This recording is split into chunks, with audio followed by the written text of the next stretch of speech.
Hello, everyone. Give us just a minute while we ensure that our captioners and ASL interpreters are ready. All right, I'm going to pin our ASL interpreter. Great, so everyone should now be able to see them. Looks like captioners are working. All right, and with that, we're able to get started. So thank you so much to everyone for attending the first ever all digital game accessibility conference. When Ian and I started planning for this event back at the beginning of the year, we originally got a location in the Seattle area, and I was incredibly excited to have an event closer to home. Little did I know how close we actually were going to be. It's definitely been a unique year for everyone. Now, a couple of things to make sure you know what's going on. So we will have all of our regularly scheduled breaks as we go through the day, and we'll be having all of our sessions right here. If for some reason you miss one of the sessions, it will also be recorded simultaneously to YouTube. So you'll be able to watch there if you can't watch it live. Additionally, if you registered, you'll know that you got a link to the IGDA Game Accessibility SIG Discord. How this is going to work is during the main talks, right here, you can ask questions to the speaker, chat with other panelists to keep everything on topic. If you want to follow up, kind of like that after the conference walk up and talk to the speaker deal, each talk has its own channel in Discord. So you'll be able to go and continue the conversation there. There's also a general chat and a place for your favorite moments. Luckily for us, one of the things that we've been able to do is have enough money to have someone edit together a video of all of the conference highlights.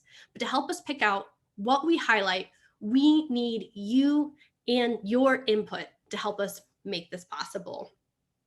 Now, I want to go ahead and we'll be thanking everyone throughout the day, but a special thank you to all of our speakers for being able to do the pre-record. Thank you so much to all of our sponsors for helping making this event possible and for making it free to all participants. Are we? Sorry, I'm pausing because I'm seeing that people can't see the interpreter. I don't want them to be missed. Interesting. Okay. I can only see, he's pinned though. How do I?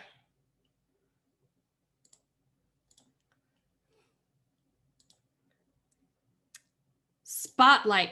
They recently did an update where they added, they changed functionality. You used to pin people when we did our testing.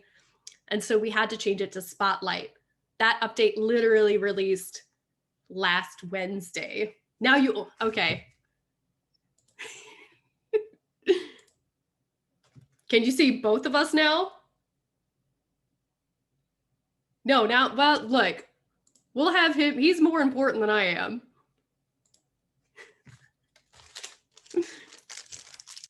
There we go. Look, you're the star of the show.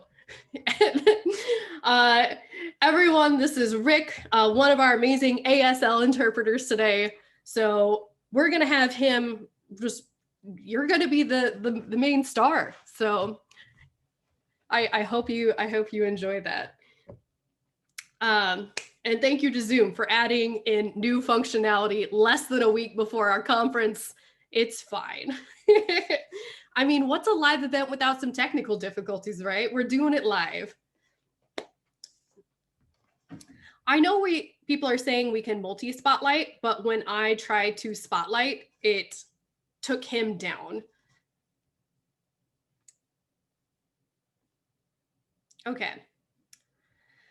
So as we get started today, today is going to be 2 days of scheduled talks, and we're going to be starting this the exact same way that we always start. And it's going to be a recap of all of the amazing things that have happened in the past year to push accessibility forward in video games. So that's going to be the opening of our first session, Building on Rock. A look at how the game accessibility field has evolved over the past year, how the landscape has shifted, where the industry is currently at, and where it heads in the future. So I'm going to kick that off, and I will see you guys in just a minute.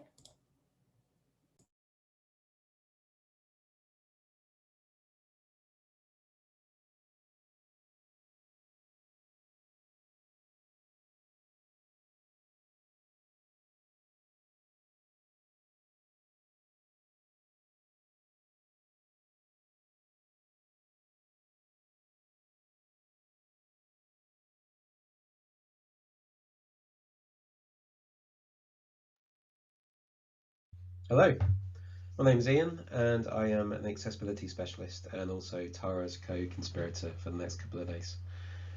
So I'm going to kick today off in the way that we always do, with a bit of a look at the state of the industry through a recap of some of the interesting things that have been happening over the past year. The past year has been quite a year for all of us, and it has affected the games industry.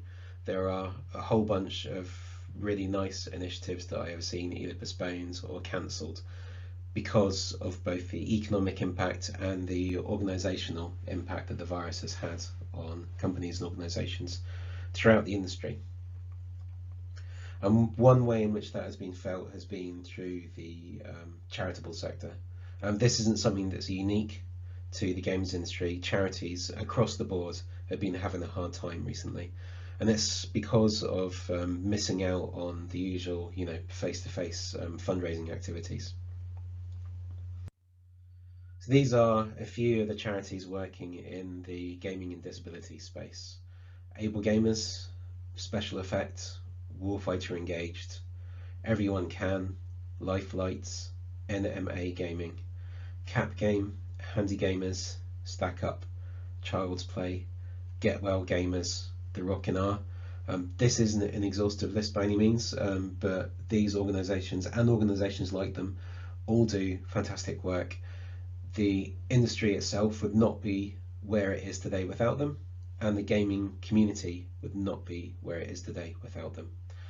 So if it is within your means to help these people out, donate to these organisations and contribute to them to be able to continue to do the work they do, then please do. It really is their hour of need.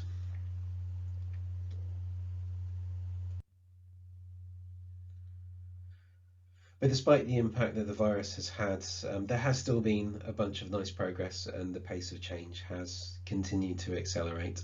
So I'm going to give you an overview of a few of the different areas in which this has been felt. Starting with hardware. There's been some nice progress over the last year in terms of input devices. Like this. This is the 3D rudder, which is a foot-controlled input device used for gaming and VR. And what you're looking at is a new version of it, which is the 1 foot version. So you can see that it has attachments and straps to attach a single foot. So you can operate VR, navigate game environments just using a single foot. Next up, this is an adapter for the PlayStation 4 controller. This launched, I think, towards the end of last year. And this is actually a first party accessory developed directly by PlayStation, and it adds 2 extra remappable buttons to the underside of the device. This isn't something for developers to use. This doesn't add extra buttons to the controller. It adds alternative buttons to the controller. So this is for players to use. So for example, if you have difficulty clicking the sticks in, or the triggers are too hard to reach around to, you can remap those inputs onto the underside of the controller instead. And this allows that added flexibility for a cost of $30, which is really nice to see.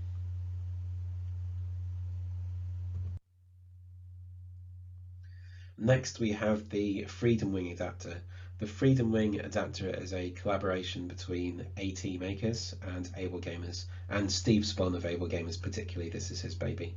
So this is an adapter to allow you to use the joystick of a powered wheelchair as a game controller. So what you're looking at here is actually Steve's chair. At the top, he is using the joystick on his chair. That is routing through to the green box, which is the Freedom Wing. That in turn passing through to the Xbox Adaptive Controller, where it can be recognised as a HID compliant joystick. And through that, he is playing Rocket League using the joystick that's part of his powered chair.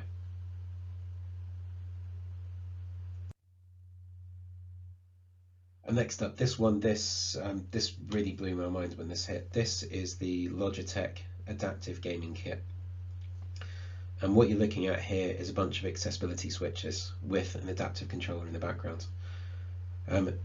Accessibility switches were my initial route into accessibility. What they basically are is alternative devices used by people who can't operate traditional input devices like a mouse, a keyboard or controller. And all they are is just a 3.5mm mini jack on one end, and on the other end, just anything at all that sends a simple on, off or open, closed signal. And that can be anything. It can be like a button mounted on the wheelchair headrest. It could be a foot pedal. It could be a tube to blow into, anything at all. So it's a really, really simple system that has really powerful implications and applications. But they're expensive. They start at about $25, $30 for a single button, and increasing price very quickly from there. So if you are hooking these switches up to an adaptive controller, because that's basically what an adaptive controller is a switch interface to plug these things into. If you are someone who needs to build a fully bespoke setup, that can get really expensive. Enter Logitech. So Logitech brought out this adaptive gaming kit. It consists of a dozen or so switches of different types and sizes and configurations, together with boards to mount them on as well, and all to really, really nice, like high, well-tested build quality. And they released this for $100. So that is an incredible reduction in price compared to paying like $30 plus for a single button. And once you combine that with the adaptive controller itself, before the adaptive controller came around, the closest equivalent to that cost about $400, and that sold for $100. So this is really by like some big magnitudes that prices are coming down. I'm not going to sugarcoat it. Assistive technology across the board, including for gaming, is still really, really expensive. But this slices a massive chunk off that price, and in doing so, is a really, really valuable democratization of access to this kind of accessibility technology.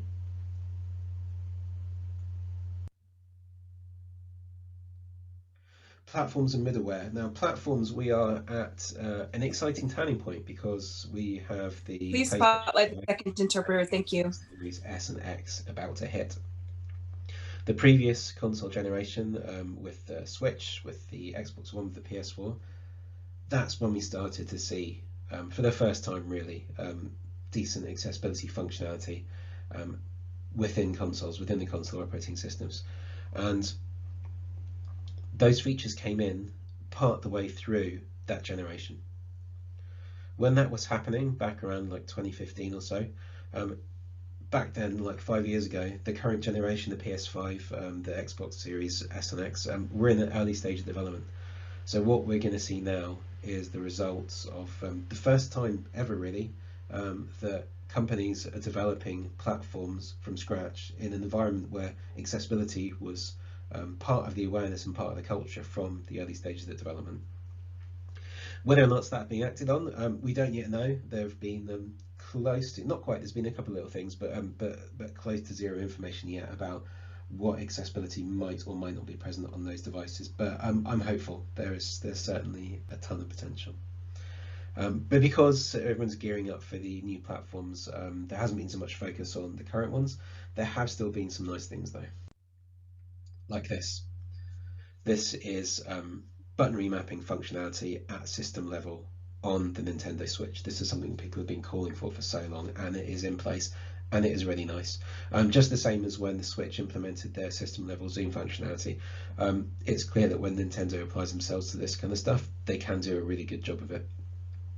This is really nice, really flexible, powerful. You can set up the console to work just using a single Joy-Con. It's really nice. But strong caveat, this kind of functionality at system level, whether it's on the Switch, whether it's the existing stuff on the Xbox and the PlayStation, it is not a substitute for in-game remapping. In-game remapping is much, much better. This is for use for players. It's not as a fallback for developers to rely on. So please, if you're watching this and you're a developer and thinking, oh, amazing, this is taken care of, it's really, really not. You need to be thinking about accessibility in your games, remapping in your games at game level as well. This was another nice example. This hit in, I believe, the February update to the Xbox OS. This is the ability to change where notifications are displayed. This may seem like a fairly trivial thing, but these notifications, by that's stuff like when you get a thing pop up to tell you you've hit an achievement or one of your friends is online, that kind of stuff. Where they appeared before was at the bottom in the middle, which is where subtitles are. So being able to shift those out of the way is going to make an incredible difference to the experience of so many players. And this for me, out of anything in this presentation, out of anything this year, really, this has been the big news for me. This was a Reddit Ask Me Anything session with Stadia, and Stadia announced that they had been working on certification requirements for accessibility. So requirements that every developer who wants to release a game on Stadia has to comply with. So there is mandatory base level of accessibility across Stadia games. This is huge. The last time there was really anything like this was back in the days of the Sega Saturn. The Sega Saturn actually had a couple of certification requirements that were relevant to accessibility, and you'll hear a bit more about those tomorrow afternoon. But apart from that, it's been a long time since there's been anything like this, and it's going to have wide scale implications. I mean, obviously there is implications for the games released on Stadia. Often those games are going to be cross-platform, so what is implemented for Stadia is also going to show up on those other platforms as well. And there's also the indirect benefit of the way that innovations like these drive the conversation. So whether or not it's acted on is a different matter. We'll soon find out, I guess, but I would be astounded if this development didn't at least inspire some new conversation about this issue with other platforms as well.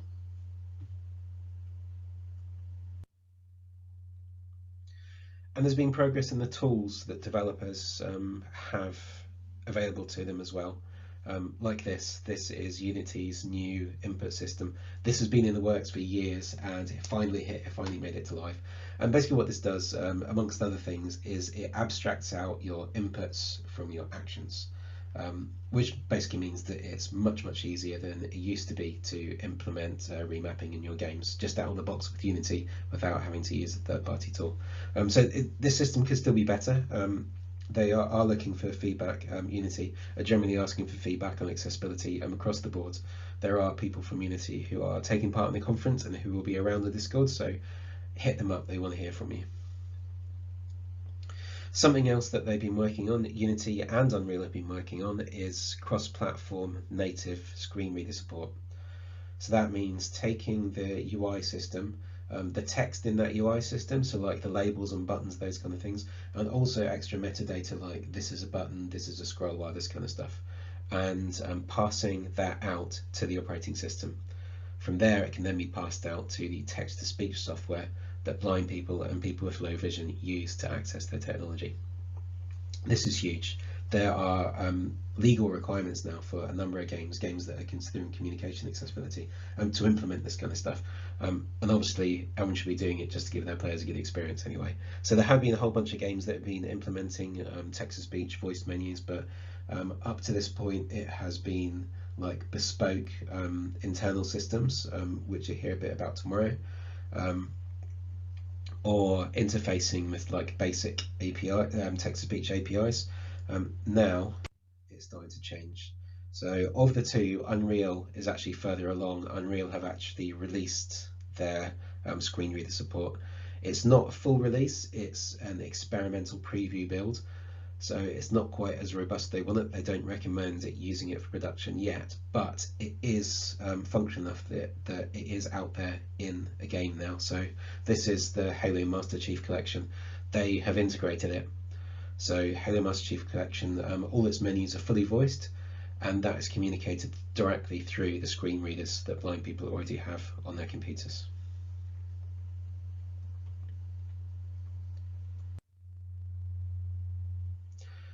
Information. So information, I'm covering two kinds of information here. One is information for players and the other is information for developers. I'm going to start with developers. There's been a whole bunch of really nice new resources on accessibility hit over the past year, and this is one of them. So caniplaythat.com is a really lovely resource on accessibility, aimed primarily at players. So it's reviewing games for accessibility and letting people make informed purchase decisions. But based on well, personal experience and also the experience of reviewing these games, seeing the kind of barriers people encounter and the kind of solutions that are available to them, they've actually produced these accessibility reference guides now as well. So this is specifically for developers to use to learn about how to improve accessibility in their games. So I'm not actually sharing the URLs for these things in this presentation. They're all easily Googleable, but if you do want a direct link, just hit me up in the chat window to the side or in Discord afterwards, or drop me an email and I'll send you all the links. Next up, APX. This is Able Gamers Accessibility Bootcamp. So it's like a 2-day crash course on accessibility. This has actually been around for a while. The training is really popular, but it can be expensive. So what they have now announced is the D-pad initiative. So this means that anytime they run one of their group sessions, whether that is, as in the image here, in-person session, or as it has been more recently, online sessions, there are a few seats in every session reserved specifically for marginalised developers. So you can apply for one of those seats, and those seats are given away completely for free.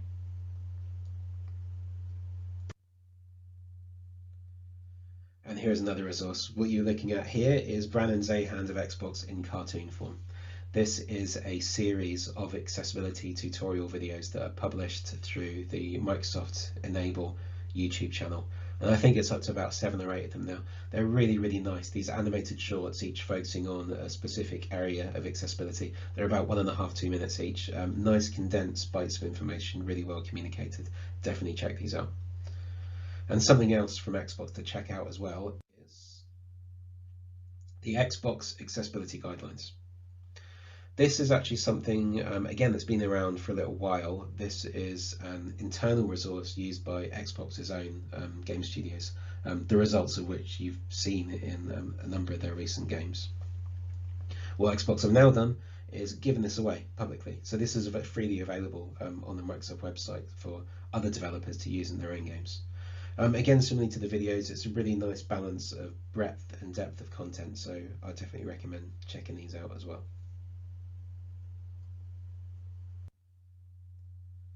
So on to information for players. So this year saw the launch of Game Accessibility Nexus, which is an accessibility review site. Again, like I mentioned with Can I Play That, giving people the information they need to make informed purchase decisions about their games. So that's joining Can I Play That, Dega System, and Game Critics, and other smaller sites as well in providing that really essential function for the gaming community.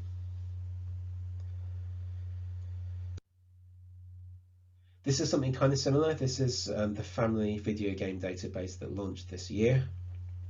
This has a slightly different emphasis. Its primary function is providing information for parents on suitability of games for their young families. But as part of that, they include a ton of accessibility information. This is populated by the guy who runs the site, and he also has a small army of accessibility helpers who are helping out with that information as well. Something similar but slightly different. Again, this is listing accessibility considerations that are present in games, but this information is populated by developers themselves.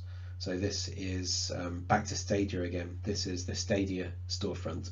So every game on the Stadia storefront has an accessibility section giving information about what accessibility options are present in the game. This is something that there has been a little bit of before. Itch has, for a couple of years, had a bunch of accessibility filters. So basically developers tick some boxes to say what kind of considerations are in their games. And the listings of games on the Itch website can actually be filtered by those accessibility options. Also, Steam has done something similar as well in a very limited way. There was actually a change.org petition a few years back by a woman in the UK saying that she's deaf and she has no idea whether or not games on the store are going to be accessible to her. So the petition was successful. Actually within a matter of weeks, Steam had implemented tick boxes for developers to say whether their game includes subtitles and captions, and those filters, those checkboxes made their way through into filters. So if you're browsing games on Steam, you can filter it to only show games that have subtitles in your language. But this across all games on the Stadia storefront is really nice, and I hope that again this can help drive conversations and be something that we'll see more of in future.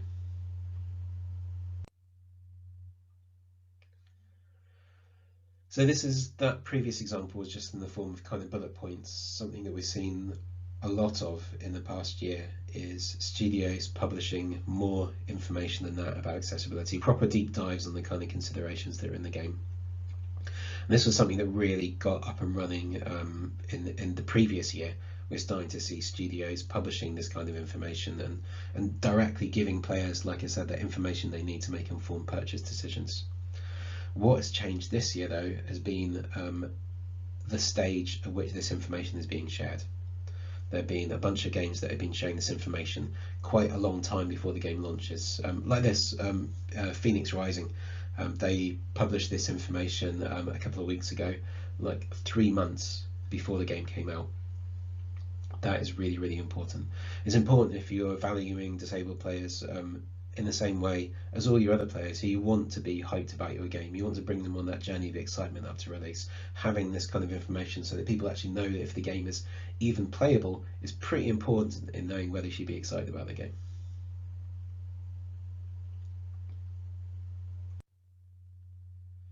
And part of that initial pre-release journey and hype and excitement is video. And traditionally in the games industry, accessibility of video has extended to subtitles or maybe captions if you're lucky. Elsewhere, it's a different story. In TV, in film, there is a standard consideration called audio description.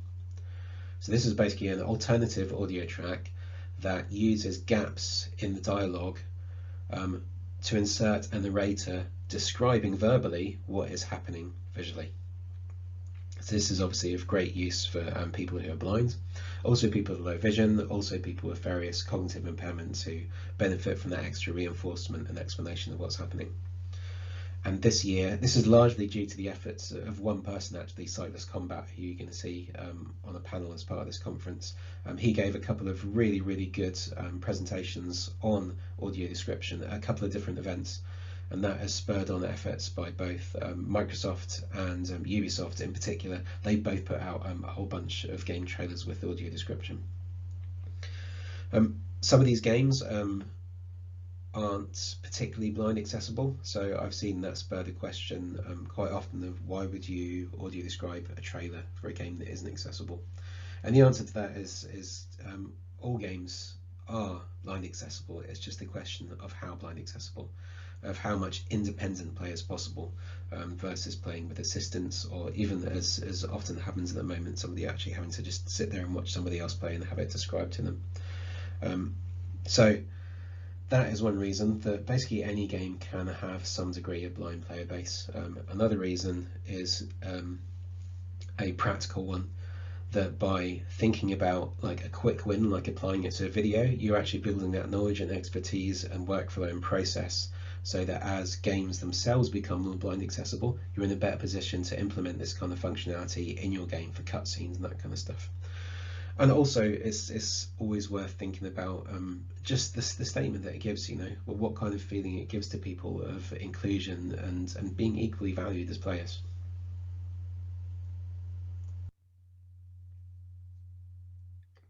Next up, events. There have been a whole bunch of nice game jams this year. There was the VR Accessibility Jam, there was Blind Jam, and this is the Crater Summer Jam. Crater is a like easy to use game development framework, and the person who won the Crater Summer Jam is someone who's actually been up on the screen at a previous conference. So if anyone watching either was present for or has watched the talks from the Paris edition of the conference, there was a talk there about iMine, which is Minecraft interface designed to be controlled through eye gaze. And the young girl in that who was driving the feature development and helping with the development with that, a girl called Becky, she actually won the Crater Game Jam. So that young girl from a couple of years ago is now actually a budding game developer who won the Game Jam. So this game was developed solely through using eye gaze.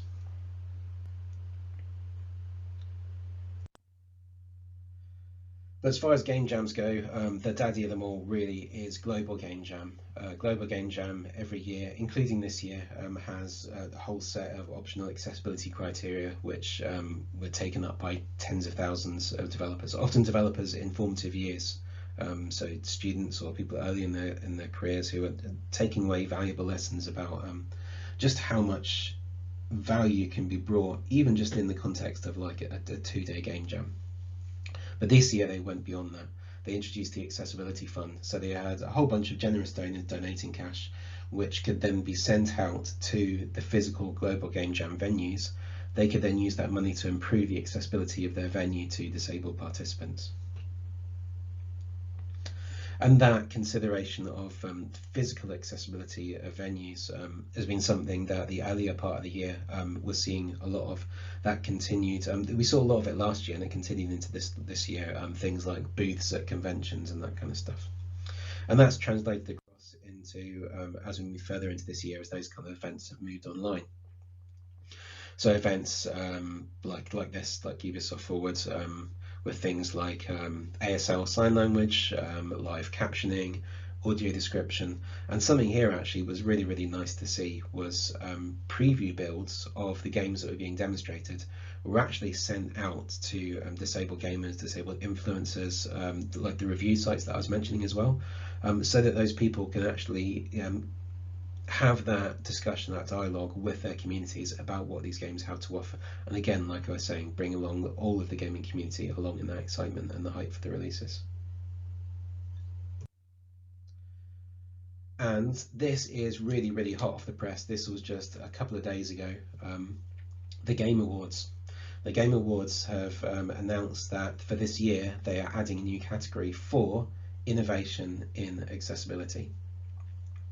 There have been some other industry awards that have included recognition for accessibility, like the Tiger Awards in the UK and the Australian Game Developer Awards. But this is a whole different scale. I think last year they had something in the region of 50 million viewers. And I mean, this year we're all stuck at home with not much better to do than watch stuff on the screen, so I won't be surprised if those viewing figures go up again. So this is a whole different ballgame. And obviously it is fantastic to be able to recognise and reward developers who are doing good work, but it's also, especially when you're talking about these kind of viewing figures, a really incredible opportunity for awareness raising. Awareness raising throughout the gamer community about what accessibility stuff is out there and what the value of it is. And also just again, it's a similar thing to what I've been talking about so far. Just putting out that statement of value to disabled gamers, saying, you know, we recognise you equally as consumers and as people.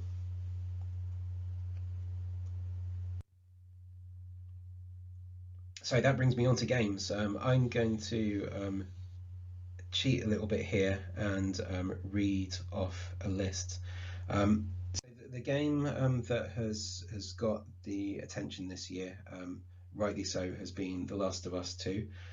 They've done a ton of lovely stuff, but it hasn't all been about that game. Here is a quick roll call of just a few. This is not exhaustive at all. Just a few of the games that have also been doing really nice stuff. Ghost Recon Breakpoint, Minecraft Edgy, Jedi Fallen Order, Vacation Simulator, Lost Ember, Hyperdot, Trine 4, Cook Serve Delicious 3, Dreams, Scourgebringer, Veritas, Path of Giants, Zombie Army 4, Darksiders Genesis, Bleeding Edge, Moving Out, Doom Eternal, Lair of the Clockwork God, Freedom Finger, Half-Life Alyx, Predator Hunting Grounds, Gears Tactics, Minecraft Dungeons, Before I Forget, Sea of Thieves, Space Wave Race, Jet Lancer, Wildfire, Destiny 2, Last of Us 2, Chicken Police, Boots on the Moon, Hades, Sento Showdown, Spin Rhythm, Paradise Killer, Overcooked, Ghost of Tsushima, Grounded, Hyperscape, Avengers, Control, Untold, Tell Me Why, Phenotopia, Wasteland 3, Going Under, X-Tays, Scarlet Hollow, Tony Hawk's. Like I said, that's not even comprehensive, but just to be able to see a list of that, like, compared to where things were just a few years ago, that is incredible to be able to see just so many people from every corner of the industry and putting so much passion into inclusion in their games. But like I said, Last of Us 2 has been getting a lot of recognition. They've done some fantastic stuff, and they've been quite open about how they did it as well. Their secret sauce was just thinking about accessibility early, because they in their previous game Uncharted 4, they did some cool stuff, but it was the same kind of situation you see with a lot of developers, which is kind of like a few people in the company starting to do something late in development, and they always have the same reaction, which is, oh my god, if only we thought about this earlier, we could have done so much more, it would have been so much easier, we could have done it so much better. And that's what happened. When they had that realization, they were in the early stages of development for Last of Us 2, and that's what allowed them to do what they could do. And that's something that is now happening. We're seeing a lot of other studios who are in that situation, who are now on that, you know, that second wave of accessibility, and The Last of Us 2 is an early standard bearer for that wave. So there's going to be a load of really, really nice things to come over the coming year. And all this work is possible because of people. Traditionally, that has always been in the past the case of kind of external advocates and people working internally who don't have any kind of responsibility for accessibility. They already have, you know, like a full-time job. I'm sure this is going to sound very familiar for a lot of people watching. Already have a full-time job, already got a load of other stuff to do, but are, like, trying to angle accessibility in there as well. That's been starting to change. There have been a number of roles created over the past couple of years. It's now up to, I think, around about 30 people across the industry who are in full-time, permanent, in-house accessibility roles. Including these companies have all hired people over the past year. And what has been really, really nice to see is the dawn, really, of actual, like, advertised jobs in accessibility. So I think up until this year, there had been one example anywhere in the industry of a job that had actually been advertised in accessibility, and that was the role at Xbox that Brandon Zahand is now in. This year, we've also seen advertised roles from Ubisoft, the role that Cherry Thompson is now in, at Riot, which Enid just started in a couple of weeks ago, and the biggie Unity. Unity didn't advertise a role in accessibility, they advertised for a whole team. And that team is being set up to look at accessibility in two different areas. One of them is actually looking at accessibility of the Unity editor itself, so making Unity more accessible to disabled developers. The other side of it is working on tools to allow developers to have an easier time of implementing accessibility, where the engine might be able to do some of that heavy lifting, like the things I was mentioning earlier, like the remapping and the text-to-speech support. And again, I'm going to say the same thing again. There are people from Unity participating in this conference here on Discord, and they have an open call out wanting to hear from developers about what they can do in either of those two areas. So if you have thoughts on either of those things, please hit them up. So I think that's a nice positive note to end things on. I think hopefully what you can see from what I've been talking about is that we now have a good solid foundation. I'm not going to sugarcoat it. We are still a long way from where accessibility needs to be. We're still a long way from a point where a gamer can pick up any given game and have a reasonable expectation that even the basic stuff like subtitling, text size, remapping, effects intensity have been considered. We're still not yet at the point where I don't think I've ever even seen a single AAA game that has managed to hit those basics. We're very close though, very close. So I don't doubt for a second that this coming year is going to be the year that we hit that point, and that's when I'm going to do my genuine happy dance. But yeah, so we have a long way to go, but the ingredients are all in place. You know, all the stuff we've been seeing, we've got a really strong foundation to build upon. And hopefully the kind of stuff that you're going to see over the coming 2 days is going to help you be part of that wave and to help drive the industry onto an ever better place. Thanks.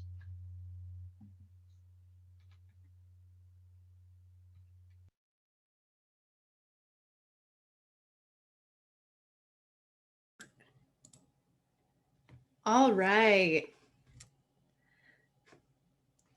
So I want to again thank everyone for watching that talk. And I want to thank Ian for putting it together and being the last person to submit their talk to me today. Literally today, the deadline was last week, Ian. But really, it wouldn't be GaConf without Ian or I turning in something very late. And so with that, we are going to start our first break. You guys will be able to come back for our next talk at 9:50. So that's about in 7 minutes, and we will see you then.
Hello and welcome back, everyone.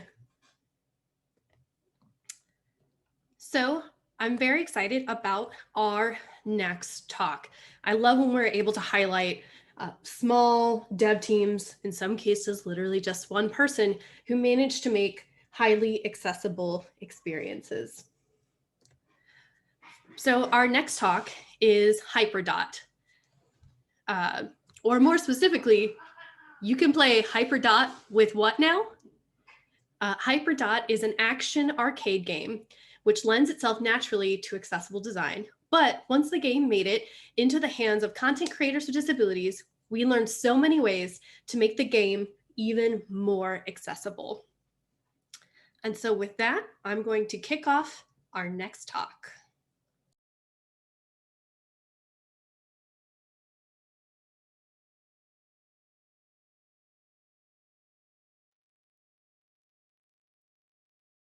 Hi, welcome to our talk. You can play Hyperdot with what now? It is a talk on Hyperdot and how we kind of stumbled into the accessibility nature of the game and how we reached out to the A11Y community and we were able to work on adding in a lot more accessible features and shape the game in that regard. My name is Charles McGregor. I am the sole developer and founder of Tribe Games. Uh, I have been making games since I was 11 years old, so a while now. But I've been doing it professionally for the last 4 to 5 years, give or take. So I've been working on various different projects, ranging from games on mobile to games like on VR and things, till to my latest release, Hyperdot. So Hyperdot is a action arcade game where you dodge everything. Um, you play as a dot and you have to avoid all the different shapes that are on the arena. Um, there are tons of different ways that you can change the game up, called modifiers, which I'll get into a little bit later. But as an overview, you can have different modifiers be like change the player's speed or the size. You can change the arena itself, so you can have a dark arena where you can't see everything around you, or an ice arena where you can't stop moving. So there's tons of different ways that the game can be changed in that regard. And then other spiel bullet points are that there are over 100 single player campaigns. There's a multiplayer mode, and then there's also a level editor, so you can make your own levels. So Hyperdot had two key design pillars that really help shape the rest of the game from the get-go. And they're super useful for making different decisions and things, as well as it kind of helped allow me to stumble more into the accessible nature of the game. So the two pillars are minimal and then flexible, making it breaking that down a little bit more. Um, Minimal is more about like the art style, the controls, and the mechanics. And in this talk's instance, really focusing in on the controls and mechanics. There is only one mechanic that you have to worry about, which is move. That is the main and primary mechanic, and the main and primary control that you have to worry about, which is extremely useful for helping out in terms of flexibility. But flexibility originally manifested with being flexible with controllers, being flexible with modifiers, as I mentioned earlier, and then being eventually it was also being flexible with a in-game level editor. So the controllers piece when I initially started was not necessarily in terms of like having it so that everybody could be able to play the game. It was more for the convenience of different controllers that you might have. So say you were playing on computer, you're on your PC and whatnot, and you plug in an Xbox controller. I wanted to have it so that all the prompts would show, okay, you're using Xbox controller, we'll show all Xbox prompts. So ABXY, we're going to say LBRB, things like that. If you had a PS4 controller and you plugged it in, then I would be like, oh, you have a PS4 controller. I'm going to show you all those different prompts. And hey, I also have access to using tilt functionality in your game. in your controller and things like that. So making it so that it's more tailor made for whatever controller you plug into it, or if you say had like a Microsoft Surface tablet or something like that, you would be able to use touch and be like, oh yes, so you want to use your touch or you want to use your Surface Pen, no problem. You'll be able to play the game just using that. And because the controls were so simple, it is quite literally just move. There's no other additional controls that you have to worry about. It's just movement. Um, I'm able to be this flexible with controllers, but that was really the original intent. Was that uh, I was able to like work with multiple different types of controllers and things, and actually none of that would have been um, uh, even the thought of without the plugin that I was using for Unity called Rewired, which I could shout accolades and praise all day. But none of that really would have even like manifested or even been a thought um, without that plugin. But it was really about the convenience of it all, and then making sure that like, oh, if you do have one of these things, I want to make sure that I can give you your full experience or experience that you really liked with the controllers. And then the other one that we're going to be talking about a lot is the modifiers. And originally, the modifiers were mainly for allowing the player to change the levels to be however they want. When I originally started, there was no single player campaign. It was just a free play arcadey kind of thing. So try and survive for as long as you can. And having in modifiers where you're able to make it so that players are twice as big and the arena is twice as small, and you have to collect different tokens in order to win. Like being able to have it so that the players can do all that choice. That is where that flexibility, uh, the flexibility pillar really leaked into and crept its way into the design and such. And again, I'll touch on editor a little bit. The editor, I wanted to make sure that everything that I did make, the players could make. And I originally wasn't planning on doing an in-game level editor, but having it so that there are a lot of different, or having 100 different levels can kind of influence you to want to make some type of in-game level editor so you can do testing and things like that. But yeah, those two different pillars really did influence a lot of the design. And because of these two different pillars, it really did lean itself super well into making it so that I kind of stumbled into like, oh, it's because it's super simple mechanics, and oh, because I support a wide variety of controllers, some of the design is super useful. I guess a little to touch a little bit on the art style as well. Sorry about jumping around here, but the the UI and the presentation of it, I really didn't want to have like a lot of information going on at once, and I wanted it so that if you took a screenshot of the game, you would be able to tell what's going on, and that was one of my original goals.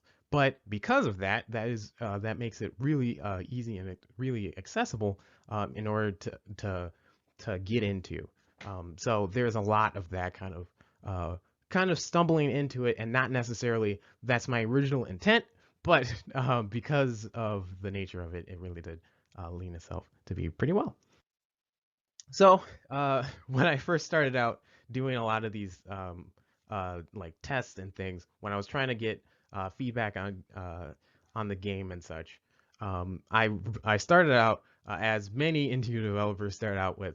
I bugged family and friends. I was saying like, hey, can you try out this level real quick? Fortunately, levels don't take that long to test out. They take levels are like 30 seconds. So I'm able to say, hey, can you try this out? And then for like a minute and a half, they'll try and attempt at beating this level and such. So that's super useful for really quick feedback and things.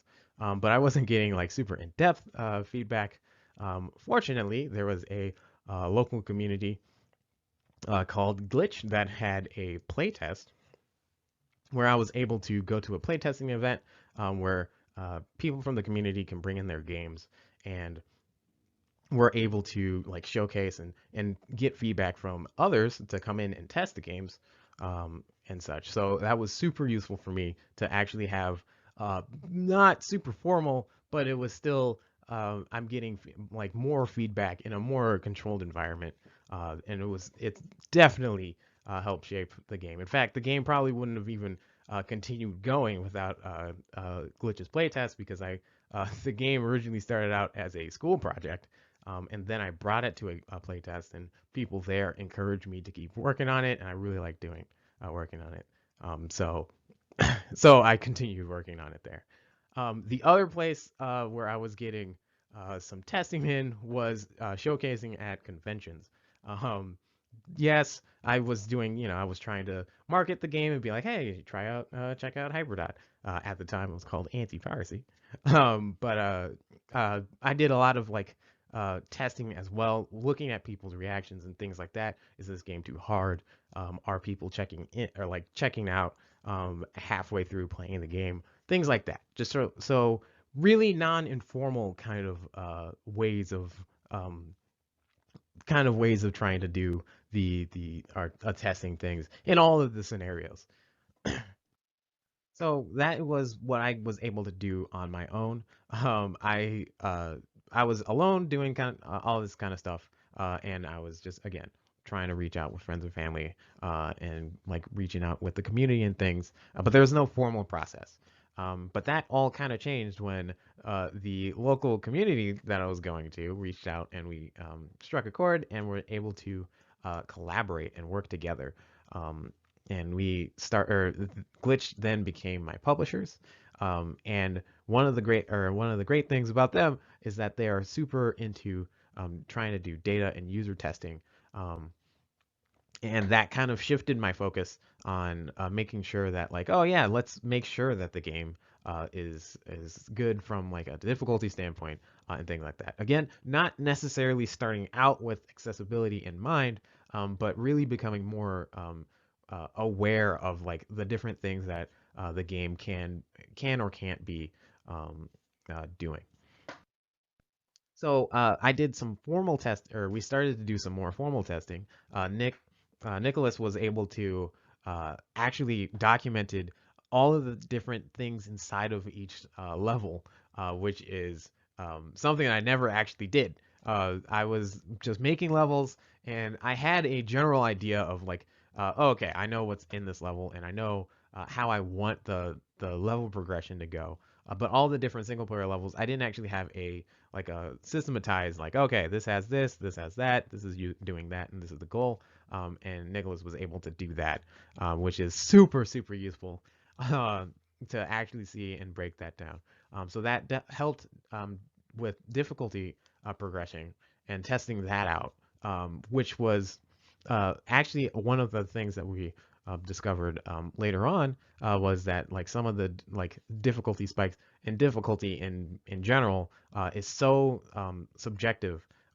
What somebody considers difficult could for them could be easy for someone else, vice versa. So there is a lot of just trying to figure out, okay, what exactly do we actually have, and how do we make it so that we can provide uh, a a smoother experience and an easier gambit of ways of doing that. Um, so actually, one of the ways that I originally did before meeting up with Glitch was that I was intending on having it so that you unlocked the levels in blocks, the single player levels in blocks. So you just had to beat 4 levels, and then you would unlock the next 5 levels, and then you just need to unlock or beat another 4 levels, and you'd unlock the next set of 5 levels. That way, you only really needed to play through 80% of the game in order to unlock all of the different levels. But if you were struggling on something, you can skip something and move on to the next one. And I didn't want to add in like this, add in a button or some type of prompt that said skip this level, because I know that a lot of players would be stubborn, myself included, would be stubborn. I'm like, oh no, I have to beat this. But uh, having that feature in there without explicitly saying it was something that I wanted to do.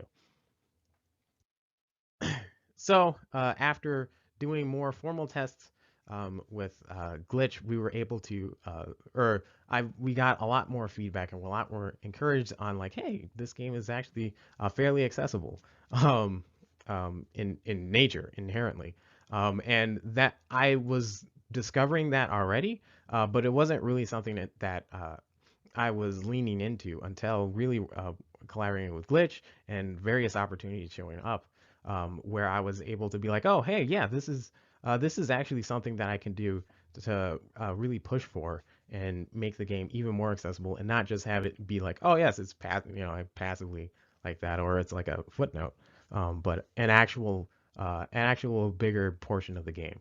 Uh, this kind of all stemmed back from that first, or the pillar that I was talking about, with flexibility and controllers. One year, one of my friends won a Tobii eye tracker, which is a device that goes on the bottom of your monitor, or somewhere on your monitor, and it will track where your eyes are looking. And that way you will be able to interact with your screen using just your eyes. One of my friends was jokingly saying like, "Hey, you should hook up HyperDot with that." Um, and then after joking around a little bit, I was like, "Hey, maybe I should do that." And then 3 hours later, fortunately, it was super smooth and easy. Again, based off of those minimum controls, I was able to have HyperDot working with eye tracking, and I was testing it that night. Um, so again, I had originally intended it to be a novel feature. Like, oh, this is more of a novel. Like you'll play the game, you'll play the game with this for like, I don't know, 5 minutes or so, and then you'll move on uh, and switch over to like a traditional controller or something like that. But really, it wasn't until this stage where I was more encouraged on leaning into this, that I was like, oh wait, well, what if you had like a motor disability and you couldn't hold a controller? Um, because this feature is in the game, you're able to, or there, those would be able to play the game using just your eyes, and that kind of like sparked an idea of like having it so like, oh, what if we add in more features that make it even more accessible for players and things like that. And I'm sure Nicholas will talk more about the culmination of the eye tracking in particular, but it was really an eye-opening experience to like hear and get encouraged by various partners, various friends and family, players, and Glitch itself, to be like, hey, you should lean more into the fact that the game is fairly accessible now, and it can be even more accessible in the future.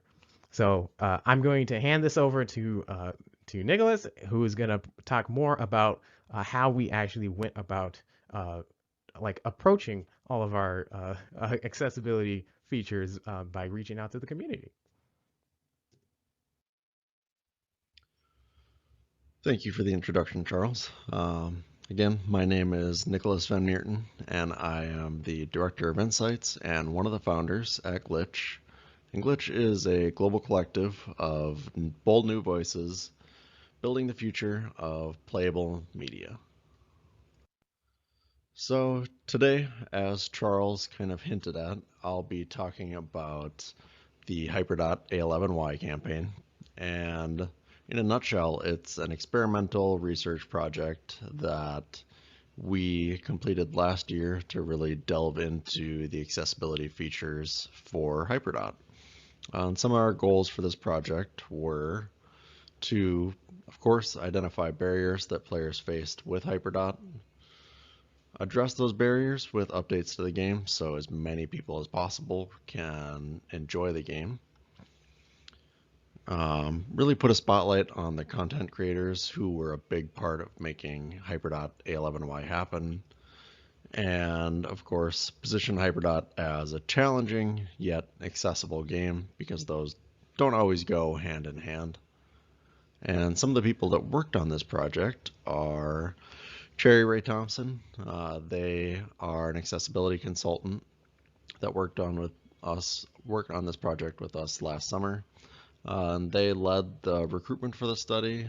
did a lot of the data analysis for the study and really helped to kind of guide us through the accessibility research pipeline. Holly Harrison, who was our marketing manager at the time, really coordinated the study from beginning to end and got everyone on the same page, in addition to kind of promoting all of this work we were doing. And then Ava Carr really kind of got us all on the same page at the beginning of the project and kind of set the strategy for the project.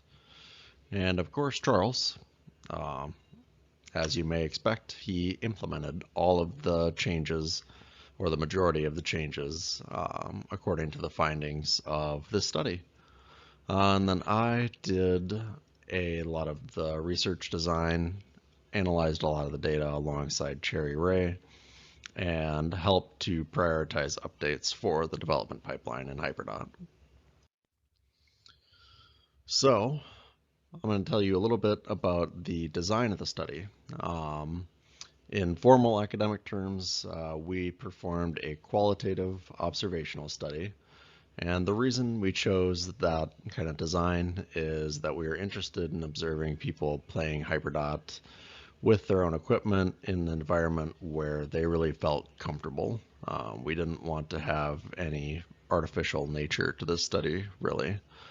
We also only partnered with content creators, so everybody was already kind of comfortable being in front of a camera and talking about how they're feeling. And then the second pillar of our study was to be transparent from beginning to end. We asked all of the content creators to post their reactions and gameplay to their channels. We also posted all of our findings publicly, and lastly posted our response and what we were going to do based on those findings for Hyperdot. So the analysis for this study was fairly straightforward. It's a lot of watching the videos that our content creators made while playing Hyperdot. Cherry and I were largely looking for barriers that those content creators were naturally encountering, or that they're vocalizing while they're encountering them in the game.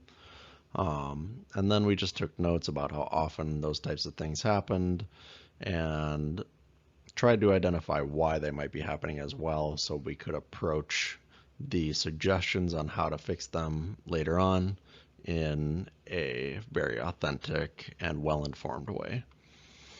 We also collected some telemetry, so what different things were happening in the game while these content creators were playing, but we didn't end up using it. The qualitative kind of observational notes ended up being sufficient, and the analytics data didn't end up being as informative. As I mentioned earlier, one of the primary goals for this study was to identify barriers that players were encountering while playing Hyperdot. And as you can see on the right-hand side here, we came up with a hefty little list of barriers that players were encountering. First off, it was button remapping. A lot of players were requesting the ability to move buttons around, or assign them to different controllers, etc., just to make it easier to play the game. There were some issues with the onboarding, so we wanted to make it clear how the game unlocks new levels, in addition to publishing tutorials and publishing a list of compatible input devices, since we didn't have that up and running yet, despite Hyperdot being compatible with so many different types of input devices. The next thing had to do with settings. We wanted to make it easier to switch controllers around. There were some issues identified where you couldn't switch between a mouse and keyboard super easily. So we sought out we identified this barrier with the settings. We also identified some problems with the user interface in terms of text legibility. The font size, or the font, was a little bit too thin to be seen at times. We also wanted to increase the visibility of markers on the menu so it's more clear what you're currently highlighting and selecting. And some iconography in the game also needed some updating, such as like the symbol for space. And there was also some issues with visuals, such as requests for a dark version of the high contrast mode, an option to disable the background animation because it was causing some issues for certain players being able to focus on the foreground and not be distracted by the background. Screen shake was a little disorienting to certain players, so there were requests to have the option to disable that. And there were also some issues with the dark mode in the game, which has a lot lower contrast, which made it a little bit more difficult for players that have low vision, and just wasn't as fun for them to play those levels. It was more frustrating than anything. So these were some of the bigger barriers that we identified. There were others, but these were kind of the ones that we decided to focus on.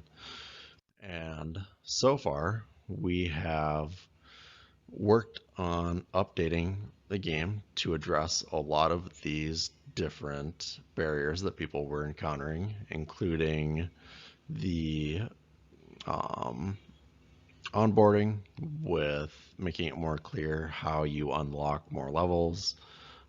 We also published a list of compatible input devices that you can use, along with some updates to the user interface, such as increasing the visibility of what you're highlighting in the menus. Increasing text legibility is ongoing just because you can't quite update all the text at once, but it is definitely much more legible than it used to be when it used to have a really thin font. And we've updated some of the iconography in the game by swapping out certain things like the word space for the key symbol to make it more clear what we're suggesting the player hit on their keyboard. And then we've improved some of the visuals, such as creating a dark version of the high contrast mode so that the white on your entire screen isn't so jarring, and an option to stop the background animation so that you can focus on the foreground, and an option to disable screen shake so that it's not more cognitive action on the screen, essentially. Our third outcome and our third goal was to really spotlight the content creators who helped us make Hyperdot A11Y happen. And we really couldn't have done it without this set of people. This isn't even everyone that participated in the study, but each of their really unique experiences playing the game offered us a lot of insight into how what we thought was a really accessible game from the start of the study really highlighted how each player experiences a game so differently, and we really want to thank them for all of their time and all of their unique experiences.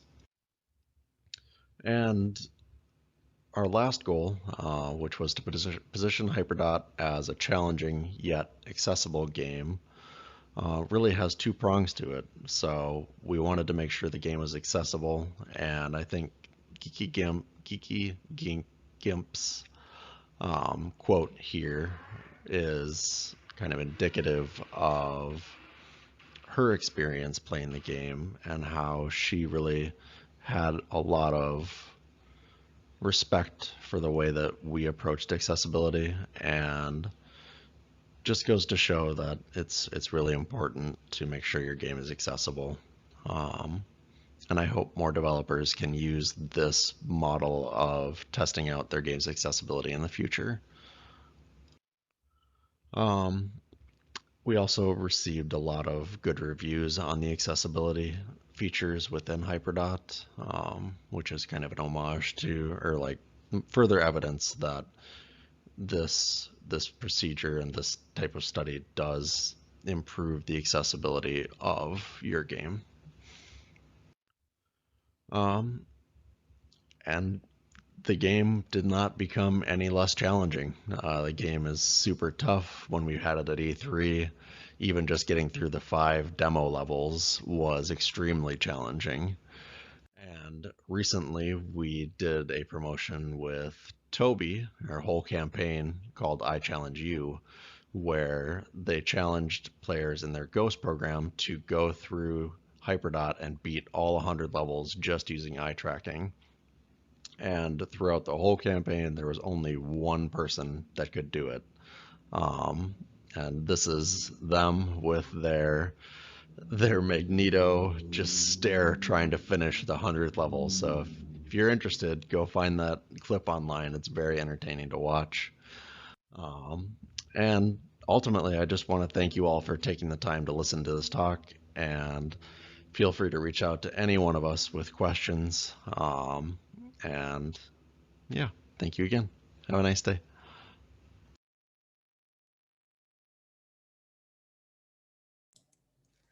So thank you so much for your guys' talk on Hyperdot. I actually absolutely loved all the work you put in. And I even love the setup that you guys had at E3, where you had the adaptive controller right there for people to be able to test your game. And I was pretty excited when I personally got to interview you as part of the Inside Xbox briefing that they were doing beforehand.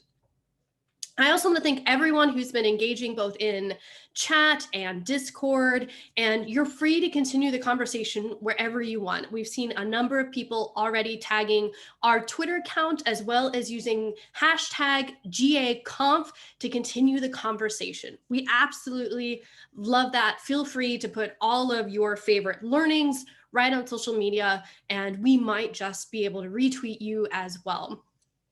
Additionally, if you would like to be able to tweet at any of the speakers in case Discord is not your thing, all of their Twitter accounts are linked to from their speaker bios on the website. And now it's time for a break. We don't want you sitting here all day. Get up, walk around, use the bathroom, get hydrated. When we come back, that's going to be 10:50 our time, Pacific time. So this is a 30-minute break, and we'll be going into adding controller remapping into Destiny 2. So please rest up, and we will see you in a little bit. Thanks, guys.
Look at me. I'm beating the system. I'll find a better solution momentarily. But for now, if I share my XSplit window with you, I can then also be seen, and our lovely ASL interpreters can be seen. It's all about, figuring it out, being resourceful, intuitive. So I hope you guys had a great break. There was someone in the chat that recommended, instead of telling you guys to hydrate, I should have told you to go dance, to get up and move. So maybe that's what I'll work on next time. But for now, it's time to roll in to our next talk, adding controller remapping to Destiny 2. We all know that building controller remapping into a game from the ground up is the best practice, but sometimes you don't have that luxury. This talk will cover practical lessons from shipping controller remapping in Destiny 2, a live service game that already existed in the wild for 3 years, and all of the challenges and considerations faced when adapting the feature to an existing technology and framework. So with that, I will kick off the video. Enjoy.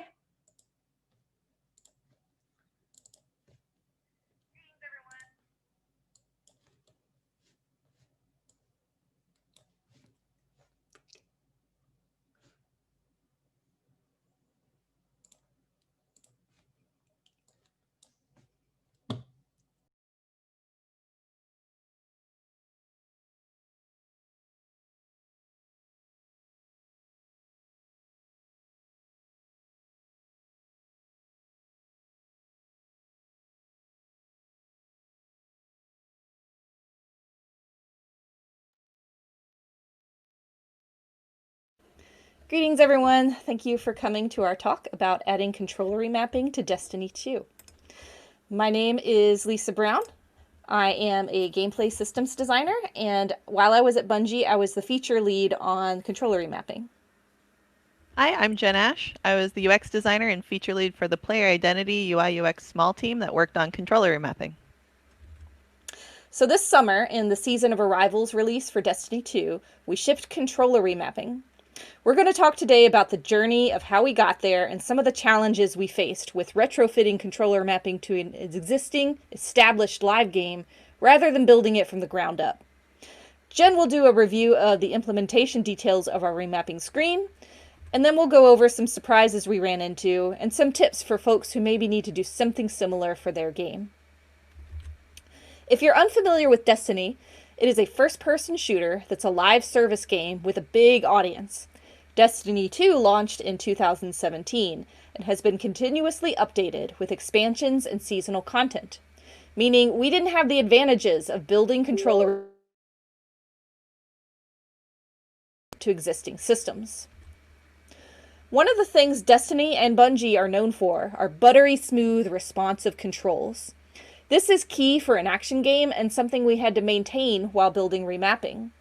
At the time of release, we had a number of controls presets and some accessibility settings like the ability to swap bumper and trigger functionality, but no true remapping. So first, I want to talk about the process of getting this feature approved. Pretty much everyone on the team knew this was important to do and wanted to do it.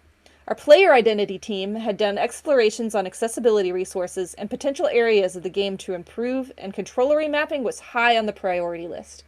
And the sandbox team, who is responsible for core player systems, had always desired to do true remapping. Unfortunately, the feature kept getting deprioritized because of the game's aggressive content schedule, especially with regards to UI needs for new features. At the launch of Destiny 2, we were hopeful that we could leverage the work Vicarious Visions did on the key mapping functionality for the PC version. Unfortunately, it ended up not being the case for a number of reasons. We use a proprietary engine at Bungie, and key binding was built with a completely different and separate system than what we were using for controllers. For example, there was no broad support for the concept of holds versus presses, and a lot of things were built for one-off support. However, we were still able to leverage this work as a baseline reference for what things should be remappable in a minimum viable product version of controller remapping. So, how did we eventually get it to happen?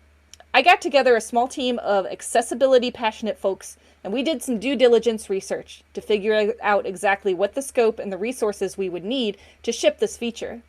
Not everyone here was on the eventual team that built it, but they were key in gathering the information. We'd also just done some reorganizing in team structure, consolidating systems as a team, so I took this information and pitched it to systems leadership. Accessibility was one of our systems team's values, so I focused on that. Plus, I am known to be somewhat of a rabble-rouser on this topic, so I kept bringing it up and pinging to make sure it didn't fall through the cracks. The most important step after leadership approval was getting the feature on our production roadmap. Destiny has a team of about 700 people and is constantly shipping content. Getting it on our roadmap was the most important step for land grabbing those highly sought after UI resources early enough that we could commit to the feature. And this was important because the UI work for this feature ended up being pretty bulky. One challenge we faced to how to compose the team to build the feature. At Bungie, we have our teams broken into dev groups, then areas, and then small teams due to the sheer amount of people working on Destiny 2. It didn't really fit nicely into one of our pre-existing small teams, so we built a strike team. The strike team consisted of 3 different areas collaborating. We had sandbox engineering and tests from our combat area, we had sandbox design, Lisa, from our weapons small team under the rewards area, and we had production and UI small team support from the player identity area. The strike team was important because it allowed us to bring in different disciplines to the feature development early in order to identify cross-team work, such as work from localization and narrative. While they may not be building direct functionality for the feature, they are directly impacted by it. You'll hear more about the challenges with strings and verbs later in this presentation.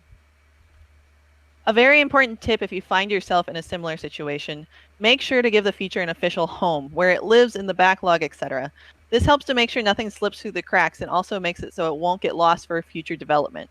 For Destiny, even though most of the strike team for controller mapping was from player identity, the feature lives on the combat team because of its intrinsic tie to combat verbs.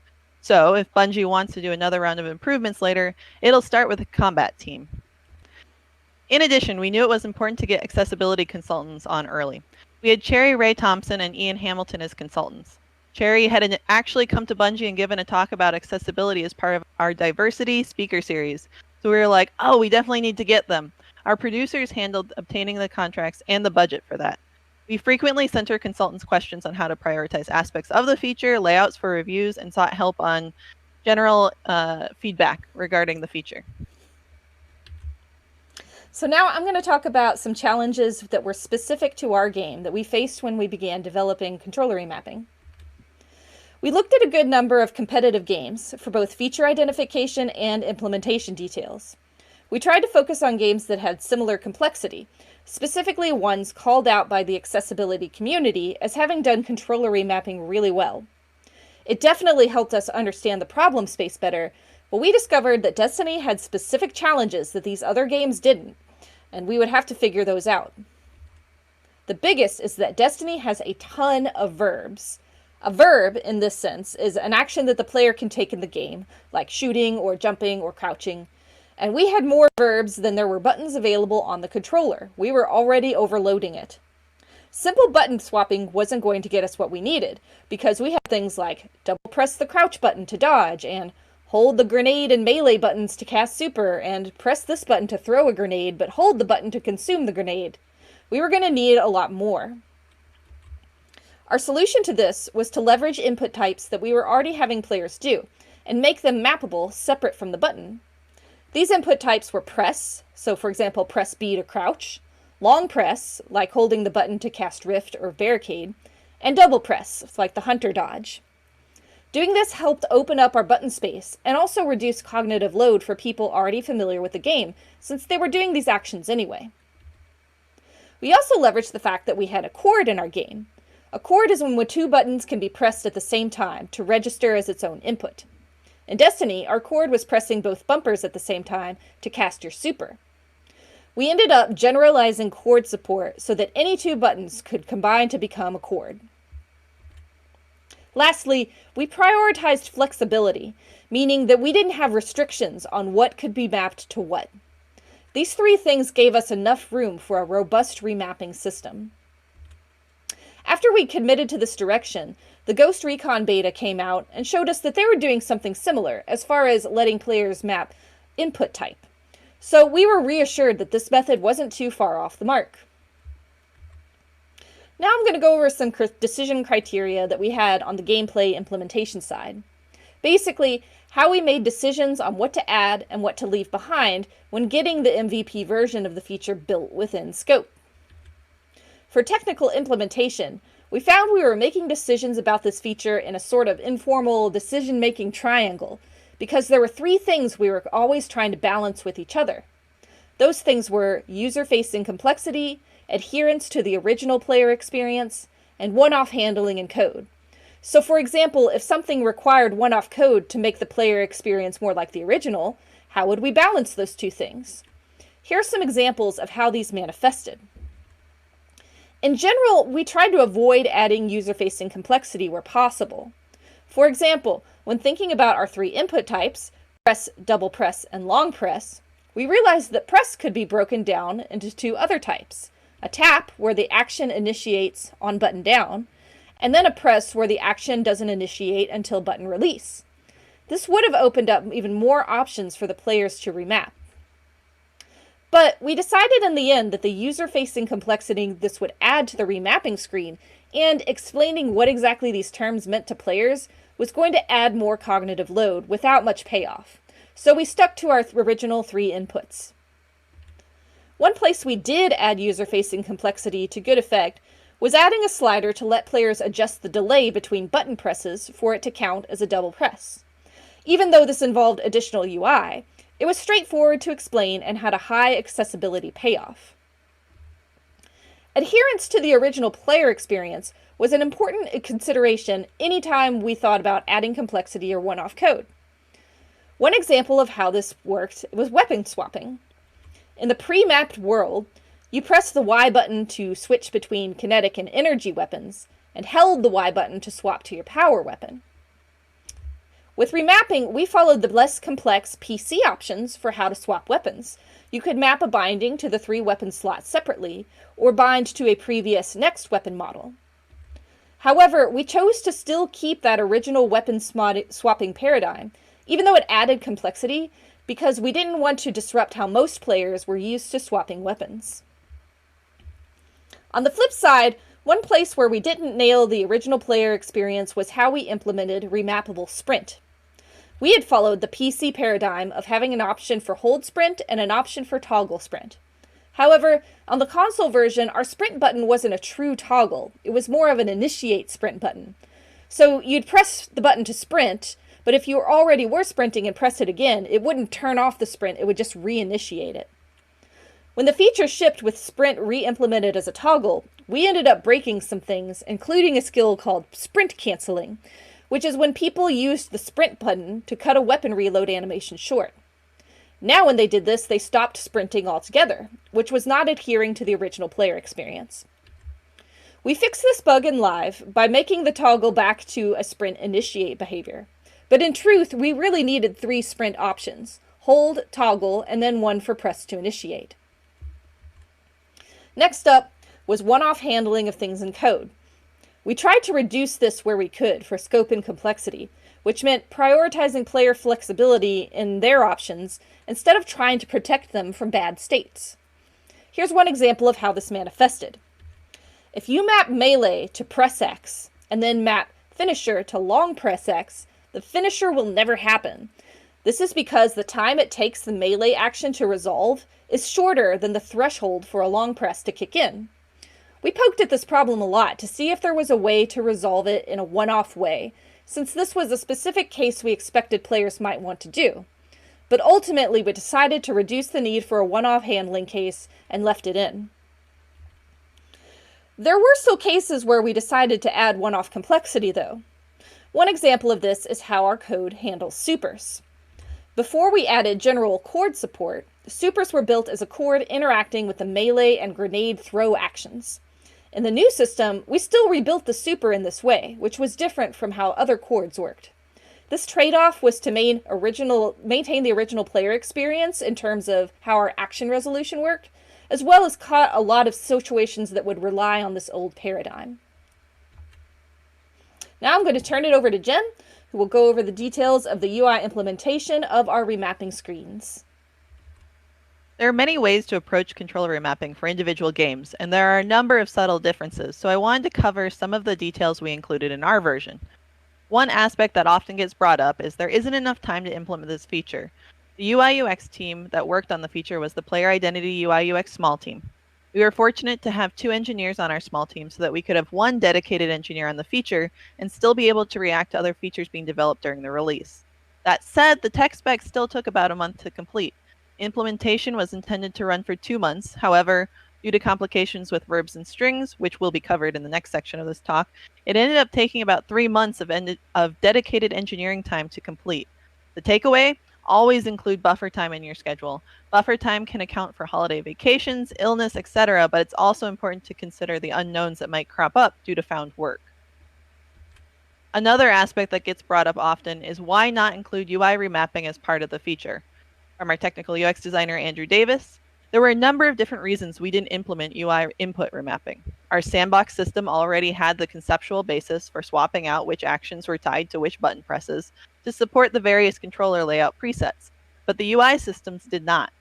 To extend that system for UI, we would have to convert all the hard-coded inputs into verbs that could be remapped.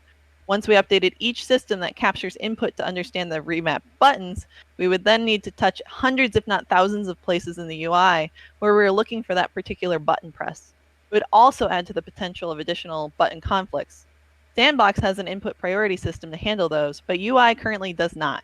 In addition to that, if we didn't do work to protect the user from misconfigurations, they could end up in a situation where they've unbound the open menu or select action and not be able to access the settings screen to fix it.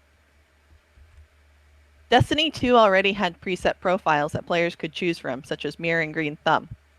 These swap buttons for particular verbs, but not very granularly.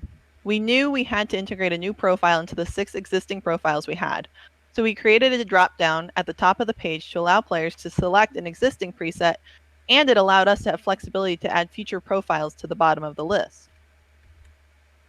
Part of adding a custom profile came the decision of where does that information get stored. We decided it was best to save it to the player profile instead of the platform profile. This allows for a consistent experience even if players say go visit a friend. While we discussed supporting 3 different profiles, it was risky for the release timing.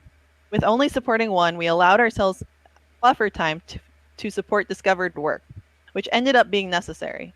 Also, if we were to support more than 1 profile, we would want to support renaming to aid in players remembering the different nuances between the profiles, which would add additional work to complete for this feature. Another aspect we had to address was what context the input was going to be used. The verbs available to players are different depending upon their game state, such as if they're in first person versus in a vehicle. We decided we need 3 contexts: character, vehicle, and additional settings. You'll notice the navigational structure resembles the interactions players take elsewhere in the game, such as the inventory screen. This helps build off of players' existing mental models. In addition to supporting inputs for the verbs in the game, we were also now supporting different input types: press, long press, and double press. We have 2 potential navigation interactions for similar options selection in our game: carousel click, where you only see 1 option at a time that cycles through, and drop down. We decided to go with a drop down to allow players to see all options available on selection. This also exposes the icons we created for each input mode for easy comparison. One key aspect to this feature we had to figure out was how players changed inputs. Some games have the input directly on the main page, where you select the input, the screen records the next action as a changed input, and that's what gets recorded. Others bring up a special overlay. We decided to go with an overlay. The overlay has benefits, especially for those with motor control challenges. It allows for control over activating the record mode for a particular input before moving away from the screen. When the player first opens the overlay, we highlight the input box to draw attention to it. The overlay is particularly useful since we support chording, or 2 inputs at once, for all verbs, which can be challenging to get right the first time. The cursor does not move during recording mode, so player can select the input box again to record new inputs with 1 button press. The overlay also allowed us to communicate limitations and words of caution to players. For example, we have a limit of 2 buttons that can be combined or recorded.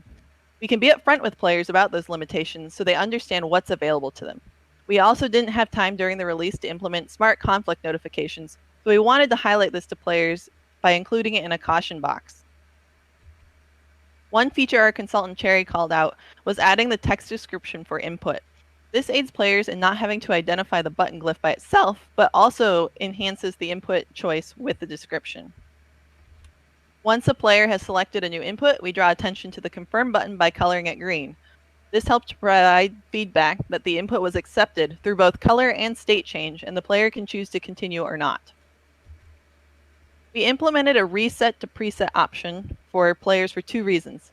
First, it allows players to quickly start their custom layout with a preset they typically use to aid with potentially limiting the number of changes they want to make to their layout. For example, if you normally used green thumb, you could select this as your custom base and only change a couple buttons to what you want. Second, it allows for players to reset their choices based upon a preset of choice instead of just the default option. Calling back to reusing common navigation methods, you may recognize the selection layout. We use a similar interaction for selecting activity difficulty. Once a player selects a reset layout, we pop a dialog to confirm their choice. Since players could potentially spend a lot of time editing their layouts, we had to make sure it was clear to players when a destructive action was going to take place. The final aspect I'm going to talk about is the ability for players to unbind their inputs. To help players with flexibility and error prevention, we allow players to unbind single inputs. We considered placing it in the set binding overlay, but ultimately we decided it made the most sense on the button layout screen itself. This way players can identify 2 potential overlaps of inputs on the screen at a time and change them while still visible. You'll notice we also included the button input description on the input tooltip, so players once again didn't need to rely on identifying the correct button glyph. Now I'm going to hand it back to Lisa to go over a few surprises we ran into during development and some tips that might help folks who need to add remapping into their existing game. All right, so one particularly surprising issue we ran into was with localization and how we represented buttons and inputs in strings. Before remapping, our strings were written like this: a natural sentence where the button token would point to an image of the glyph of the button on the controller. So press button token to throw grenade would show the glyph of the R1 button or whatever it was mapped to in the preset you had selected. With the new system, we now had 2 tokens instead of one for input and one for the button, and the input token was an English string. Our initial instinct was just to rewrite the strings like this, replacing the written word press with the input token of whatever the player had selected. So input token, button token to throw grenade. Here's the problem though. Because that input token is an English word, this format was not guaranteed to be localizable in all languages due to grammar rules, sentence order, and verb rules in a number of languages that we support. So we had to get together with the localization and narrative teams to figure out how to solve this. Our solution involved rewriting all strings that referenced controls so they were no longer natural sentences. Instead, we would show the input, show the button, then separately describe what this combination did. This ended up being the best solution we had with the time and resources available to us, but it did involve a massive editing pass. The next issue might be a controversial topic since it yielded some live bugs, but we decided that rather than keeping our old bespoke presets in their old system and having remapping alongside of them, that we would rebuild all our presets in the new remapping system. This had some pros and cons. The pros were it made it much easier for players to make a single change on top of an existing preset, since you could easily copy a preset as a base for your custom layout. It also made it faster to find bugs, since in development we were essentially switching everyone over to using the remapping system, even if they were using their default presets. The cons, of course, were more bugs on launch. Remember how we broke sprint canceling? However, we feel like this trade-off was worth it for the benefits we got, and the bugs that we found in live were resolved in the next couple of patches. If you're in our situation where you have an existing game that's been out in the wild for a while, and you're adding remapping to it, here's a few development tips that might help you. Keep your old bespoke system functional alongside your new remappable system as long as possible to be able to compare. Ideally, keep an old build of the game functional past ship, so you can go back to compare for bugs that will crop up in live. Our sandbox engineer ended up having to boot up Destiny 1 at home to compare some specific behavior. Handle commands in a deterministic order, ideally one defined in content that you can manipulate easily. This reduces the test matrix and allows you to spot fix some bugs. For example, process double jump before jump so it can suppress the jump input and prevent a jump from being queued right before landing. On the inspection and testing side, make it as easy and fast as possible to change configurations, and again, to be able to compare to the old system. Before we had any UI work done, we were able to use a text CVARS file to change the remapping and load it live in the game, which expedited testing. Plus, we were able to easily switch it off with a single input command. We also had some good debug visualization for which buttons were mapped to which verbs at any time. So, for all this work, did the feature actually work? Did it actually help people play our game more easily? I went to Twitter and asked folks for examples of how they were using the system. And here's a few of the quotes that I got, kept anonymous by request. I have psoriatic arthritis and have a difficult time clicking in thumbsticks. Due to this, I never used finishers until remapping. Mapped finisher to up on D-pad and now I use it all the time. I sawed off part of my left thumb, and remapping the sprint to the right thumbstick was a godsend. Playing Destiny without being able to sprint is just not very fun. Very happy with the feature. I remapped crouch from B on a regular Xbox controller to R3, the stick click. This allows me to slide and aim scan an area better while sliding. I'm starting to get older, and my fingers seem to be tougher to play. I've completely remapped my setup and got back triggers, and the pain has been relieved. I rebound sprint to L1 and bound grenade and finisher to down D-pad and right D-pad respectively. Repeatedly pressing L3 had ended up straining my thumb. I have two remappable buttons on the bottom of my controller where paddles would be on a SCUF controller. I remapped the one on the right to jump and the one on the left to crouch. Makes it easier for me to rotate my camera while jumping and moving around and sliding. So I would say from those, even though it's a small sample size, that we definitely affected people and definitely enabled more people to play. People used it either to just optimize their own play or to literally do things that they weren't able to do before in our game. So let's do a summary of what we talked about today. First of all, controller remapping, applying it to an existing game that's already launched is hard, but it's so worth it. You can see that it really affected people's ability to play. Champion the feature early and often. It's one of those important but unurgent things that can easily get deprioritized if you're not constantly checking on it and making sure it doesn't slip through the cracks. Competitive analysis is great, but there's no one-size-fits-all solution for every game. You'll have to figure out the unique challenges that your game faces and figure out how a remapping solution would fit what you have.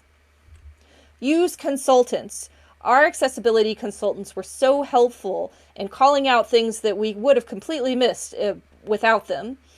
They really saved us a lot of time and I believe made the feature a lot better than it would have been without them. And lastly, well not lastly, expect surprises for fitting your remapping feature into your current tech. Run it by area experts early. There's always going to be something weird that pops up. And lastly, the UI will take a really long time, but it's important to get it right, so make sure you budget those resources appropriately. Thank you for coming to our talk. I hope that it was helpful.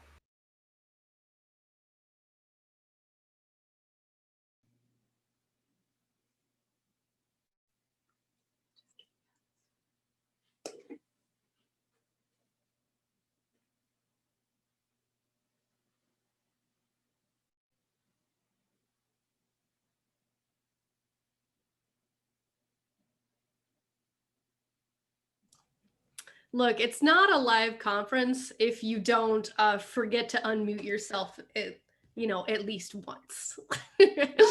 So there we go. I just got it out of the way on day one. No worries. I absolutely loved that talk on the remapping that they put in because I think it highlighted a few things that people are always saying. Number one, when you do these accessibilities later into the project, it's always harder than if you did it early on.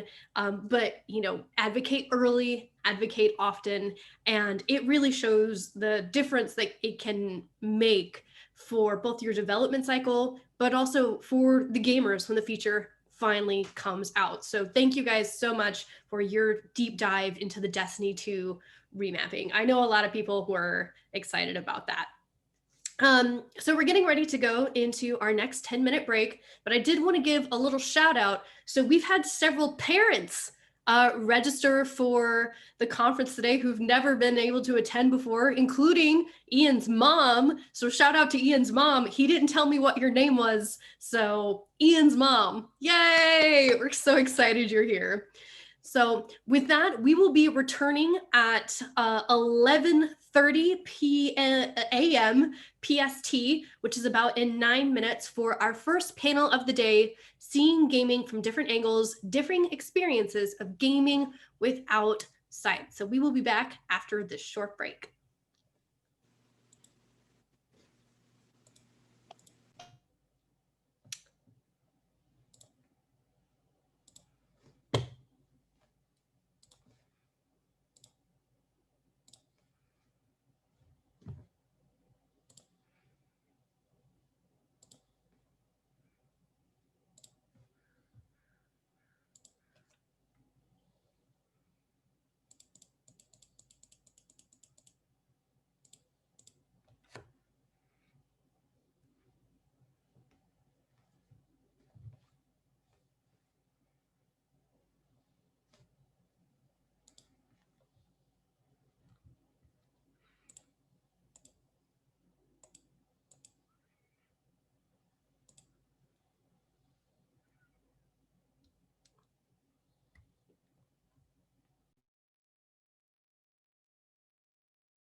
Hello.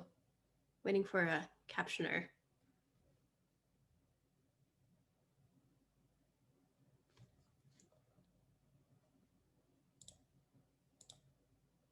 Or interpreter, I mean.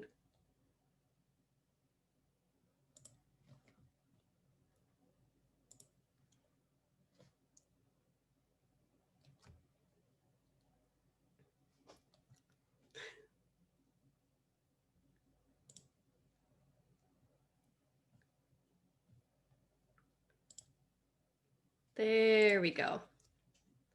Awesome.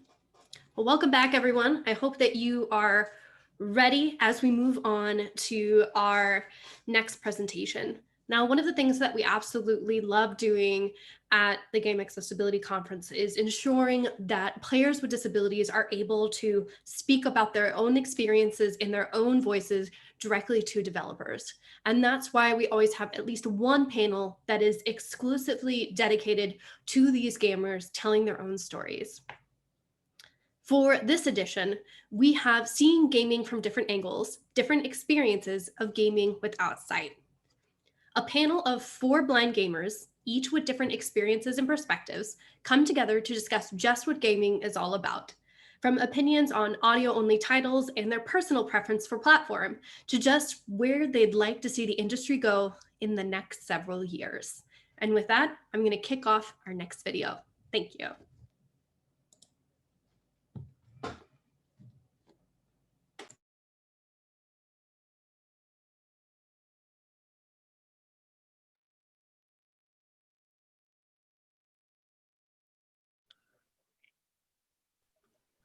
Hello everyone, and welcome to Seeing Gaming from Different Angles, Differing Experiences of Gaming Without Sight.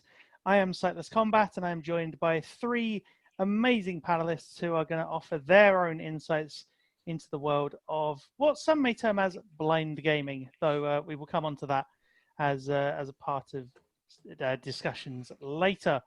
Now, as I said, I'm going to just start with introductions. So I am Sightless Combat. I'm an accessibility consultant and gamer without sight. When I say that, I mean I have absolutely no sight whatsoever. You've probably heard me give presentations at previous GaConfs as well. I did a presentation on audio description relatively recently, which was very well received from what I remember. And I do YouTube videos, streaming, and write reviews, amongst other things, as well as working with studios to help improve the accessibility of their own projects, current and future. Now, I will pass over to the next panelist. There is no specific order for these, so I will let them introduce themselves. I'll go ahead and go first. So my name is Ross Miner, and I'm also completely blind. Surprise, surprise. Let's see. I am a YouTuber. I stream on Twitch, but my main job is mainly a Paralympic swimmer. I train at the Olympic and Paralympic Training Center in Colorado. Pretty much do that full time, and then I do YouTube videos of like technology and how I do this blind and how I play this video game blind, all sorts of stuff like that. And yeah, it's pretty much about me. So who wants to go next? All right. I'm Mike Fair, and I created the Odyssey magazine back in 1996. It covered games accessible to the blind, and I've seen it go from just text-based games through to audio games. And the magazine stopped in around 2004. And back then we hadn't really seen any activity on consoles, but that's certainly changed since. So I'm kind of an old school gamer. I tend to I like audio games. I have a PC and I game on my iPhone, so iOS, and those platforms have proved wonderful over the years.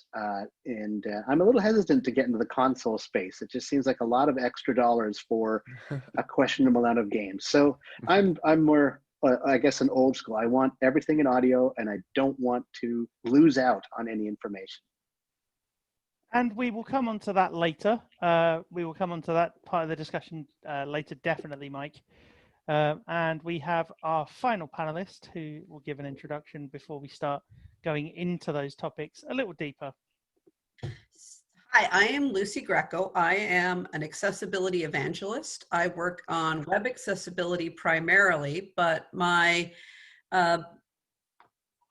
portfolio includes everything from devices, websites, applications, environments, anything about getting people with disabilities into technology or using their built environment. That's pretty much what I cover. So I am totally blind myself as well. I have been gaming since I was a wee child, on the old text adventures to audio games to console games. I've always wanted to play games. And for me, games were always a means of socialization. So I had my computer taken away in high school because we were caught using my computer to play games over the lunch hour. Wow, that's that's definitely an interesting story to start off with. And I realized that I'd neglected to provide my own introduction to why I play video games and what systems I play on as well, which will feed well into our first topic of discussion, into our first main topic. So I primarily play console games. My console of choice really is the Xbox One, but specifically the Xbox One X at the moment. But I do plan to upgrade with all the next gen hardware on the horizon. But I do also play PlayStation 4 games, and we'll come on to that. The most recent one that I've played a large amount of course, being The Last of Us 2, which we're not going to cover in a great amount of detail, given that will already be a topic of discussion. But I also play PC games when I can, when and where I can, with accessibility or otherwise. But audio games as well. I've played a few over the years, but primarily my experience is with the accessibility of console games and PC titles in the mainstream side of things. And as to why, it's because I want to get involved with other people, so I want to engage on the same level as my sighted peers, and I want to have a great time with these immersive experiences that everybody's talking about, whether that's single player or multiplayer, local or online, regardless. So as for that, we've all discussed who we are and our sort of roots in gaming to an extent, at least. But we will now move into the preferred platform side of things as well. So I know Mike's already put his proverbial cards on the table, and as have I. But I will allow Lucy and Ross to do the same. So I'll start here on this one. Ladies first. Thank you, Russ. I don't actually have a preferred gaming platform because for me, the accessibility is key. So if I find a game on one platform versus another that actually is accessible, that's the one I'm going to play. Recently I found a really good game that's actually accessible on both Android and iOS, which is really unusual that both platforms has equal accessibility.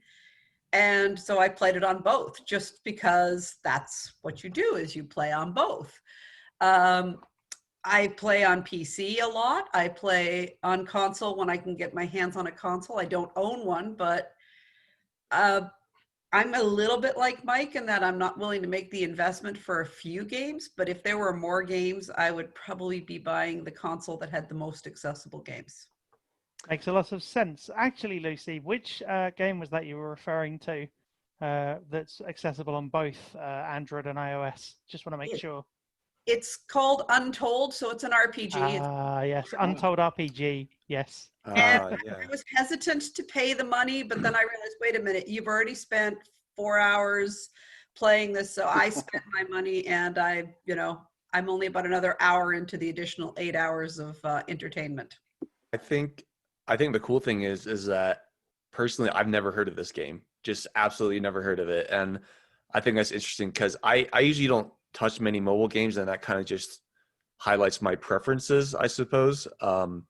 Because growing up, before I went blind, I played a lot of Nintendo 64 and PS2, GameCube, that era.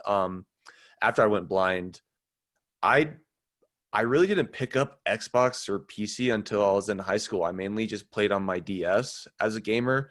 But really, when I picked up Xbox and PC, was really when my gaming kind of took off. I built my own computer. I have like 2 Xboxes, and those are the systems I prefer to play on. But kind of what you said, Lucy, I'm totally on board with. I completely agree. Like, if a game is accessible, no matter what console it's on, I'm pretty much gonna buy it. At least at this point where we are with accessibility, because that's pretty much what I do with the PS4. Or I feel like that's what a lot of blind people did, was they bought PS4 for Last of Us 2. But like, even in the past, I mainly had a DS, Game Boy for Pokemon. So the whole playable/accessibility, or playable/accessible games, and buying a console for them, yeah, like that's pretty much what I did growing up, was why I had so many consoles. I mean, you're not the only one who's done that as well. There are For sure. there that goes back actually a few years to the start of the PlayStation versus Xbox, sort of what might loosely be termed as an accessibility arms race, a few years ago in 2015, when we had the PlayStation 4 announced that it was going to, well, there was a beta that had features in, it had a version of text to speech for menus in it. And then Microsoft a few months later said, with our operating system, we're going to have, all of these accessibility features available, including narration, well, via narrator, as the name suggests. Yeah. And then there were lots of people who bought a PlayStation 4 and then realized it was region locked to the US, which is a very interesting turn of events. Hopefully the next generation consoles resolve that, but we'll come to that. We'll cross that proverbial bridge when we come to it. But in terms of that, that's where that trend really kicked off, I'd argue. But you're not the only one to do it. I know one gamer in particular who I essentially had a big long discussion with, and they then ended up buying a PS4 and got the Last of Us 2 limited edition one, because wow. the game was that good. So developers, if you want to sell consoles, if you want to sell games, make them accessible and people will buy them. But that brings us smoothly, really, onto our next point. Oh, yes, Lucy? Just one last comment on that area, in that, it's been proven that people with disabilities tend to spend more time and more money on these things. Accessibility sells.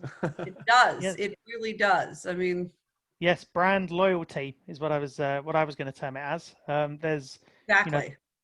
There's lots of people I've said, Microsoft have done a fantastic job with accessibility. Other companies are following suit, and they'll ask me what games I'd recommend. And once I recommend those games, I've had people go out and then ask me later. They've bought these games and they're like, "How do I get started? Where do I get involved with all the community aspects?" So with Killer Instinct, with Gears of War 4, Gears 5, and even sort of projects that aren't designed for the game to be overtly accessible but allow for an accessible experience. So things like Halo 5 Medusa, which is a map and mode set that I helped create, or had assistance with creating through a number of cited co-forgers and play testers.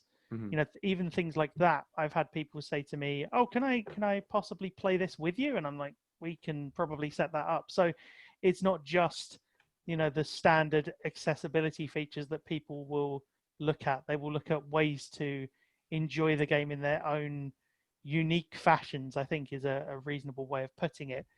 But that then does bring us rather smoothly into the benefits of accessibility, as to why accessibility is so important. So we've already had the idea that accessibility sells. That's kind of a key thing. If a game publishes accessibility features really early, like the various Ubisoft titles have started doing, like Microsoft titles have done. Like I think it was Shadow of the Tomb Raider a couple of years ago.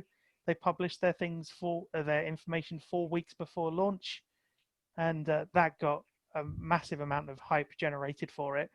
But there's also, of course, the thing that I alluded to in terms of community engagement and being able to socialize. I wonder if any of the other panelists have input on that, or things that haven't been covered, or maybe want to expand on those points as well.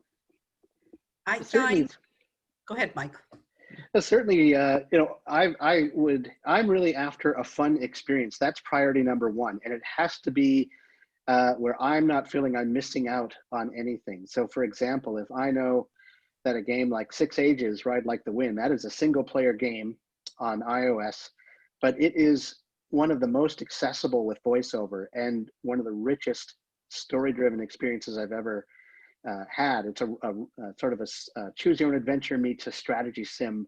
It's completely done turn-based, so there's no time pressure. You can take your time. You get lots of information, and I'm not feeling like I'm at all playing unequally with the sighted people who the game was originally designed for.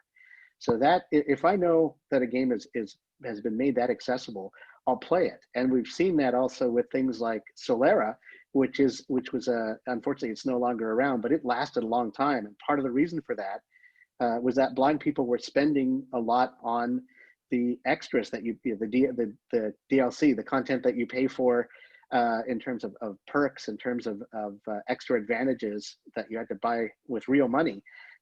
People stuck with that a lot longer because the game was completely accessible. I had to stop playing a game 1 year because I spent over $1,000 in a year at in-game extras. Oh my gosh. Wow. I'm only unmuting my mic just to say, wow. And I realized that was a little obsessive, so I stopped. So other reasons I play is a social thing to me. I mean, there's, living in the Bay Area, people here are far apart from each other. I mean, I have friends all over the Bay Area. Nobody wants to travel 2 hours to visit somebody and then 2 hours to go home for an evening. So it's a good way to socialize in the evenings. And every single game I've found myself playing addictively like that has a social aspect to it. You're part of a team, a guild, an alliance, something along those lines is part of the game. And so I'm meeting these people virtually, and maybe they don't know who I really am. Maybe they just know my in-game personality, but it's a way to meet new people and interact with them.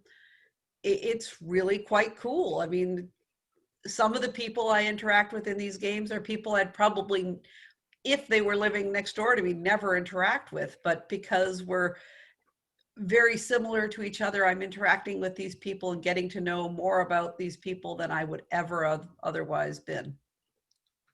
That's a great point. I was going to just make a very brief comparison to Sea of Thieves. It's a game that I've put numerous hours into, more so now that I'm actually playing it with a regular crew as part of my work as an Xbox Ambassador's Play host as well. So I'm streaming Sea of Thieves on their channel on Twitch, as well as on my own personal channel where I stream other content as well. But Sea of Thieves is a game where you crew up with other players and you can do pretty much whatever you want in a sort of pirate sandbox, piratical themed sandbox. And I've played with so many different players where I started introducing myself and saying, I'm a pirate with an eye patch over both eyes. And they're like, huh? Are you trolling? And they realized I wasn't.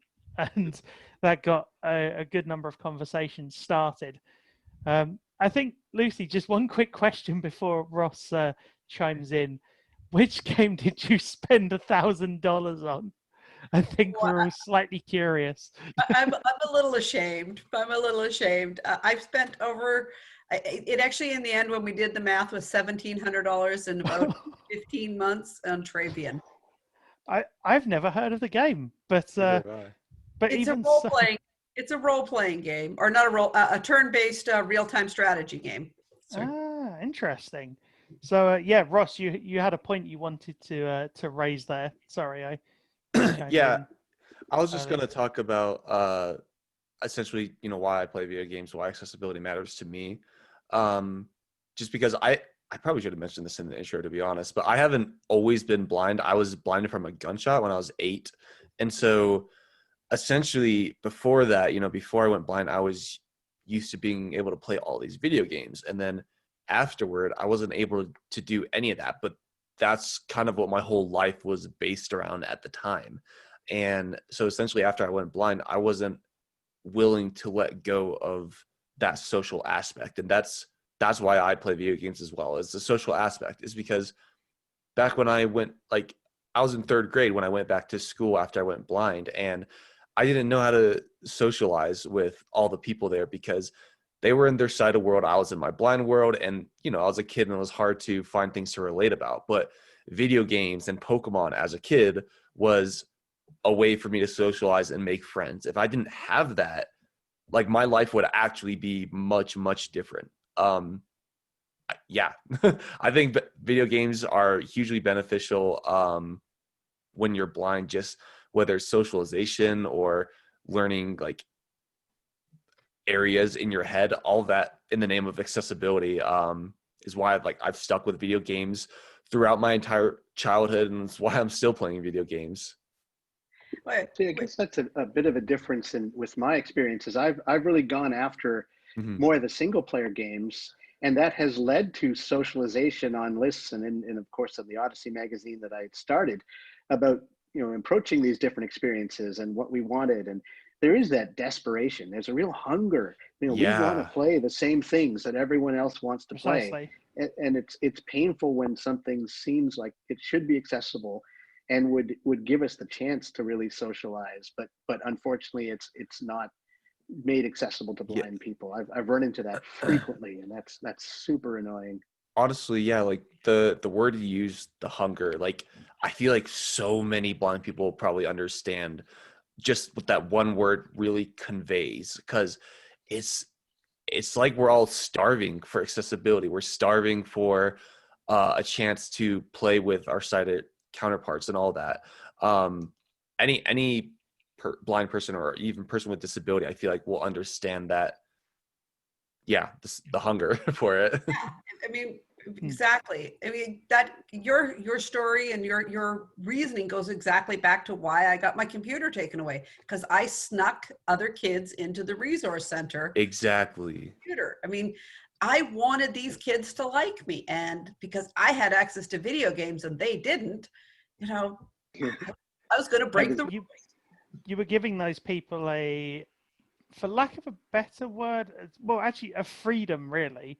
You were giving those people a glimpse of sort of a new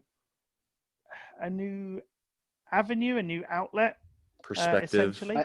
Yeah. Perspective. Yes, that's the word, Ross. That's the word I was looking for. These were sighted students. So, I mean, they already had access to the video games, but it was more me being one of them.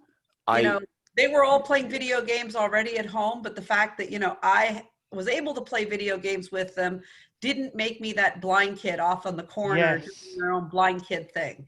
Yeah, Lucy, I 1000% get where you're coming from. Like a specific example, like just right off the top of my head, I remember playing the audio game Swamp for some kids in English class in high school, showing them, hey, look, like blind people, like this is a game made completely out of audio. Like what's different if you added video? Like that was my way of showing them, look, I'm just like you guys. Like I can play video games like you to some extent. Yeah. So I totally get that. I was going to say, I had the experience of I had the experience of having a Eureka A4, which is a computer for the blind with an Aussie accent and a Braille keyboard and no screen. I had that in the cafeteria in my high school, and I had sighted people playing a text game, one of the Zort games, along with me, and arguing about what to do next. And I remember feeling, wow, this is awesome. Like for one period, like it was we had it over a course of like maybe a 4 or 5 week period of lunch hours where we were trying to solve this game, and it was like, wow, these things can really even if it's a single player game, it can really knock down bridges. Games are important, and we should have much more access to them than we currently do. Absolutely. I completely agree, and that leads well into the next point, which I would pose as a question, and it is a question, but I'm just going to throw it straight in. No real introduction needed. Audio games, benefit or barrier? There we go. Benefit, absolute benefit. It's again, what do you want with games? For me, as someone looking for fun experiences, that's my first bottom line, and I can get that best if information is auditorily presented. And if I will play games for sighted people, but I need to know that I'm not missing anything beyond eye candy. If I'm missing a little of the atmospheric stuff, I'm fine with that. But I need to be able to make decisions based on the same information as everybody else, and with the same degree of competence and speed, or at least something approximating that. That's kind of where I'm coming from. So for me, audio games have let me experience a lot that otherwise I could not have. Like, for example, the race with Top Speed, when that came out, that was huge. I mean, that was the first time I would drive a racing game and really understand the stresses involved in driving, period. Like, that's the first exposure I really had to that in a multi-car environment where you had other blind people racing. And I remember the impact that had on me. And the understanding that gave me is, okay, why are people getting so stressed out, in real life driving situations? And this gave me a bit of insight into that. So yeah, from the experiential point, I would say yes, audio games have offered me a lot of insights that I could not have gotten otherwise. Now, unfortunately, it's harder to get sighted people to play audio games because they need eye candy. Or it's not so much that they need it, but they rely on it. There's a difference. Yes. I've had so many people. Well, no, they seemingly rely on it. I've had so many people say to me, I've had various comments over the years. I had one person when I was discussing the accessibility of Killer Instinct a few years ago while the game was still in active development. I had a person say, "I work with blind people. They don't play video games. It's not the done thing." and that amazed me first of all. But then when sighted players started to when they got their heads around the idea and sort of read the options I was suggesting for implementation at that point, so things like what eventually became the HUD meter volume slider, which allows you to hear the combo gauge essentially to get an idea of how close you are to losing, to sort of dropping your combo and not being able to cash out all that damage you've just done, for instance. Once sighted players got into that, they've really rallied around it. They were like, this is amazing, this is great. And I've had so many comments like that where people have just been amazed by the idea of, oh, this person has absolutely no sight and they're playing a video game. But then there are people who've also said, I can't play, I could never do this. I could never actually close my eyes and play a video game without the video. And then I say, right, come over here and try playing Killer Instinct without looking at it. And sometimes they do even better than they would do normally. And I'm like, well, I've just proven your point. You can play a video game without the video. It's possible. It's just a matter of giving it a go, taking that leap of faith, to use an Assassin's Creed reference, and deliberately, or even an audio game reference. Actually, there is an audio only game called Leap of Faith where you're going through a sort of maze that's got it's a literal platformer, but that's a topic for another panel, possibly. The interesting audio games that innovated on unusual experiences. But there are definitely times where sighted players they've underestimated their own abilities to play video games, without relying on the visuals. People have said they're called video games for a reason. Mm-hmm. Why is there video in video games if they're not meant to be seen, kind of thing?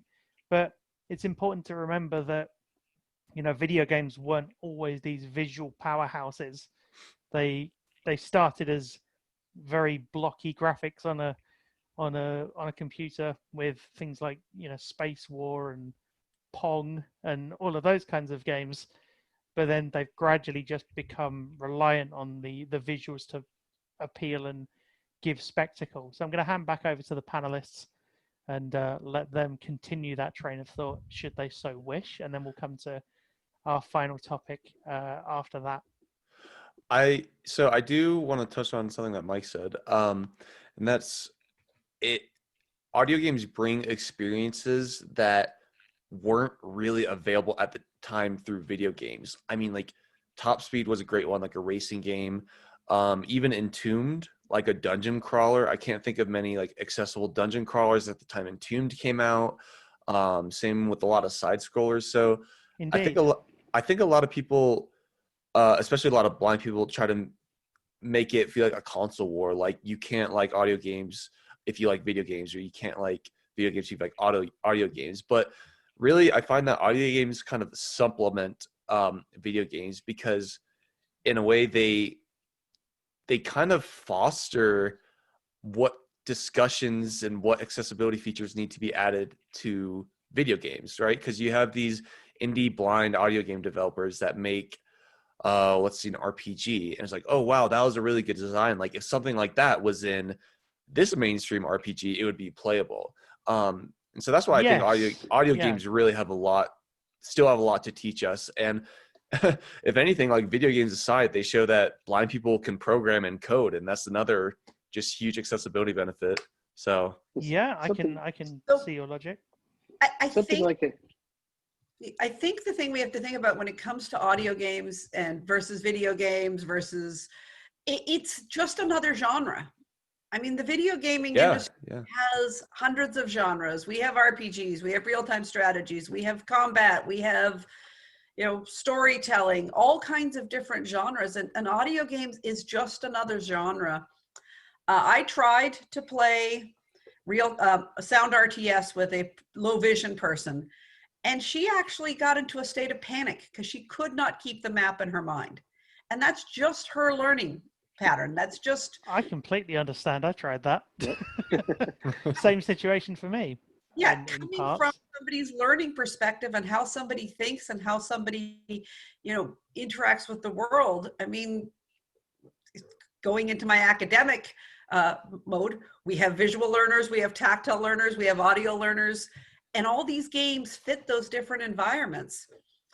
I think a good video game developer would think about all these different types of modalities and make sure that somebody could use one, both, all three, and get out of their game what they want, and they would have a huge audience.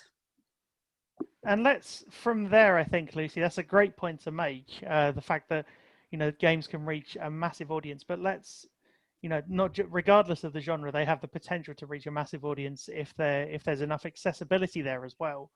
But with that, let's move into the final topic, which kind of covers all of the things we've just discussed, which is the future of accessible gaming. So things like the community developer relationship and, what we would like to see in the future. So I'll just start with mine and keep it brief as best I can. Essentially, I'd like to see developers reaching out to as many consultants as they can, as early in development as they can, and budgeting in that as well, in terms of budgeting in the consultancy and making sure that there's ways for people to play test the games as they go through the various phases of development. But I'd also like there to be channels for community members, so players like ourselves, players like, anybody, to reach out and say, look, could you implement these things for these accessibility reasons, for instance, and developers can look at those things and attempt to add them as best as they can into their games. And once those elements become standard, much like Microsoft's menu narration seems to have become the standard for the majority of games of late, those kinds of things can carry forward, which is where you want things to be. And as for what I hope to see in the future, I'll leave that until the rest of the panelists have spoken. But I'll hand back to you three to discuss what you think you'd like to see, and where you'd like things to move forward in terms of accessible gaming, however you want to define that. Yeah, so what you said really about communication is key. But I also think that communication is good, but it's only one part. So it's like a developer can be like, oh yeah, we're totally going to add these accessibility features. But like you said, Sightless Combat, if you don't plan from the beginning to add these accessibility features, to add a budget, it's like you're not really accomplishing much. So essentially, I feel like these developers need to, let us know that they're adding accessibility features, keep communication open, be transparent, but also essentially, I can't think of a better way to say this, but like put your money where your mouth is, essentially. So like if you're going to say you're going to add something, like do it, instead of being like, oh yeah, maybe we'll Yeah, do that in the next be generation down the be line. It's like, forthright, and exactly, forward with it, exactly. and essentially implement. I was just thinking of the "just do it" meme. Okay, That kind of thing, essentially. Because see, the thing is, when a developer's like, "Oh wow, that's really insightful," like we'll look at that later down the line. To a blind person, to a disabled person, that just reads as you're not taking this seriously. At least that's how it comes across to me, and that's why communication is important. Like, communicate what your intentions are from the beginning. And if your intentions are to add more accessibility, I'm sure more people will be buying your game. Well, even just now, like I've tried to get this game Slay the Spire, and unfortunately with Steam, it's inaccessible. So, given the screen reader I have, so it's make sure that that accessibility is thought through, right through all the different, including the marketing, including how you get the game.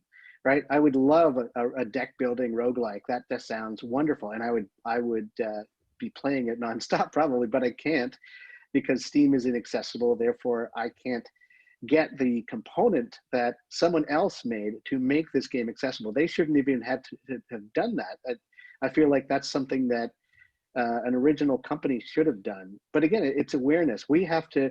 A lot of people aren't aware of the possibilities of exactly going beyond audio. So it's partly we have to help try educating them as well on what is possible. Like a game like Hero's Call proves pretty conclusively that any of these turn-based role-playing games could probably be made accessible, given the design of that game. But the developers would have had to be exposed to that to even think that it might be as possible. So I would hope that more game developers would include us from day one in terms of accessibility, like 6 Ages Ride Like the Wind did. That's a perfect example of someone who went well out of their way to even describe, right down to describing the hand-drawn art in the game, and making sure that really maximizing how voiceover was used. That's the screen reader on iOS, and its functions we use to the maximum to give us the information as easily as possible.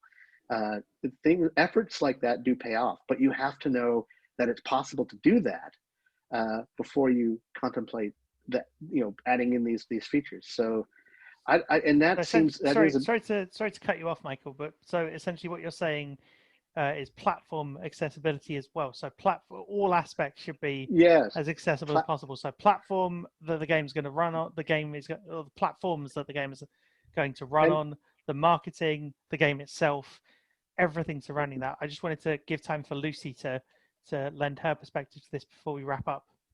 So I think this is actually all going to the big theme of every talk I've given in the past, many years that I've been working, is that the only way you're going to get accessibility is to include people with disabilities. All these barriers that you've mentioned that have happened in the development stage, and the fact that a game can't be gotten to, or, it's great if this feature does this, but all this stuff could have been avoided if you include people with disabilities in your development process. I mean, it's really hard to have the person sitting across the aisle in their cube in the game studio not be able to play your own product. People don't want that to happen. Everybody in the studio is going to have to try playing that game. And if you have people with disabilities on your development team, even if that person maybe is in the accounting, they still are going to be somebody you can turn to check. So include people with disabilities on your staff is a big theme I always push for accessibility, because it might be a big advocacy organization's tagline, but I like using it anyways. Nothing for us without us. You can't. Nothing about us without us. Just to be clear. It's close enough. I'm not part of that organization, so. Neither am I, but still, I've seen it a few times in various accessibility posts. So, yeah. To answer your actual question about what I want in the future is I want to be able to go to a store and pick up a title and at least be able to find the accessibility features in that title, be able to try it and play it. A lot of the mainstream organizations don't even give you money back if it's not accessible. And I don't think we need to ask for money back. I think we need to ask for the accessibility to be just another requirement in every development cycle. I agree. Yeah. So, when games go, sorry, I was just going to say, when games go through certification processes, you mean, so, you get testers as part of the certification process, maybe. Is that what you're suggesting, Lucy? Why not have them be in part of that certification process, but why not have them be development staff? There are, of course, yeah. There are plenty of people with disabilities who are, engineers, who can program, who can code. I even know a couple of blind graphic designers. There are people who are quadriplegics who are designing software on a daily basis. Have these people in your development team. Like I said, it's easy to say, oh, a blind person can't play my game. But when that blind person is John, who sits in the cube next to you, it's a lot harder to say that. Yeah, it's like you say that to their face. Say, you can't play my game. But no, like what you said, Lucy, earlier really resonated with me, is that you just want to walk in and be able to pick up a game. That's all we're asking. Yes, 100%. Just to be able to play a game. Like, none of us can really stress enough, like, how much accessibility matters. Like, so for example, if you guys could see me, like, I'm 6'2", 200 pounds athlete, right? But when I hear things about accessibility, like, I almost start crying like a baby, because that's how big this is. Like, I'm trying to think, it's like just going back to the hunger, or like being starving. It's like giving a starving person like a full course meal. That's like each time an accessibility feature comes out, just a single accessibility feature comes out, is like having a full course meal, at least for me, because that's how important this is. That's how much we've been asking for, and just how much it means to us. Just to be clear, Ross, I think if we want to just briefly elaborate on that, it's a full sort of meal when the accessibility features benefit you, whether that's like an aim assist, whether that's a I don't know, a camera follow for so that you can pathfind easily, like in Last of Us 2, like in Gears of War 1, all the way back in 2006, 2007 ish. Yep. Actually 2006, yeah. All the way back in 2006, when Gears of War 1 released, they had a feature that allowed you to essentially move through all of the corridors and things, as long as you had a co-op partner in front of you who was moving in the right direction. And even tiny things like that are accessibility features. Yeah. And I think what I'm going to ask is the final quick question is, what would one takeaway be from this panel? What do you want developers, the public, anyone to take away from this? I'd say there's only so much that we can say in this panel. So really reach out to people in the disabled community, anyone, just get some feedback, because there's so much more that we can show in the way we play, in the videos that we make, than just this quick little panel, which I wish if we could, we could talk for hours and hours. Sorry. We could indeed. Lucy, your brief, like, one sentence takeaway? My one sentence takeaway is, I want to play. I am here. I want to play, and I am not unusual. There are other people like me.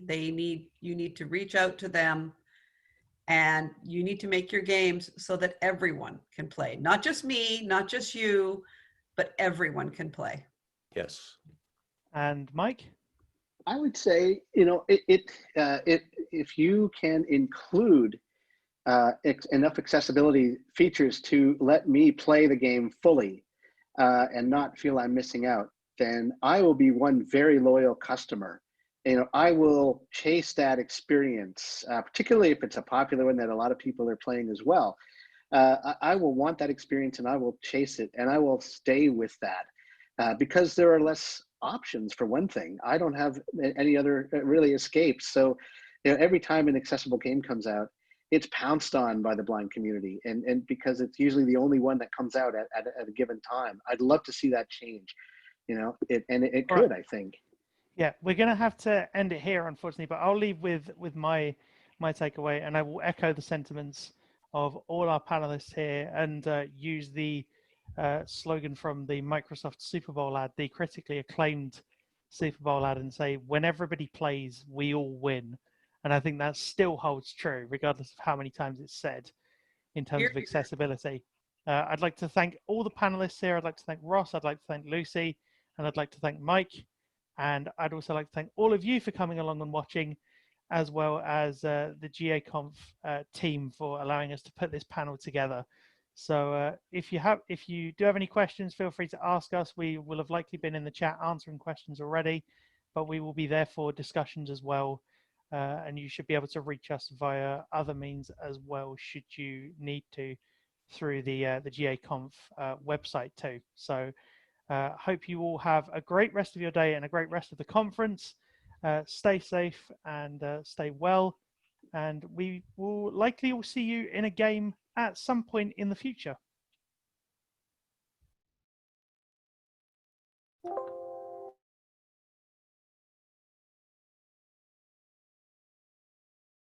Recorded? Are we good? It did, but I'm trying to get it to turn off.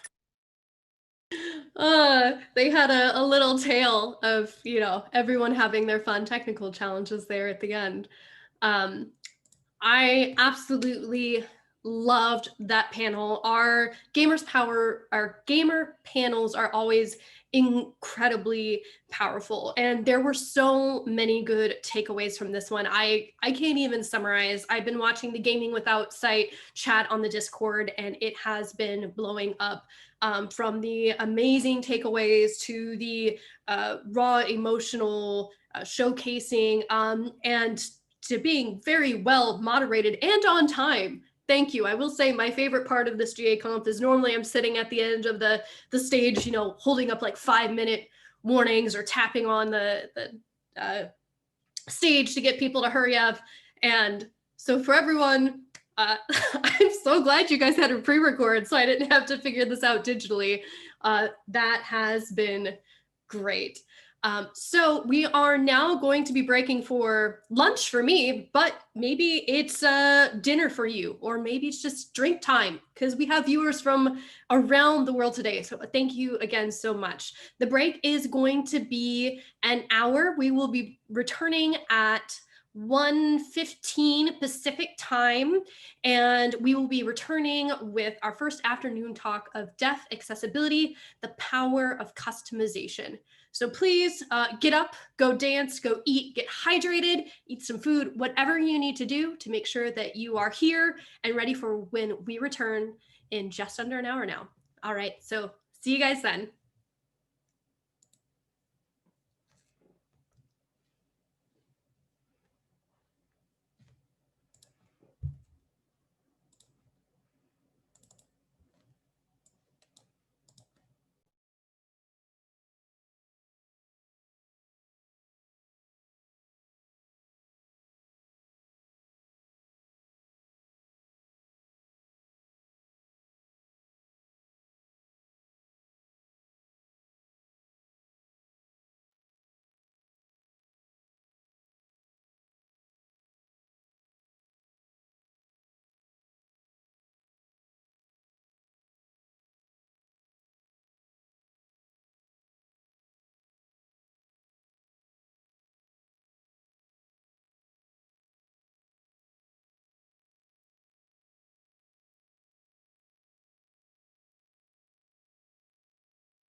Okay.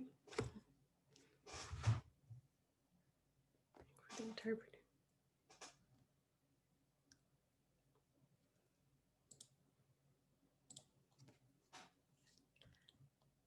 All right. We're going to do some really quick testing. Someone updated to see if we can get the double spotlight to work. If not, I will go back to my other setting.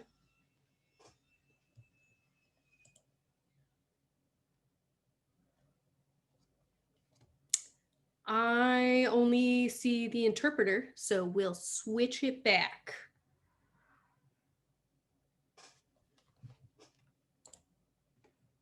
Thank you guys for being so patient with us today. Lots of learnings. I'm sure you can all hear my gorgeous mechanical keyboard.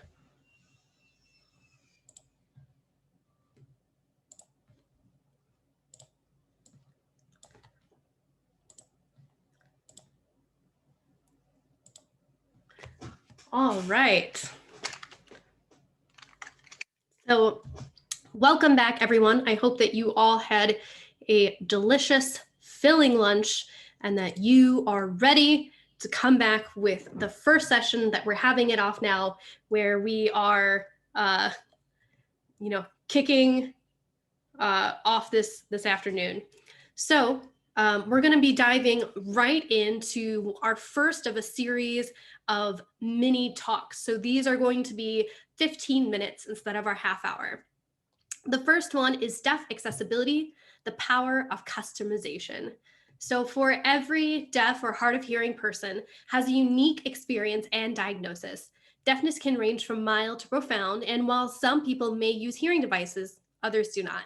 This session explores the power of customization and provides guidance on creating accessible experiences across the whole deaf, hard of hearing spectrum. And with that, I will kick off our next video. See you guys soon.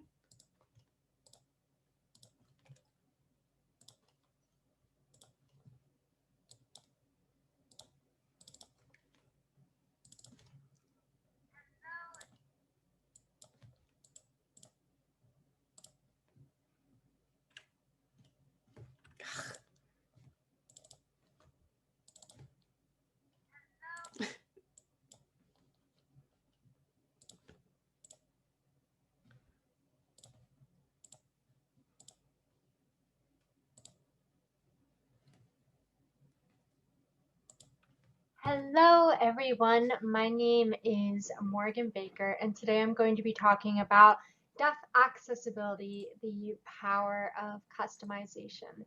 So I'm going to start off by laying a couple facts on you. In the US, there are approximately 48 million people who have some degree of hearing loss, whether it be mild to profound. To do the math for you, which I so graciously have done, that is roughly 15% of the population that has some sort of mild to profound hearing. And that, to me at least, is a ton. And that's just in the United States. So how can we make our games more accessible? This session is going to explore the power of customization and provide some guidance on creating accessible experiences across the whole DHH spectrum, where DHH stands for deaf and hard of hearing. So I'm going to start off stereotypical stuff, but I mean, it's helpful. I'm going to introduce myself. I am a full-time disability specialist for the University of Southern California. I also provide accessibility consultation to studios as needed. So the most recent was I did some help for Naughty Dog with The Last of Us Part 2, which was super freaking cool. It was a blast. In addition to that, for my everyday role, I just work with hundreds of people with disabilities to create equal access and, equal experiences. And this ranges from medical, mobility, all the way to blind, low vision, and deaf. And if there's one thing I can take away from my role and share with you right now, is that there's no such thing as one disabled experience. There's no such thing as identical diagnosis. Every single person is always a little bit different, and this is especially true for deaf and hard of hearing individuals, which deafness is my specialty. Some folks are born with hearing loss, whereas others may develop it later in life. Deafness is also a spectrum, as represented here in a audiogram that I share with you on my slide. Some people may have mild hearing loss, whereas others may have up to profound hearing loss. Some people might use hearing aids if it's like mild, moderate, whereas others may know sign language, or maybe if it's severe to profound hearing loss, you might see people who have like cochlear implants, and many choose not to use a hearing device at all, whether it's for medical purposes or personal purposes. So we also have 2 ears, which means deafness doesn't just range from person to person, but also ear to ear. For example, someone may be completely deaf on one side, but be able to hear on the other. In fact, I don't think you will find many deaf people with identical audiograms. In fact, I think unless it's like zeros on across the board, you're not going to find the identical audiogram, which I think is very interesting. So you can take me, for example. I went deaf in my teenage years, learned sign language, but I also have 2 cochlear implants, and I use my voice, as you can hear. However, I actually don't always use my cochlear implants when I play video games, since cochlear implants are very, very tiring. And honestly, at the end of the day, I just want to relax and game. I don't want to worry about hearing fatigue. And though other deaf people may relate to me, we are still very different. We're all extremely different. And so what can we do to design our games to make them as accessible as possible to the deaf and hard of hearing communities? And as you might have guessed, because it's in the name, the power of customization. Every deaf person, hard of hearing person has their own individual needs, and we cannot predict them as designers. Therefore, by adding customization options to our games, we can enable deaf players to adjust the interface and the gameplay to meet their individual needs. So let's take the most common one that we see. Subtitles and closed captions. In the entertainment industry, this is a standard to include subtitles and closed captions, as well as it's a standard to let people customize them. In the video game industry, subtitles are honestly the bread and butter of deaf accessibility. It can make or break a game, especially if the game has a lot of dialogue. So in addition to allowing players the ability to turn on the subtitles, we also need them to have the ability to adjust the subtitles to meet their needs. Here I list 5, the first 3 being font size, color, and edging, and this last 2 being background color and opacity. And on the left here is a screenshot from Disney Plus where all 5 suggestions are integrated. But why do we use all these options? Aren't subtitles enough? Well, no, because every person has their own individual needs. So like, for example, dyslexia, about 5 to 10% of people have a reading related disability, and you can bet there's going to be an intersection between that and the deaf population. Therefore, it's important to let people have that font customization, especially for folks who heavily rely on subtitles. Especially too, this is just basic practices of just creating a universally designed product. For example, some deaf people may be dyslexic and need an opaque background to increase contrast, or font edging to improve the contrast, whereas others may need different text colors to ease eye fatigue. And that actually is common for not just dyslexic people, but also non-dyslexic, or maybe someone who has like visual processing issues, and they might need a different color to alleviate fatigue. So let's take a really recent example from Ghost of Tsushima. We can adjust a few things, including the subtitle backdrop, subtitle names, text color, and something called large text. In this next slide, we can actually see an array of these subtitle customization options in use. The first, we have the speaker is labeled, and we also have the text is enabled to be larger. Whereas the second one, the text is much smaller. I would say it's at least half the size, which, you know, that can make or break it if you're playing on your couch and looking at the TV. It's really hard to read those teeny tiny subtitles, and I think even hearing people would have that issue. So it's really good to, you know, let people adjust the size. That's like the first and foremost that you should always include. We also see examples for the third one where the subtitle text colors change to blue and the fourth where it's changed to yellow. And for the larger text option, it's actually interesting. It doesn't just affect the subtitles, it affects all text in the HUD and interface. So for example, here the users are prompted to hit R2 to speak.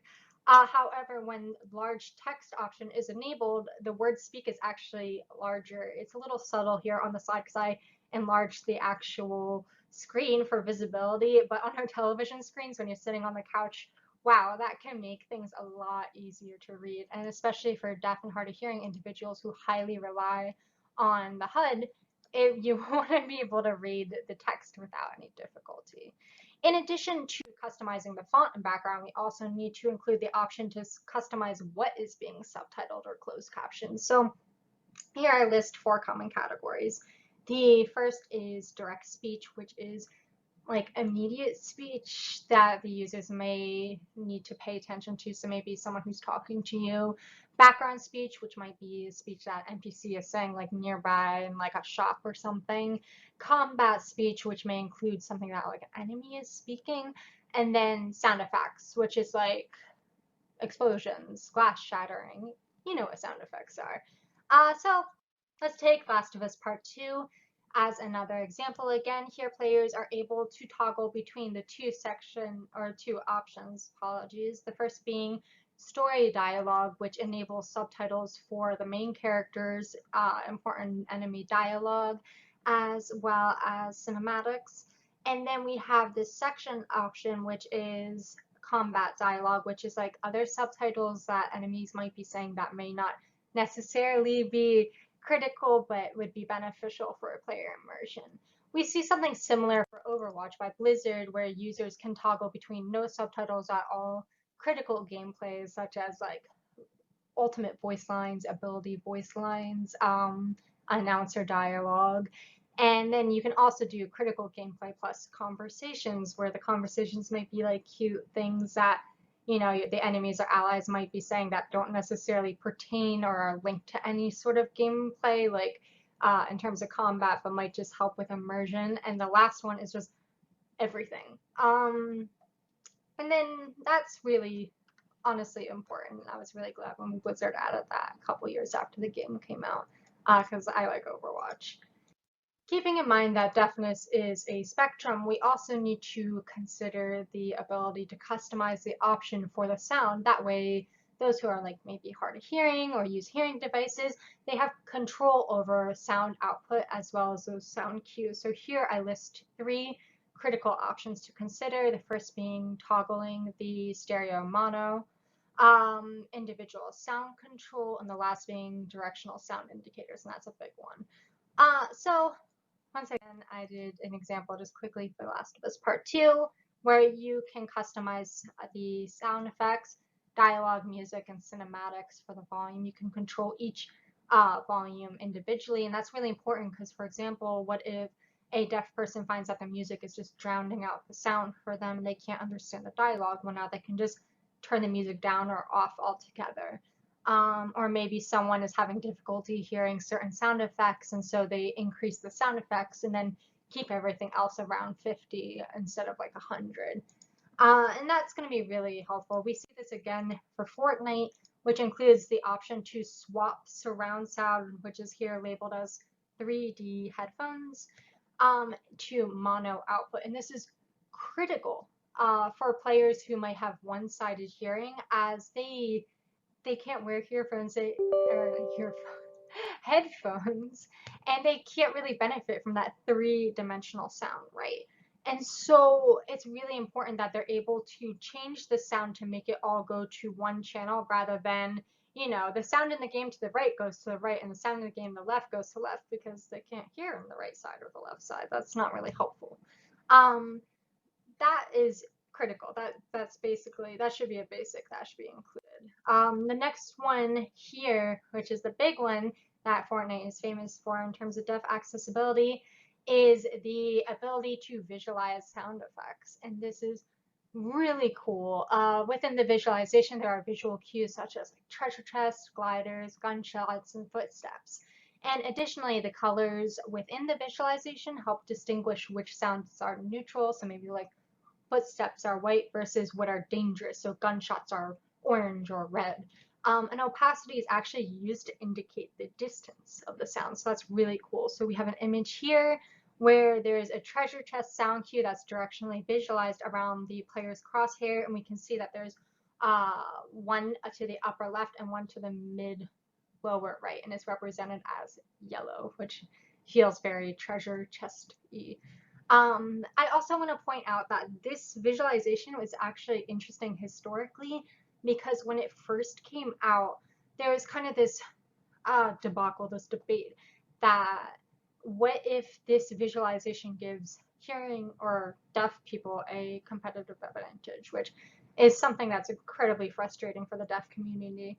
But, you know, from a designer perspective, if they're trying to make a competitive game, they do need to keep this in mind. They don't want to make sure they're not fundamentally altering their game. And the compromise originally was that if you had the visualization turned on, then all audio was turned off for the user. But that sounds okay at first, but keep in mind, deafness is a spectrum, right? So you have people who might have hearing aids or cochlear implants or mild to moderate hearing loss, and they might just have difficulty identifying where sound is located, especially if you have hearing in only one side. It's incredibly, you don't have three-dimensional sound, right? That's why you have two ears instead of just one, because two ears create three-dimensional sound space, and we can identify location. And so that was really frustrating for some people because they found that I have some hearing and I still want to be able to hear, but I just, you know, I can't. I have in this debacle, this dilemma. I have to pick between one or the other. And so Fortnite, Epic Games changed it so that rather than no sound at all, they just made it mono. And that was a great compromise between the two because those who are hard of hearing could still use what hearing they have while also that visualization, which is, in my opinion, I was very thankful for that change. So that's just a quick story. So now that we've talked about a number of ways, what do we do when we have too many options? Because there's a lot of things for customization. And as designers, we want to create equal access, but we don't want to overwhelm people too. And one suggestion is to have a preset. For instance, let's say we have settings, they drastically change for individual between like combat games versus a story-based RPG. And when they first start playing game, it's hard to predict what should I change. And so by creating a preset, we can kind of help guide players. And so for example, here's Naughty Dogs where users can adjust the preset and it turns on like, let's see, awareness indicators, some dodge prompts, subtitles, and certain vibration cues. And that way, during the onboarding, players will have these automatically turned on, but they can always go back and make small adjustments as they learn the gameplay in their own style. However, I do want to point out, to determine this, you want to make sure that you consult with deaf and hard of hearing individuals during production. This, you know, is quite critical because consultants can give you a general sense of which features are essential and provide suggestions. I mean, ultimately, every decision needs to be informed, and we want to make our informed decisions. So make sure we just do our research and consult with the deaf community. And I can guarantee you they'll be very happy to help you out. On this next slide here, I do include a list of deaf customization guidelines, including basic to intermediate all the way to advanced. It's slightly inspired from the game accessibility guidelines, but focuses on those customization aspects. As a designer, you should at least get the basics, but strive towards those advanced. And of course, this is not meant to stress you. This is a way to just get you started. It's not a set list, and I will post this on my website at leahybaker.com. I also include other suggestions such as game accessibility guidelines.com, leahybaker.com/deaf_access, which is my deaf accessibility video game guide.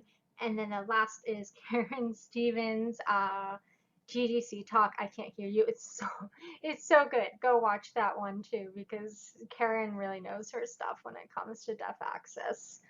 So Thank you for taking the time to listen to my presentation. If you have any questions or comments, feel free to email me. My email is momoxmia@gmail.com, or you can just tweet at me at momoxmia, and I'll try to answer any questions you might have. Thank you so much, and have a wonderful rest of your conference.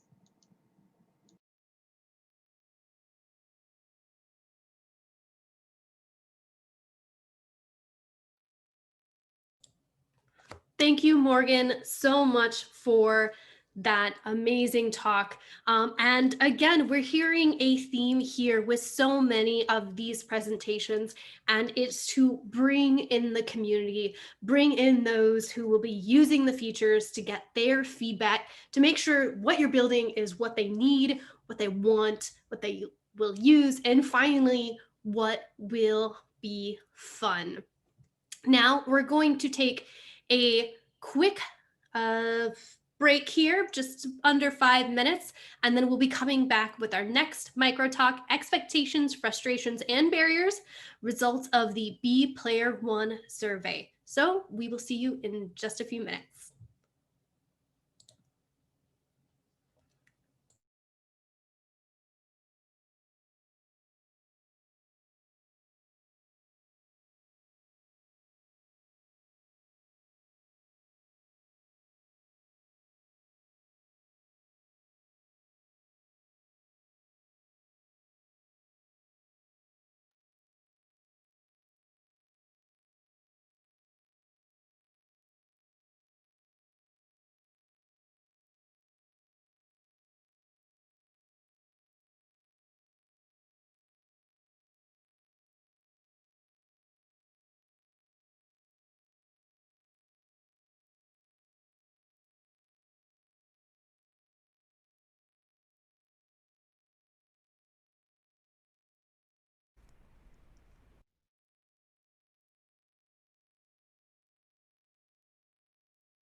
Hello, everyone.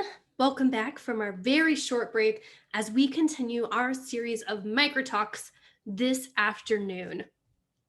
We're going to be going right into the next talk, expectations, frustrations, and barriers, results of the B Player One survey.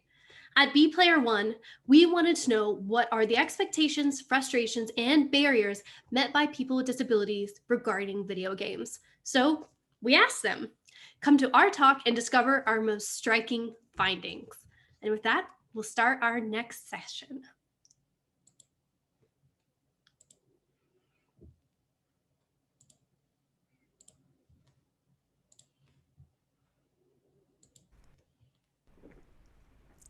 Hi, my name is Olivier, and today I'm going to present you the results of our survey regarding expectations, frustrations, and barriers of players with disabilities.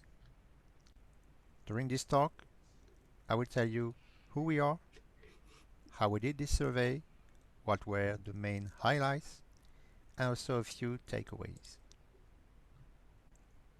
B Player One is a French startup, and we are very new. As you can see, we were born in 2020. Our mission is to give access to video games to players with disabilities.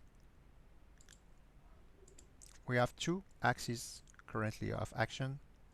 First one is the design and the manufacturing of innovating gaming gear. Second one is accessibility consulting services. Will it be for games or for web properties? What different goals for our survey? First, we wanted to give players with disabilities the opportunity to express their needs. We also wanted to better understand what were their expectations, their frustrations, and the barriers they experience during their gaming activities. We also wanted to inform the industry with the results of this survey in order to help them improve the situation.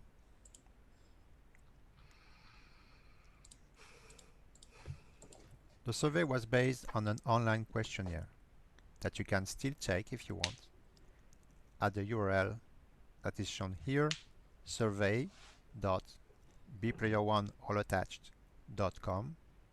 You can also scan the QR code, which is on the right side of the slide. We addressed this questionnaire to persons with disabilities, whether they were gamers or not, and also to disability professionals, so that we get their insights too. The survey was conducted from February to June 2020. Most of the respondents were French speaking because the first version of the survey was in French. And as a result, we collected about 330 forms with exploitable results. To be very clear, there might be some biases. First, because the survey is based on voluntary participation, so it's not always representative of the general population. And for instance, we discovered that there were an over-representation of visual disabilities in the sample, and also hearing disabilities were underrepresented.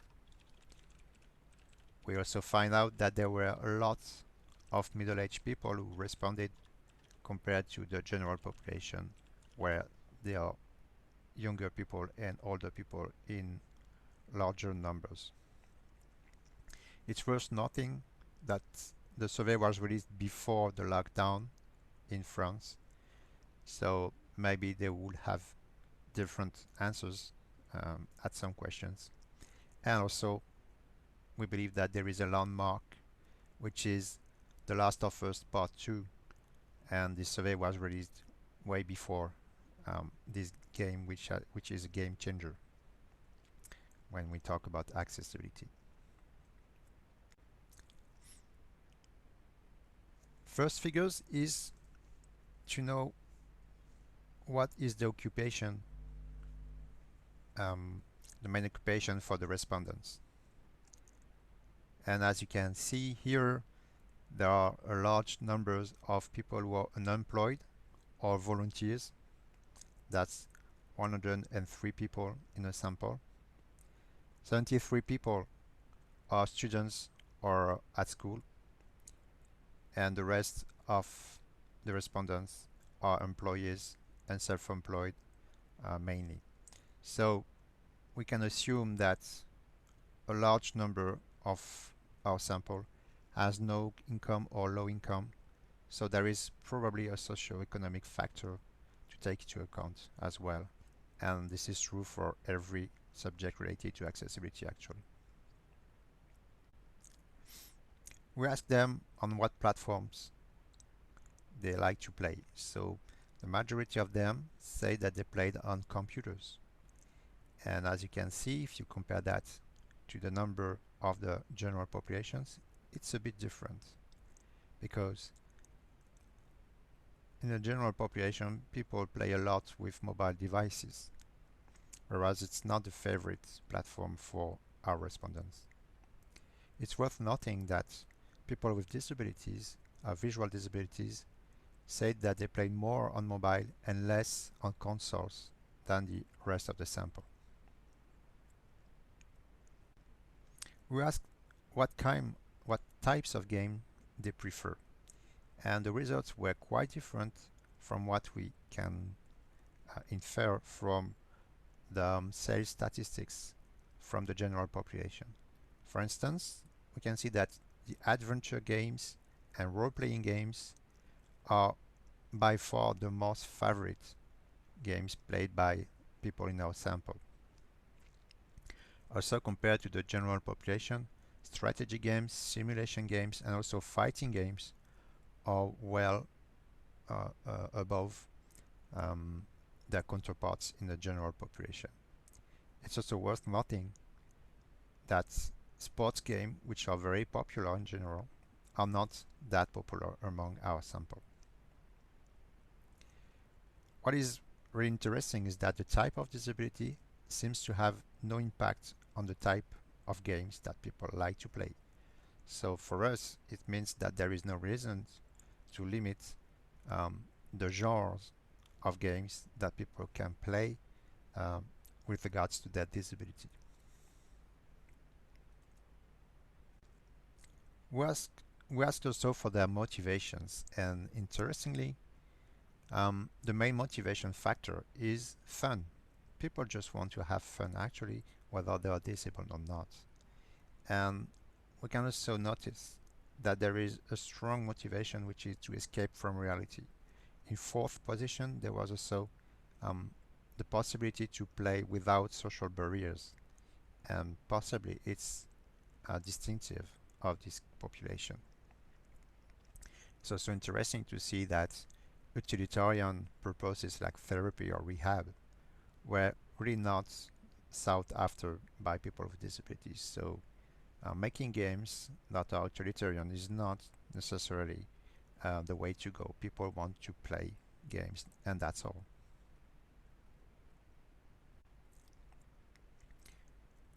We asked what were the main barriers to gaming, and the first result is that a very large number of people, 69%, say that their disabilities was a partial barrier to gaming, and 22% said it was a total barrier, which means that in total 91% of our sample experienced barriers when gaming.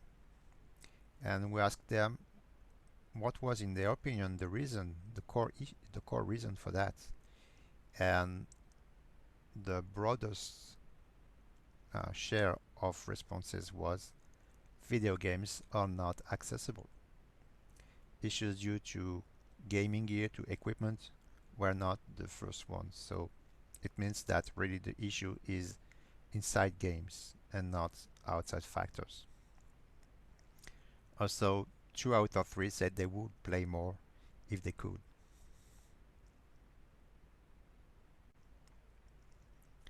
Of course, there is a consequence on that, which is frustration.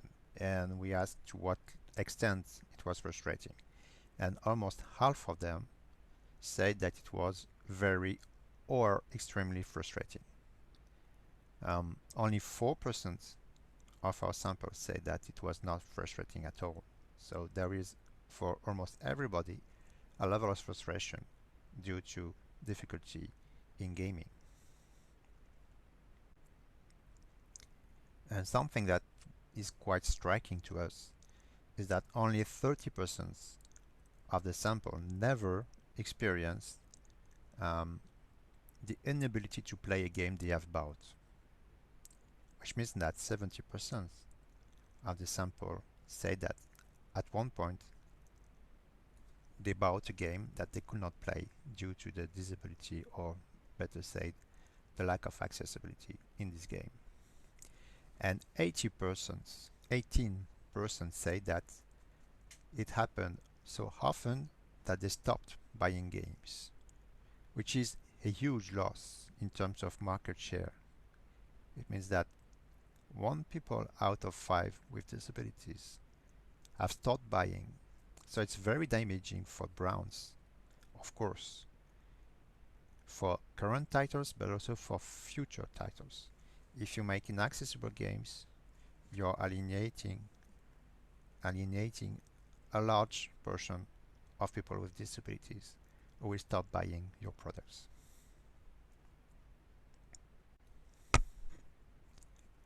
We asked them what was their opinion about games accessibility, and as you can see, 1% of them said that it was excellent, but 63% said it was insufficient, and 14% said it was non-existent, which is a very large number. We have 77% in total who think that their needs are not met. And among this sample, there was people with visual disabilities who had the worst opinion. 67% thought that it was insufficient, and 22% say that it was non-existent.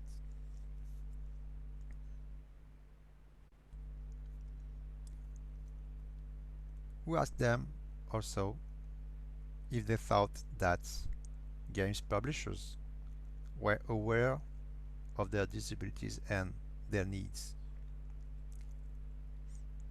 The majority of them said that either they were ignored or not taken into account. So we have 34% of people who said no, games publishers are not aware of disabilities, and 28% said that yes, they were aware of that, but they did not care, and maybe it's even more depressing.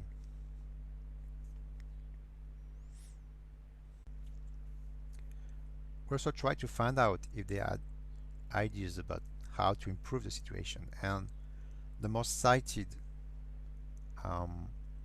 advice is to have games tested by professional players with disabilities, and 92% of the sample said yes, it's a good idea.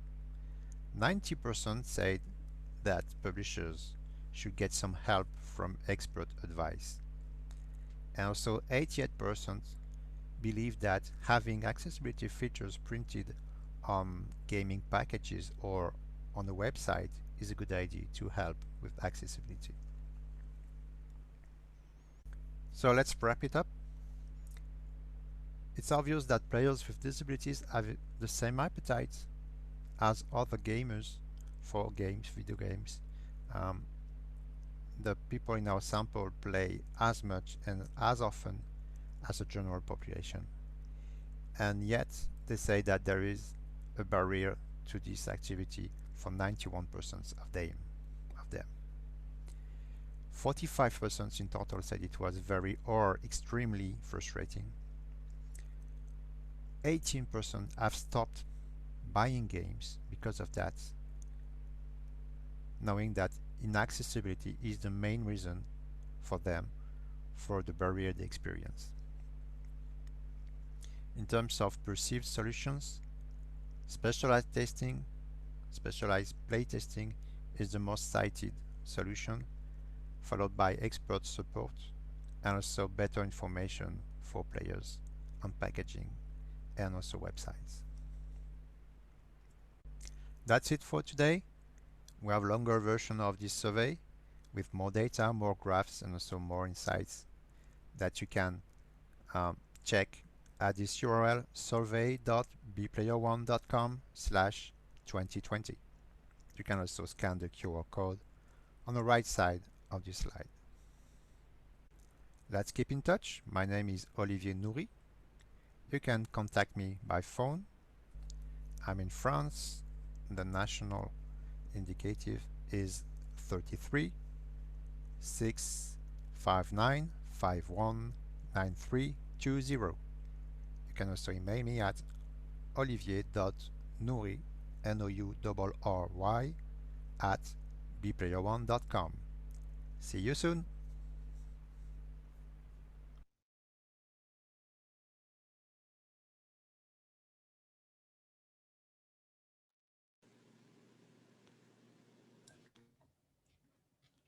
So that presentation had so much information in it. And if you're like me, some of it was kind of disheartening that nearly 1 in 5 gamers with disabilities stopped purchasing games because they weren't finding accessible games.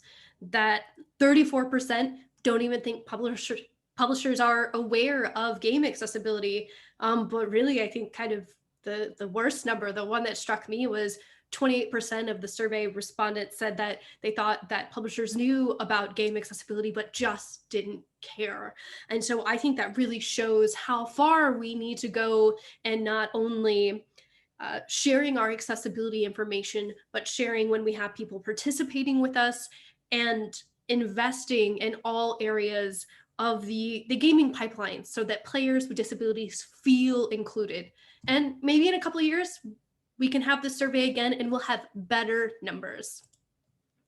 So we're going to take one more short break before we come back for our last micro talk of the day, font sizing out of this world.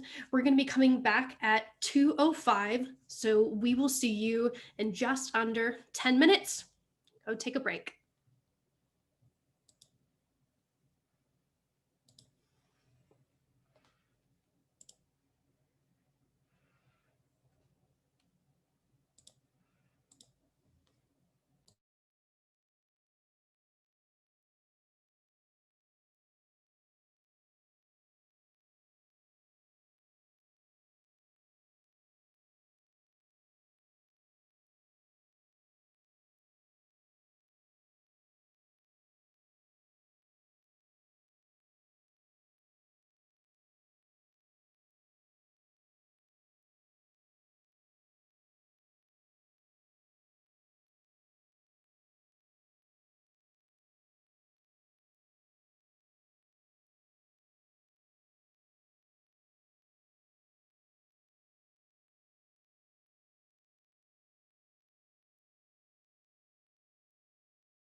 All right.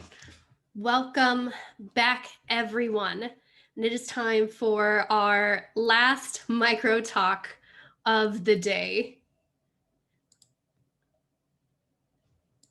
So, as you guys know, font sizing and font scaling is one of the most common issues that people run into video games today.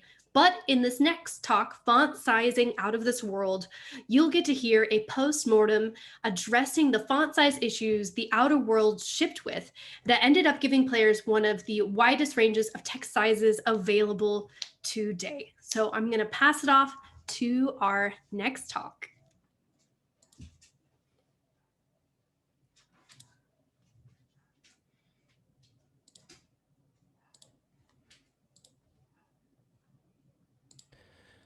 Hi everyone, my name is Nate McDorman. I'm a UI programmer working at Obsidian Entertainment. This talk is Font Sizing Out of This World.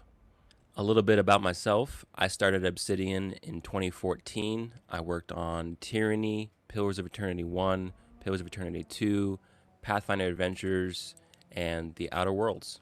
So this talk is really a post-mortem on The Outer Worlds and its font sizing issue that it shipped with in October of 2019.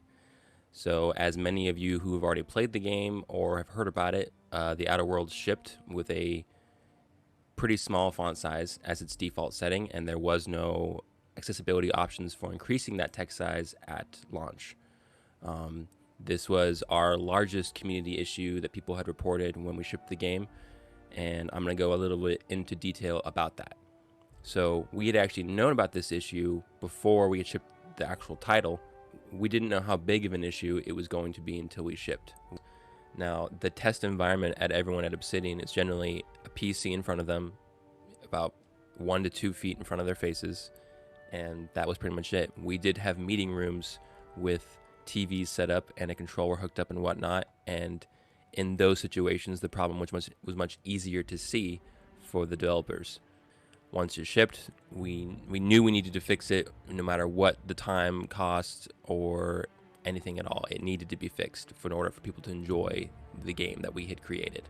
The reason we had not originally done this was because we didn't know how expensive it would be to fix. Our first consideration was doing a post-process material percentage change, and that basically means taking the text size that would say it's size 15 or something like that, and applying a 10% increase that should go up 1.5 pixels. So it would be about 16.5, round up to 17 or down to 16, however you want to do it.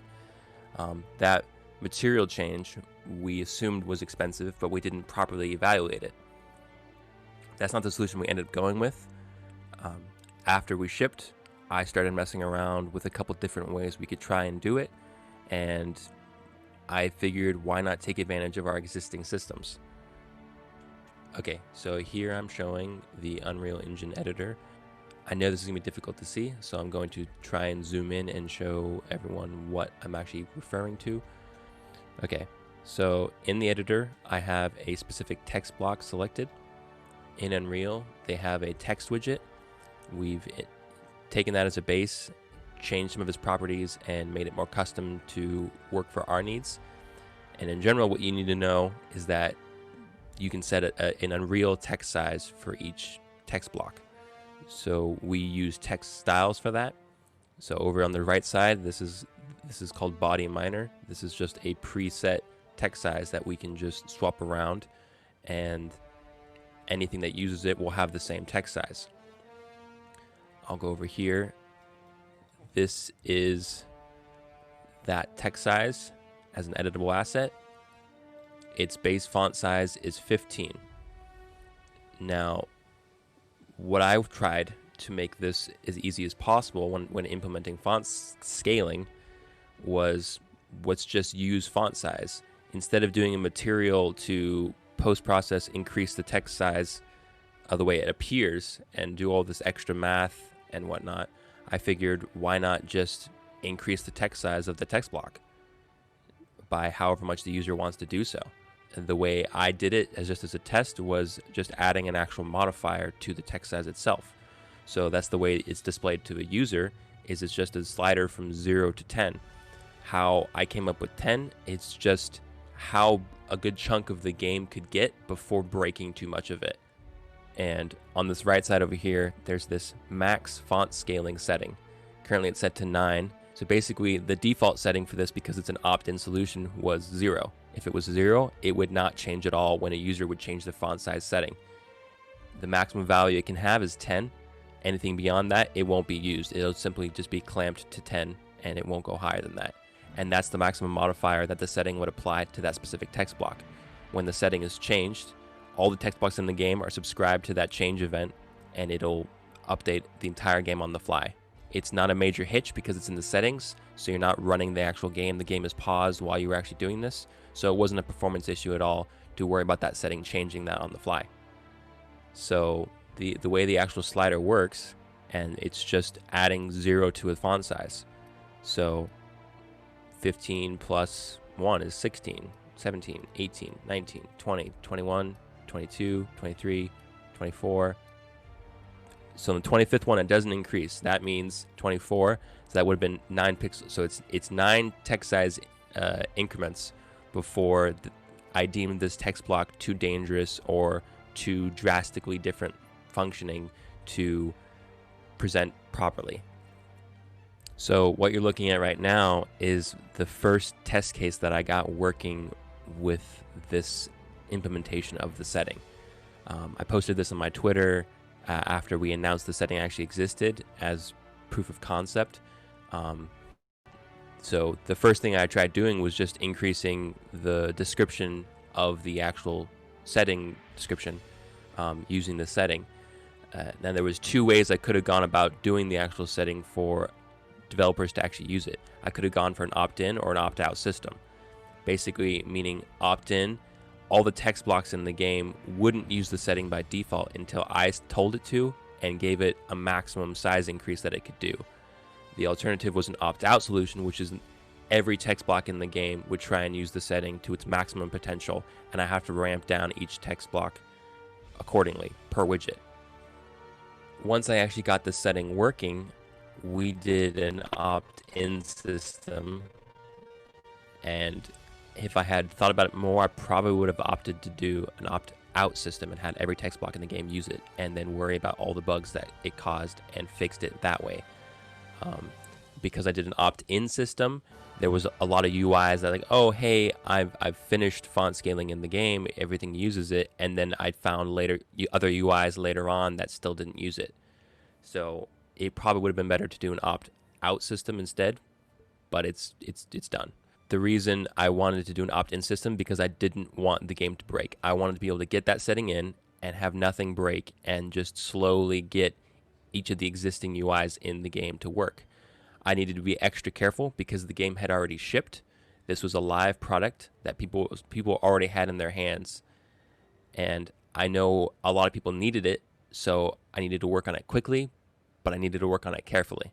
A lot of these changes led me to try and implement little quick changes as well that could help and work nicely with font sizing.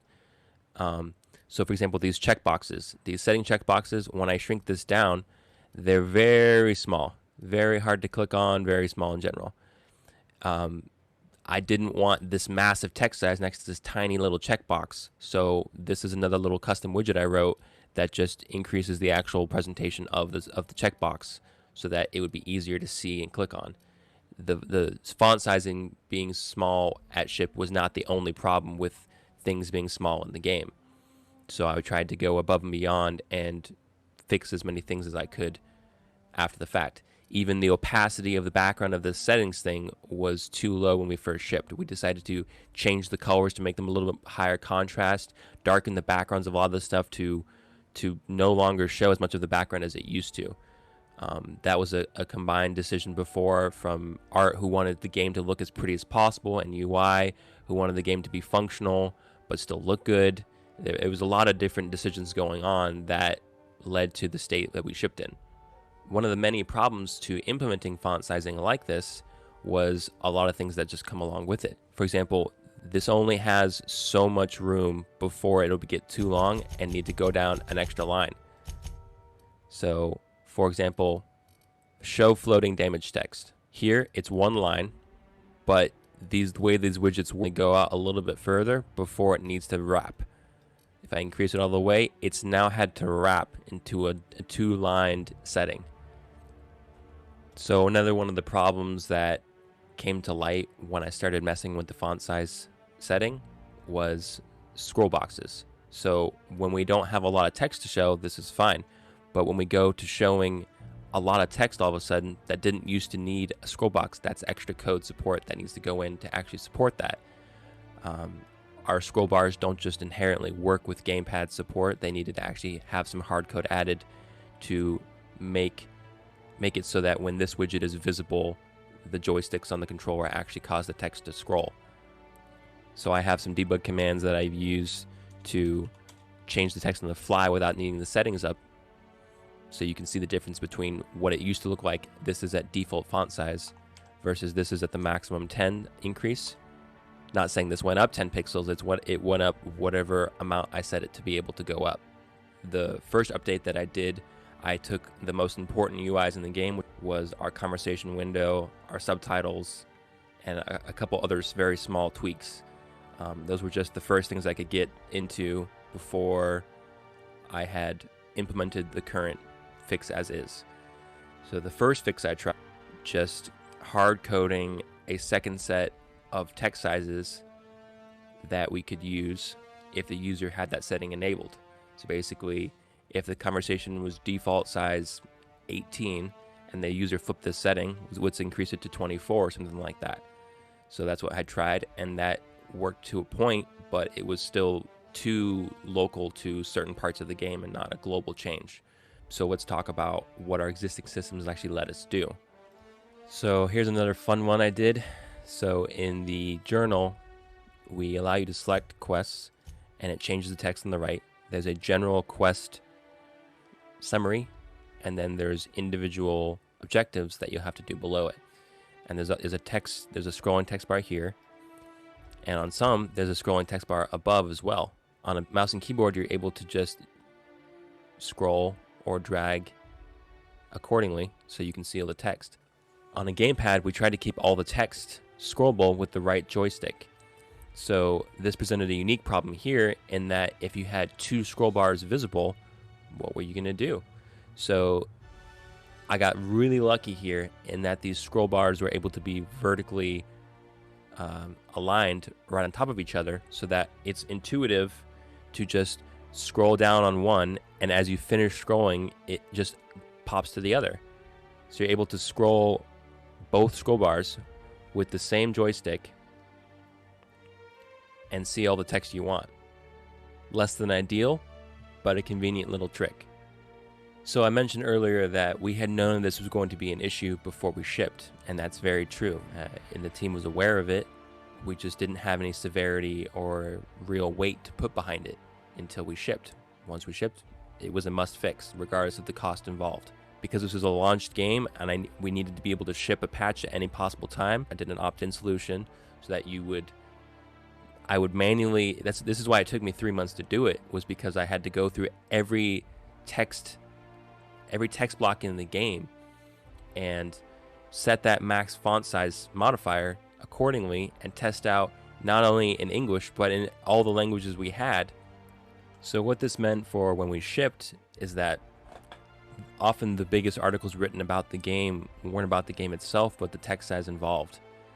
People were struggling to enjoy the game with the small text that it had, and it was a common problem for people with no accessibility issues that simply struggled to play the game on a console and a TV at an average distance. It was a real problem. So as I added patches to fix it, I added the first one, and that was well received. It was a good step in the right direction, but it still wasn't enough.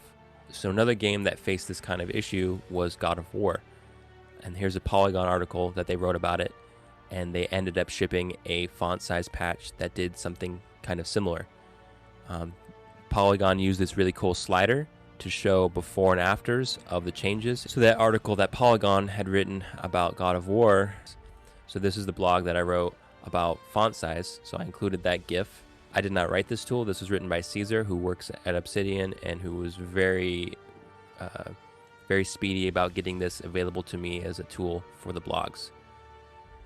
So this is just really showing the before and afters. So this is before and after of the same text and how much bigger it becomes and how much more legible it becomes. Our tooltip system. So this is a tooltip at max size.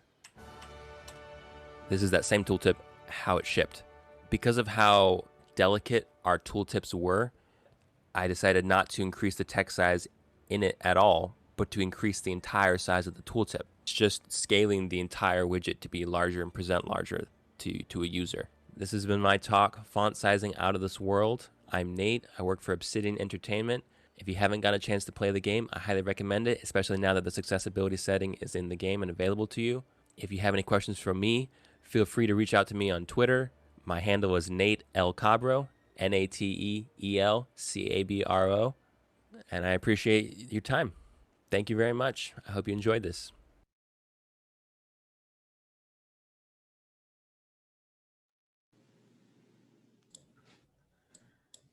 That was an amazing talk. I, of course, want to highlight what was said at the beginning. We didn't realize how big of an issue it was going to be until we shipped. And I think so many of us have gone through that. But of course, to see it come out the other side of a must fix regardless of the cost involved is amazing. The fact the team was able and willing to dedicate those time and resources.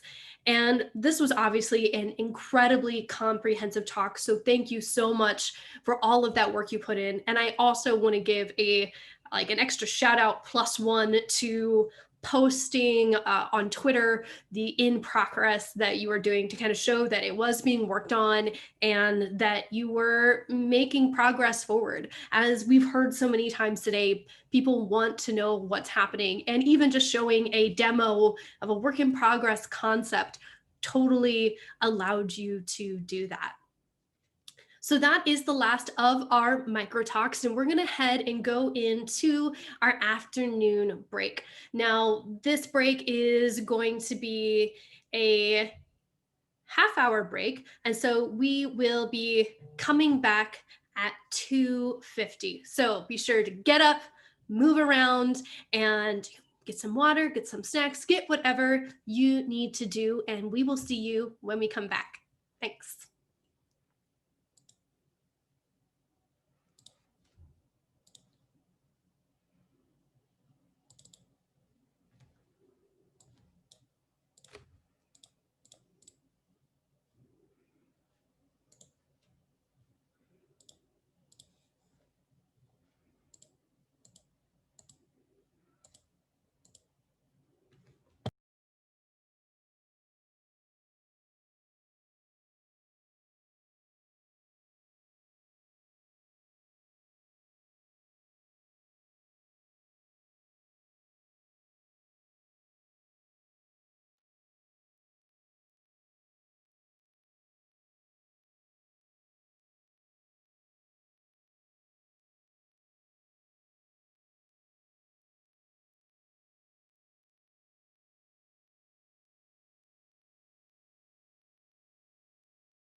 Hi, thank you for having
Welcome back, everyone. I hope that you are having a great day still and that you feel rested and are ready for our next talk as we go into our final stretch of our last two talks for the day and then our closing words.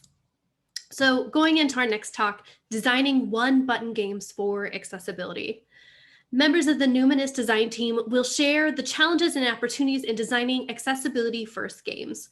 Drawing on experience from their currently in design one-button game for kids, Ryan and Mike will share successes and failures in the ongoing design process.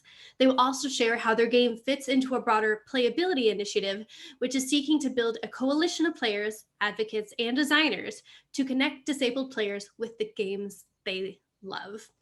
And with that, I will start our next talk. Thanks, guys.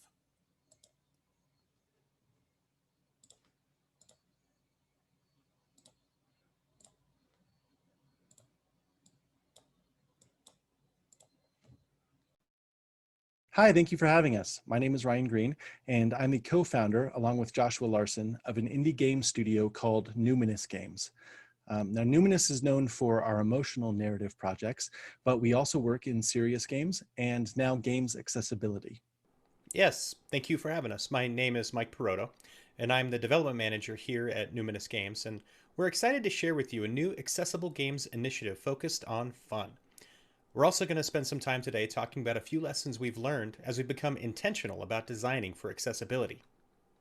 But before we begin, we're going to talk about some happy things today, and we're going to talk about some hard things. And what I'm going to share next is emotionally difficult because it is the story of the loss of a loved one. And if today isn't a good day to dwell on loss, then I'd invite you to come back and listen to our talk on another day. I also wanted to mention that if you've heard us talk about this subject at a previous conference this year, much of the material is the same. However, we hope you'll stick with us because we've included updates and new findings in this talk. Okay, well, with that, I'd like to start by sharing with you a story about a little boy named Joel, and he's someone I love to talk about.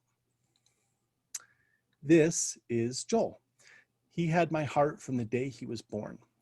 He was my third son, and when he turned 1, he was diagnosed with a very rare brain cancer. Now, Joel may not have grown old enough to change the world, but he certainly changed my world. And his life was a force of gravity that pulled me and everybody who loved him into his orbit. Joel opened my eyes to the transformative power of caring for a child with special needs, needs that plead with the world around us to slow down. Loving him demanded that I slow down too. Loving him demanded that I care. Loving him made me brave. I had no choice in the matter. Love dictated it. Joel lived in the spaces where people are often afraid to look, but Joel's life turned us into people who refused to look away. Joel's fight with terminal illness, vision impairment, motor impairment, seizures, significant hearing loss, paralysis, cognitive delay, speech impairment, and a host of specters that threatened his life awakened me to a world of Joels, children who are all grappling with significant obstacles while facing uncertain futures. Instead of starting a nonprofit to fund research, at Numinous Games to process our personal loss, we made art. We designed a video game honoring just one life and how he changed us. And it's easy for us to wonder if that was the lesser choice. I mean, shouldn't we have focused on the bigger picture? Sometimes thinking small has a big impact. It's because of our choice to love and design for the one, Joel, that we're here speaking to you today. In the months after our video game, That Dragon Cancer, was released, a health executive reached out to us. He had read about our story in Wired magazine and wondered if we might tell our story at a national conference his company was hosting for rare diseases. We readily agreed. Then he asked us if we'd like to create a project for the neuroendocrine cancer community, which we called Galaxies of Hope.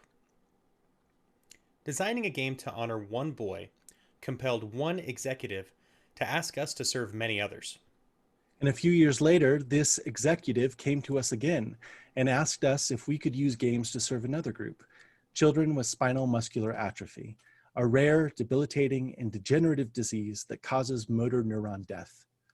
Designing to honor one boy whose illness separated us from him led us to being asked to serve thousands more children whose bodies keep them from the things they love, like play.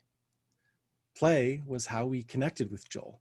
We couldn't connect with him in all the ways that we wanted to. He was nonverbal. We wanted to know him. We would have given anything to connect with Joel in new ways through play. And so we agreed again, happily. Loving the one, advocating for the one, and designing for the one so that we all can connect and draw closer to each other is how we change worlds.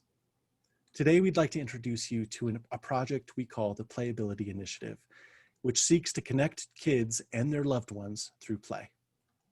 The Playability Initiative has a funny name, but serious heart. This project is a collaboration between Numinous Games, the Able Gamers Foundation, the Family Video Game Database, and Games for Change in service to the spinal muscular atrophy community and beyond. This initiative was made possible by that one executive, his invitation to work with his team, and the financial support of the company he works for, Novartis Gene Therapies. Through the sponsorship of Novartis Gene Therapies, this initiative seeks to collaborate with the community. Numinous will be collaborating with the SMA and the broader disability communities to design a one-button multiplayer adventure game for kids. What does this mean? It means it's a seriously fun game that can be played with a single button input. We're calling it Painted Waters, where adventure creates. For some children with spinal muscular atrophy, Painted Waters may be the first video game they play that was designed specifically for them in mind. And as you know, many games are adapted to players with disabilities after the fact. We're collaborating with Able Gamers to not only bridge the gap between games and their players after a game has been created, but to consider all players in the design process from the very beginning. What if, instead of starting with what the majority of players were capable of, we started with what a single player could do? What if this one player could only move one finger? Could we make a game that's fun for everyone based on the abilities of the one? What if this same game helped players and their families learn more about the types of games and adaptive technology that were available to them? We're working with Able Gamers to design a special game mode inside Painted Waters that will help parents, caregivers, therapists, and educators assess what their child can do and point these adult advocates to adaptive technology best suited for their child's needs and the existing games that they'll love playing. The next aim of this initiative is to connect players with the games they'll love. Once players are connected to the adaptive technology best suited for them, they'll need games to play.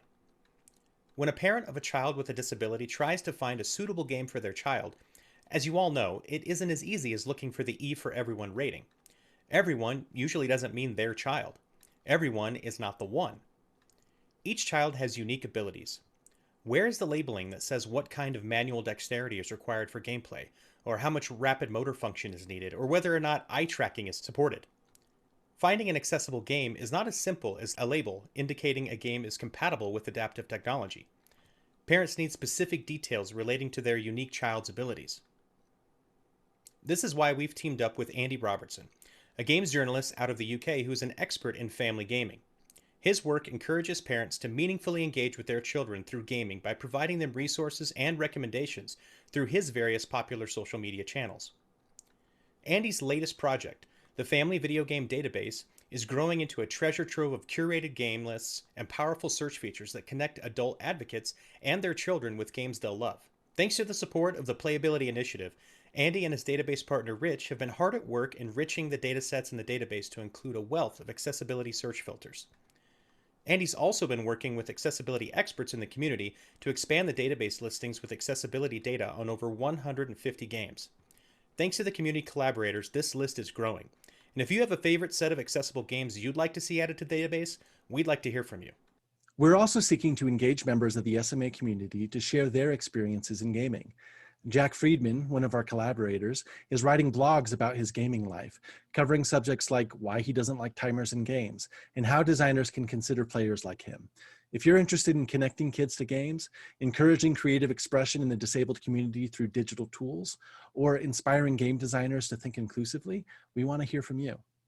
Throughout the life of this initiative, while we as game designers learn how to serve our players, we will also seek to challenge inclusive designers of the future to consider individual players and their abilities. Numinous will be collaborating with Games for Change in this year's Student Design Challenge. Inclusive design is important across all issues, whether designing games to educate players on the issues that affect our environment, our society, and our policies. Inclusive designers look for ways to draw all people into the conversation. Through the sponsorship of Novartis Gene Therapies, Numinous will be working with Games for Change to create teaching materials that convey what we're learning as new inclusive designers through our own learnings and through initially learning from experts in the field like the Able Gamers Foundation. We look forward to collaborating with you and serving a community of players who will change the world through their play together, their empathy for each other, and their creativity to apply inclusive design thinking to all that they do. We'd like to thank Novartis Gene Therapies for their support in this endeavor, and we look forward to sharing more with you in the year to come. In the last half of this talk, we'd like to share with you some of what we're learning as newly minted inclusive designers. We want to show you what happened when we asked ourselves, what if we start by designing for one player and their abilities? First of all, we're not experts at inclusive design, yet. Our industry is seeing encouraging growth in accessibility, most notably with the wealth of accessibility features included in the blockbuster game The Last of Us 2. But accessibility in games has a long way to go. For change to occur, small developers like ourselves and large developers need to start considering all of their players when designing games. We expect to fail, we expect to learn, we're listening, and we're committed to sharing that journey with you. And so today we'd like to share a little bit about what our team is learning while designing for the one. In our case, that means folks like my friend Zach, who hasn't played games for years, and the children we've met working on this initiative, some who can't breathe without a trach, some who can only slightly move their fingers, some who play with their eyes. The first design tip I want to share with you is to encourage you to find the one to design for. Parents, therapists, educators are all evaluating our games with a particular player in mind, and that player has a name. This is Zach. He writes children's books. When I was first starting discovery work on this initiative, I thought, hey, this guy that comes into the local coffee shop has cerebral palsy and writes children's books about kids with disabilities. Maybe he'd be a potential collaborator. After introducing myself, however, Zach and his aide John became fast friends, and we've spent many hours over the last year talking about family and films and the stuff that ticks him off and the stuff that makes him happy and his ambition as a creative. I asked Zach early on if he played video games, and he said he didn't. He used to play, but when he found out that his controller wasn't really controlling the games he thought he was playing, he stopped. He hadn't played in over a decade. I asked him, if I made a game for you, would you be willing to try it out? Because I have this sweet new Xbox adaptive controller and I make games. He readily agreed. He told me he used to like downhill skiing and playing ice hockey when he was growing up. But even in those real life sports, he faced the same frustration of a lack of autonomy. He didn't have as much control as the people helping him did. And so in my free time, while working on this initiative, I also made a 2-button air hockey game and a downhill skiing prototype. Now, I'd love to say that these playtests went perfectly, and Zach was able to cruise elegantly downhill on his new virtual skis, and our fast-paced hockey game was nail-biting to the end. But that's not how it went. The prototypes were buggy, and as a novice inclusive designer, my implementation was flawed. But what I remember most is the smile on Zach's face. He'd been reintroduced to gaming, games built for him to play, and I made a new friend and a ready collaborator who could bring his writing to life in new ways through games that we could make together. And we've since been conspiring on new game ideas, and I look forward to Zach's collaboration. Through working on prototypes for Zach and prototypes for kids with SMA, I learned something pretty obvious, but I still think it needs to be said.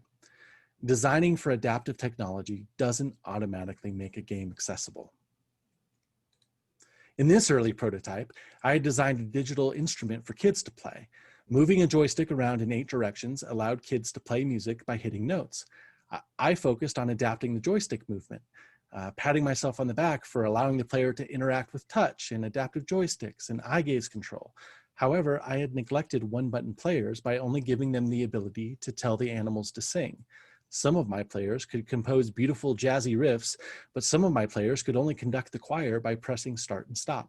It's often not good enough to simply make a game that works with a mouse pointer or a single switch. You have to know how the adaptive technology that connects the player to the computer works in their own homes. In a recent failed playtest with Jack, and it was definitely our fault. We had failed to account for the fact that just because an eye tracking system can move the pointer doesn't mean it will. Often, eye tracking systems have dashboards that sit on top of the programs on the computer desktop. These dashboards control the mouse and keyboard inputs to the computer, as well as launch and switch between programs. In Jack's case, his system didn't have a way to simply move the mouse pointer without clicking. In our preparation, we had failed to consider the adaptive technology in use by the player and how to configure it properly. The game could already be played with only a mouse pointer or only a single switch, but we needed to know how the player would use their computer to understand the player. This leads us to our next design tip. Examine your inherited ability bias. Many of our favorite fighting, shooting, driving, and platforming games are less about play and more about mastering difficult interfaces with dexterity. They're hand puzzles for the most dexterous among us.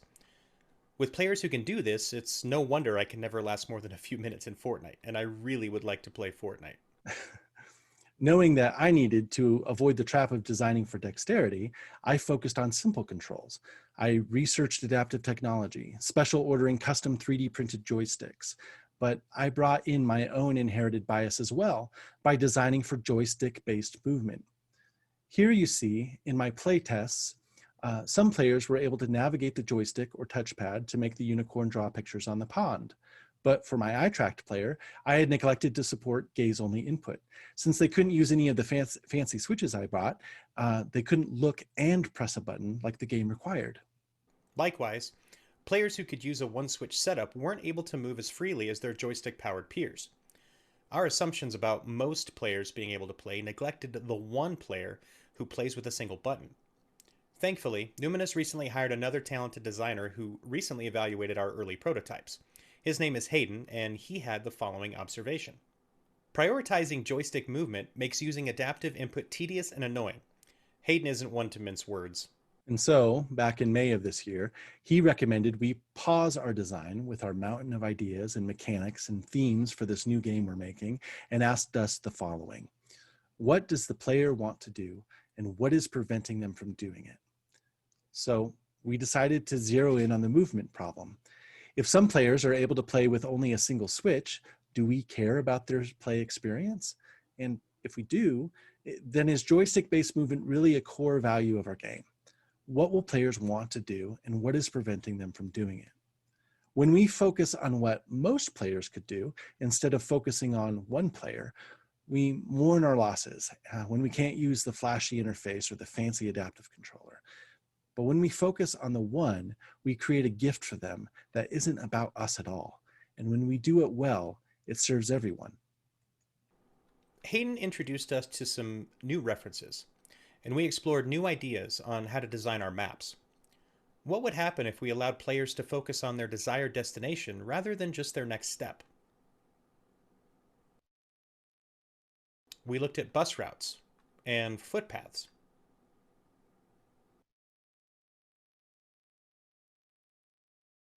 We thought about planning paths by bouncing characters around an environment, or using line of sight to determine the next destination based on 8 cardinal directions.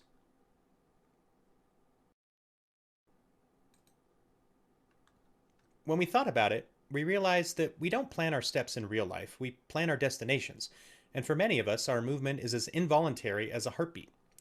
Why do we value joystick movement so much in our games? Sometimes joysticks just get in the way. As we prototyped, we started building off of each other's ideas. If we could let go of our expectation that free-form movement is the best for everyone, what would grid movement look like? How many options should we offer at any given time? What if we moved on the outlines of the grid rather than from the center of the spaces? In this first example, every time the sphere changes directions, the player has hit their button. This led to some very fast and fun movement that didn't require the player to press a button at every junction of the map. In the second example, collecting items wouldn't require players to press multiple buttons. It could be as easy as encircling them. When your player avatar is a bug who always tends to turn left, collecting an item is as simple as pointing the bug in the right direction, or in this case, the left direction. In this third example, we changed the shape of the grid. Instead of hexes, we had squares. With only one decision, left or right, players could navigate the entire map efficiently. These prototypes led us to the conclusion that semi-autonomous vehicles can be really fun to drive. We take autonomous vehicles for granted all the time in daily lives, from auto-steering cars, taxis, and scooters, to taking the time to torment robo-vacuums. Total control does not necessarily equal fun. When we really looked at our grids, we realized the shape of the paths between the points didn't really matter, so we bent them into fun shapes. We also realized if you're not driving the car, in this case the orange ball as it drives along its path, maybe the fun could be found in chasing cars. In this first example, the small white sphere follows the orange car. When the player presses the button, the player stops following the car. When they press it again, the player's sphere follows once more. We realized the fun was trying to capture the big spheres in the middle by anticipating the new path they will take when they choose to begin following the car again. In the second, we added intersections. Press the button to take a turn at the intersection, follow or don't follow the car when it's outside of the intersection. In the third, I channeled one of my favorite activities growing up, kneeboarding. The player presses the button to use their momentum to swing wildly around corners, or pressing the button to follow peacefully, all without controlling the steering of the vehicle. This led to an exciting aha moment. We realized the fun is in the space between the paths, not in following the path itself. So we fashioned a mini golf prototype. In these prototypes, one button tap breathes in deeply, the next button tap blows our little bug who is serving as the golf ball in the direction of the hole. We discovered a prototype that was challenging and fun for all players, and all playable with one button. This revelation seemed worth exploring further, and so we broke down why this particular set of game mechanics works so well for one-button play. Golf clubs aren't the only device that moves balls towards a target on a mini golf course. There are multiple paths, simple random number generator devices that interfere with the ball's path, and there are obstacles that remain static or they move the ball. Mini golf players typically move on paths on the outside of the playfields, but there are often beautiful or challenging nooks and crannies to explore on the course, or in some cases, out of bounds. Holes have targets, but sometimes it's the bonus targets that are the most fun, activating water features or windmills or hidden paths.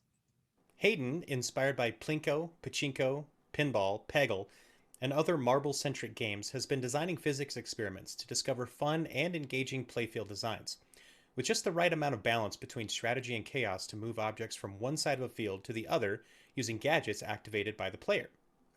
My favorite prototype here is in the bottom left, the Y-shaped obstacles. Removing one allows the other obstacles to fall and wedge together, creating a challenging and changing playfield to move many objects at once with a simple tap of a button.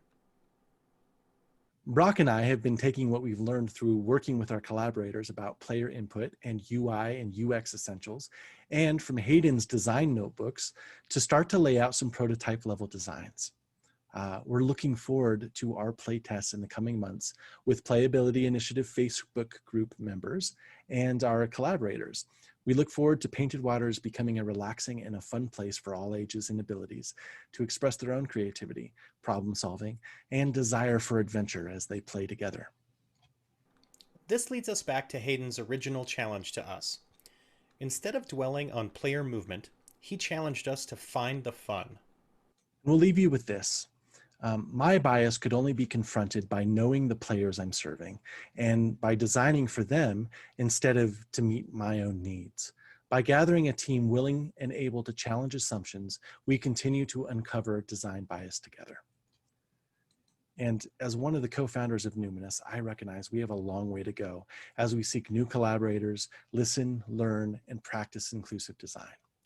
Loving Joel gave me new eyes to see beyond my own world. And to no one's surprise, the new friends we're meeting as we venture out on this new journey are worthy of consideration too. Love dictates it. Thank you.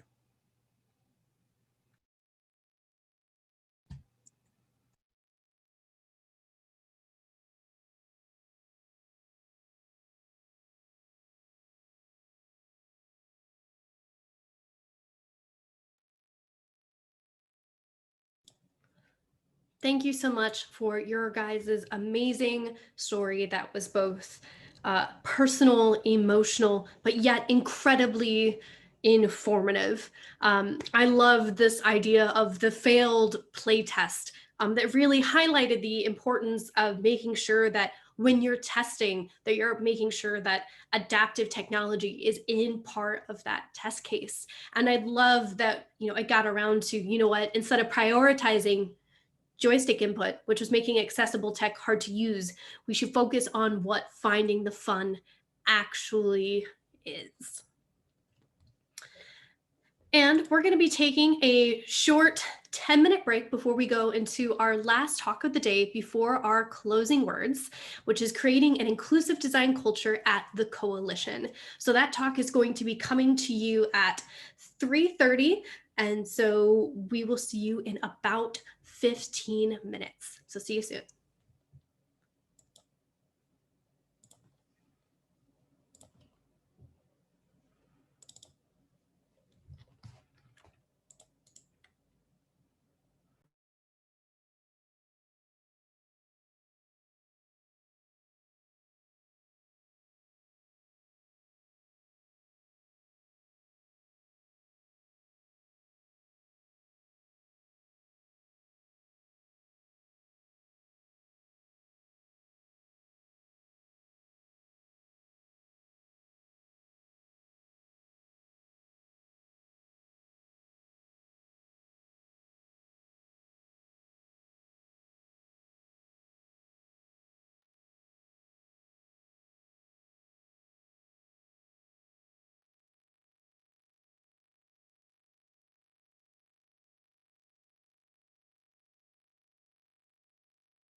All right, everyone.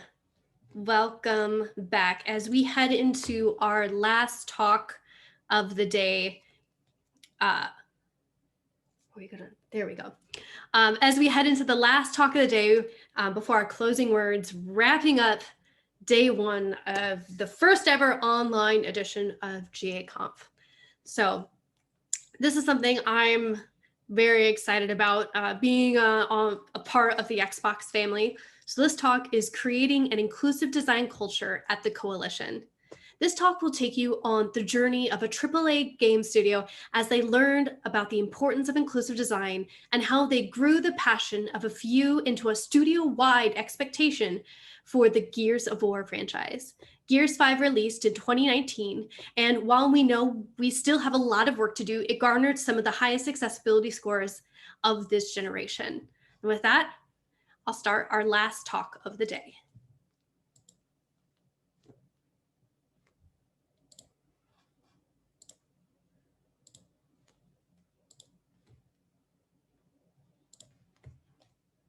Hello everyone, and thank you for joining me as I take you on a journey of how the Coalition created an inclusive design culture at our studio.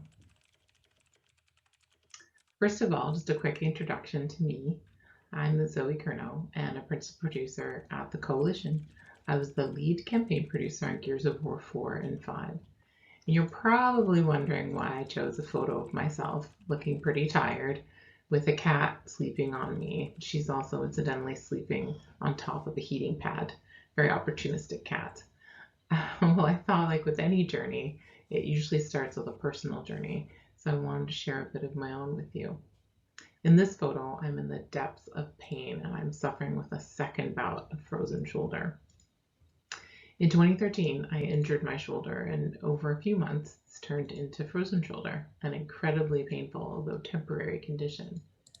Frozen shoulder is also known as adhesive capsulitis, and in this situation, your shoulder becomes so swollen, it expands beyond the capacity of the space inside your shoulder joint, becoming completely stuck and eventually creating scar tissue that prevents your shoulder from moving at all.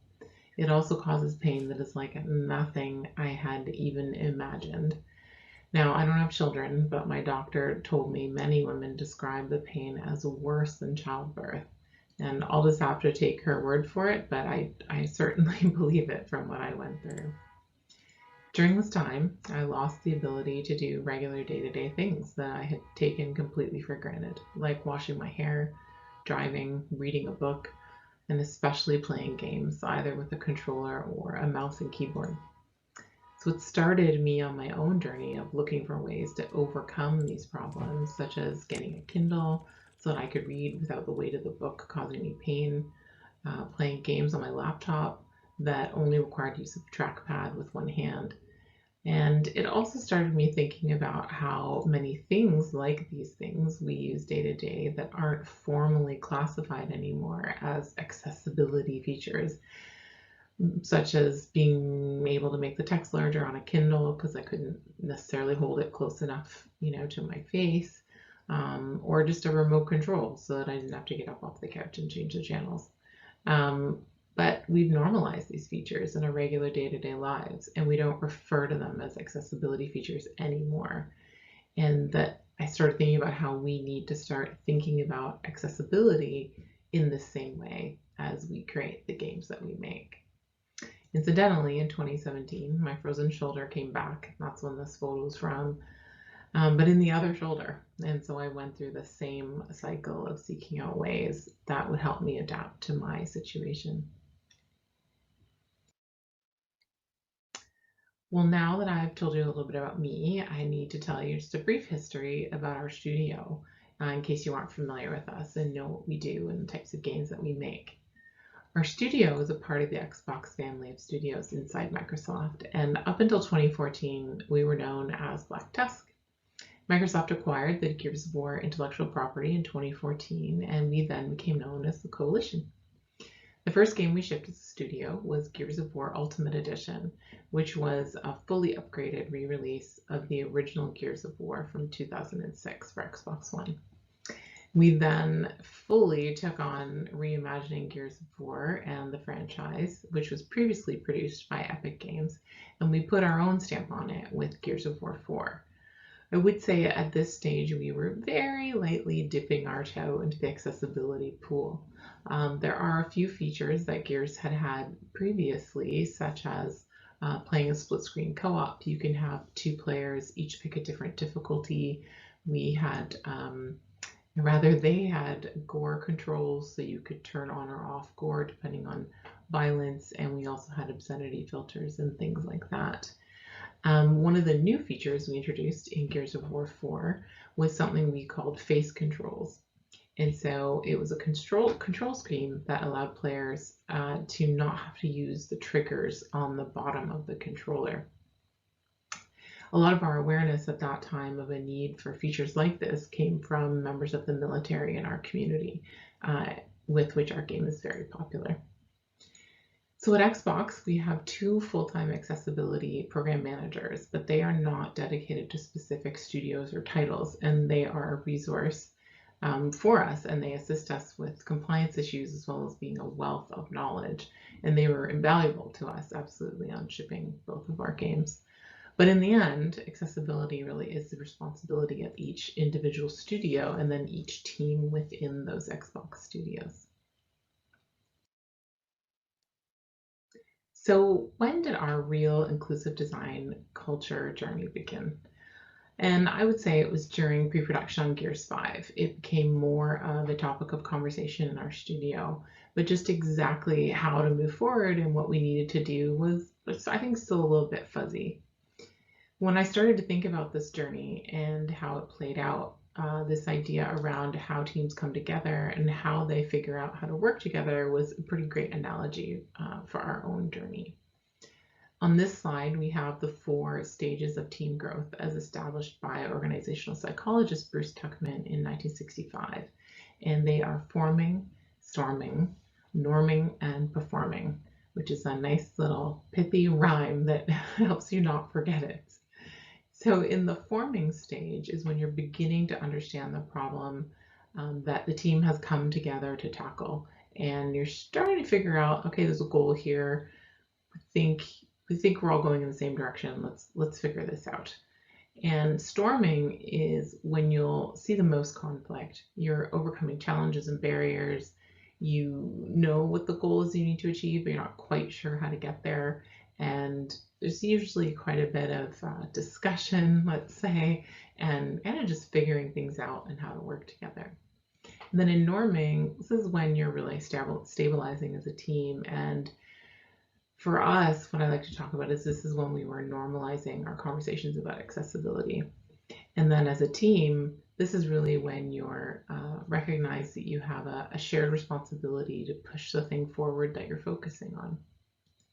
And then performing is a really exciting time. And that's when you're able to push for innovation and really break new ground because you figured out how to work together. You're all aligned on the same goal and you're all pushing forward in the same direction. So this description of kind of how teams form really matches well to our accessibility journey and making inclusive design a part of our studio DNA. So as we started our forming stage ourselves, we focused on understanding the problem. And we did this by participating in an inclusive design sprint and focusing on creating empathy for players who experience a mismatch between their abilities and our games. We had our first inclusive design sprint in 2017. So over a 2-day period, we invited a team, a group of people from our team and within our studio who represented a wide range of disciplines and levels of seniority to come together to learn about inclusive design. We had about 25 people in our first inclusive design sprint, and our facilitator for our sprint was Chris Willery. Now, Chris no longer works at Microsoft, but our user research team and Melissa Boone has taken these sprints on, so they're still an offering available to teams inside Xbox, and I'd say they're absolutely invaluable to really kicking off that knowledge and understanding and creating empathy around accessibility design. During the 2-day period, we learned about the mismatches that exist between the games we make and the players who play or want to play our games but cannot. We then got together in groups to brainstorm solutions, and then we shared with each other the things we learned and the results of our brainstorms. We ended up with artifacts of our design ideas that we could then use after the sprint to turn into features to be pitched to the team. As a part of the 2-day sprint, we spent time meeting with players who had different and varying needs to be able to play our games, and we asked them a lot of questions. We were encouraged to not only ask about games, but how they navigated everyday life and technology and what mismatches they were experiencing. This was the single most important part of the 2-day sprint, and I cannot emphasize that enough. Hearing directly from those with the experiences we were being asked to solve for created a desire in all of us to do better. It created strong empathy for our players as we heard such personal stories from them. We learned about why they played games, the joy it brought them, and heard stories of how new disabilities for some of them had caused them to lose the things that they used to be able to enjoy so easily. We heard about how frustrating it was to not be able to engage in those things anymore. And we had many aha moments during these sessions as we saw how easily we could adapt things inside our game to answer some of these needs that we just had never considered. Not because of a lack of caring or wanting to change these things, but truly a lack of knowledge. We regularly as a team discuss what the player will want, but we realized we weren't considering all players. So if you know about the design company IDEO, I wanted to take a minute to just read a quote to you from one of their research papers, which is called Empathy on the Edge. And IDEO likes to focus a lot on talking about empathy in design and how important that is. So remarkable things can happen when empathy for others play a key role in problem solving. In today's global marketplace, companies are being asked to design for increasingly diverse users, cultures, and environments. These design challenges can be so systemic and wickedly complex. The task of aligning all of a project's stakeholders can seem impossible, but it's not. Design empathy is an approach that draws upon people's real-world experiences to address modern challenges. When companies allow a deep emotional understanding of people's needs to inspire them and transform their work, their teams, and even their organization at large, they unlock the creative capacity for innovation. And so much for us, that is what the Inclusive Design Sprint created and allowed us to move forward and grow with our knowledge and understanding and really progress to the next stage. After we met with the players, we got back together in our smaller groups and brainstormed possible design solutions to the problems the players were experiencing. On this slide are some of the features that directly came out of our inclusive design sprint, such as subtitles with context, Jackbot as playable character, target assist, and being able to toggle camera shake on and off. One of our biggest aha moments during this process was realizing that it is really important to include speaker name, context for the player, intent or tone in subtitles, and that these things already existed in our scripts. We were actually taking them out when we generated our subtitles and ingested the scripts into our game. So as you embark on your own journey, you're going to have a lot of those moments. Some of them sometimes will be harder than others. Many of you will know Cherry Ray is an accessibility advocate and expert in games. They were a participant in our inclusive design sprint, and I've also known Cherry personally for about 10 years. At the end of the sprint, we gifted Cherry a copy of Gears 4, and they weren't able to play it. The very franchise that they began their consulting career with, they could not play. It's hard to not feel like you have failed when you go through this type of discovery, but we rallied as a team and made sure that a toggle for camera shake made it into Gears 5. We were opening that door to inclusive design thinking and embracing the idea of empathy at the core of this basis. Inclusive design sprint complete, empathy created, a bunch of brainstormed ideas ready to be pitched. We're done, right? Well, not quite.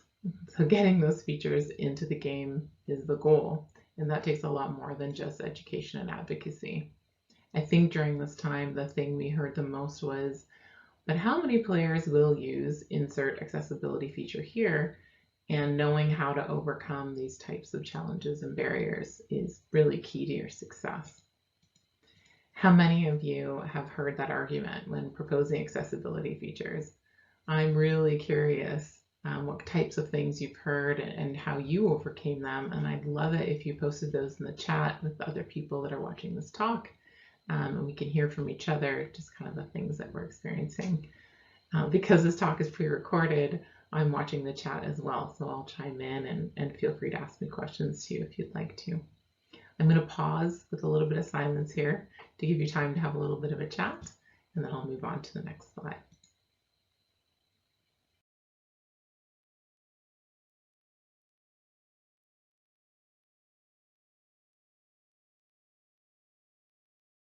Okay, we're going to move on to the next slide now.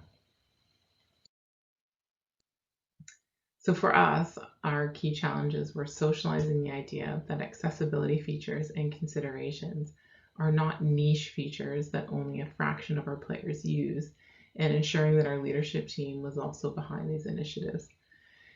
So the biggest thing that we were all able to really pretty easily align around was focusing on the solve for one, solve for many analogy. By relating features that might have been considered accessibility only features to a wider context and framing their benefits on a more global scale, we were able to show them as just more ways players can customize their own experience, which was something everyone in games is already familiar with. By expanding on the benefits to our players, we could talk in terms of making our game more welcoming to a wider range of players. The other aspect of integrating our accessibility features into our game development process is that they weren't labeled as such when we did our planning or creation of our game development backlog. The feature would be given a name just like any other feature. So for example, our subtitles we called rich subtitles, and that was the feature name. It wasn't called subtitles for accessibility or something like that. This did mean they were prioritized along with every other feature, which did lead to some contentious prioritizing conversations, but that's a normal part and expected part of game development. Our goal with this method was to normalize conversations around accessibility features so that it became an expectation that every game feature would have accessibility considered at the same level as everything else that we considered essential and everything that goes into creating a whole feature in a game.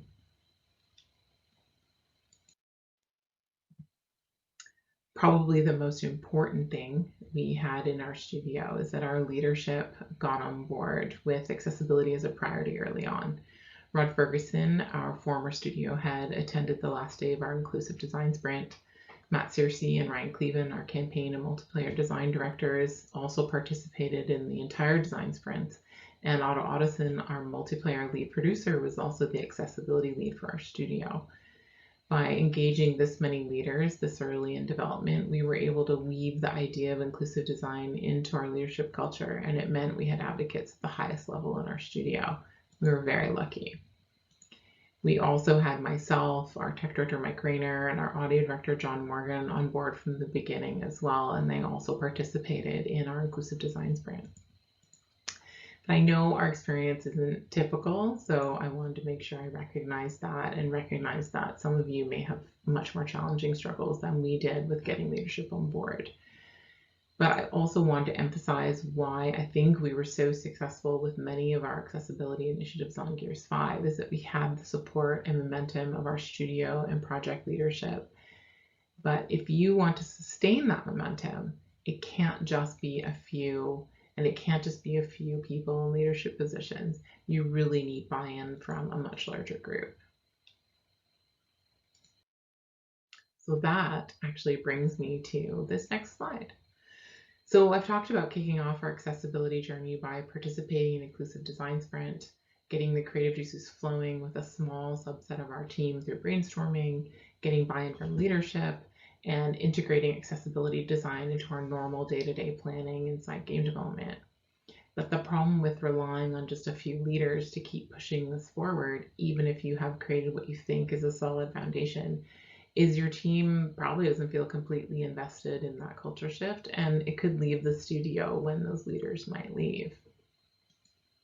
And that's precisely what actually happened at our studio, in that we had some key leaders leave.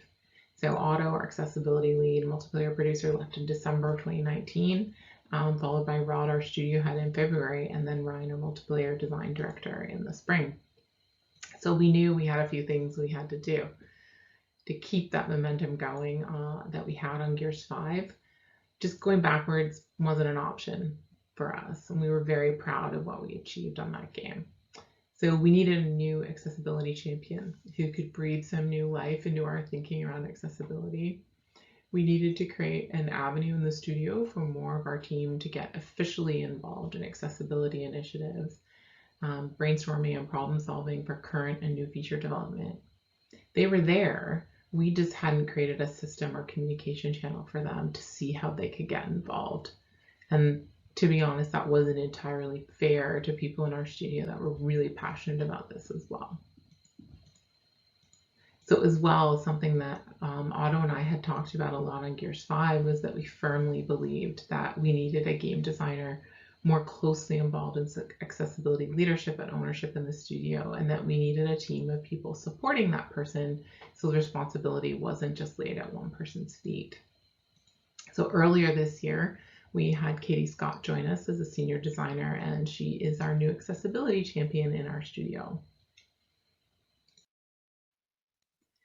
So in this moment, I wanted to actually share a couple of quotes from our team members and how they see accessibility and more inclusive design as game developers and what's important to them. And this first quote is from Rob Guick, who is one of our QA project managers at the studio and was a QA lead on Gears 5. Accessibility to me has always been about going beyond compliance. In the last 6 years, we've seen our studio grow and mature from meeting our internal razors to helping expand industry standards, and we're still not satisfied. I always have a voice in my head that says, that was great. Can we do it even better? Which drives me to question and evolve my own modalities on a regular basis. Our next quote is from our audio director, John Morgan. After Gears of War 4 was released, not only as developers, but as fans of the franchise, we became more aware that we had to do more to be more accessible and inclusive. With Gears 5, we took a ground-up approach and worked on accessibility features as we would any gameplay feature, from design to implementation. And as a result, when combined together, all of these things helped to make Gears 5 more accessible. So earlier this year, we were able to finally kick off our first accessibility strike team. We sent a call out to the studio asking for folks who are passionate about inclusive design to send us an email, just letting us know if they're interested. In the end, we ended up with 12 people who've been helping us develop what the purpose of the strike team is and prioritize what we need to tackle next. One of the most valuable things we worked on is aligning on what our strike team is responsible for and what we do and what we don't do inside the studio. Because the goal of the strike team is not to take the consideration of accessibility off of specific teams developing features, but to be a resource they can come to if they have questions or need experts brought in. We can be a conduit to the larger Xbox accessibility community, the accessibility consulting community, as well as other studios within Xbox also working on accessibility features. Members of the strike team have also become advocates inside the studio that are asking the really hard questions of the teams creating features that they are also a part of. They are the ones throughout the studio reminding everyone that inclusive design as an expectation, not an afterthought, and sharing their knowledge with others within the studio. Right now, in your studio, no matter how large or small, there are going to be folks who are passionate about this. They just perhaps aren't quite sure yet how to engage or how to push accessibility forward if you haven't created kind of some formal structures for them to get involved. If you provide them with the opportunity to engage, you're going to be really surprised by how many passionate and excited game developers are going to be knocking down your door to help and get involved. So the next stage that we talked about earlier in that team formation is what we call the performing stage. And this is when the team is firing on all cylinders and just generally really kicking butt. So I don't think we're quite there yet at the Coalition in our accessibility journey. I know we were very successful in Gears 5 and a lot of things that we did, but as you saw the quote earlier, we're not quite satisfied yet with where we're at. And certainly the community keeps letting us know where we haven't quite hit it out of the park. So with our newly formed strike team and the ambition of putting many more folks in our studio through inclusive design sprints and more education, I'm feeling really positive we're moving into that stage where we're going to be able to innovate more rather than just fixing problems and being reactive to what already exists inside the game. So now, almost at the end of our time together today, I wanted to recap our stages of growth as we embarked on our inclusive design journey. So we formed as a team knowing that accessibility was something we wanted to explore. We formed around a common goal of curiosity and learning and tried to further understand the problem we wanted to solve. As we acquired more knowledge, empathy, and understanding for our players, we adopted a mindset of inclusive design. Along with this knowledge, we became more ambitious of what we wanted to achieve, and this naturally created some conflict and questioning as we tried to change the status quo, and we headed into the storming stage. Our leadership that aligned on our accessibility inclusive design goals, and we integrated these conversations into our normal day-to-day of feature development. We made conversations around accessibility inclusion the norm and not the exception. And now with our newly formed accessibility strike team and some ambitious new goals of how to go further in our journey, we are really hoping to break new ground and hit our stride as we get into that performing stage. Of all these stages, I would say forming or just starting was the easy part. It's the storming that can take you by surprise and will present you with some of the biggest challenges you have to overcome. The key is to not give up at this stage.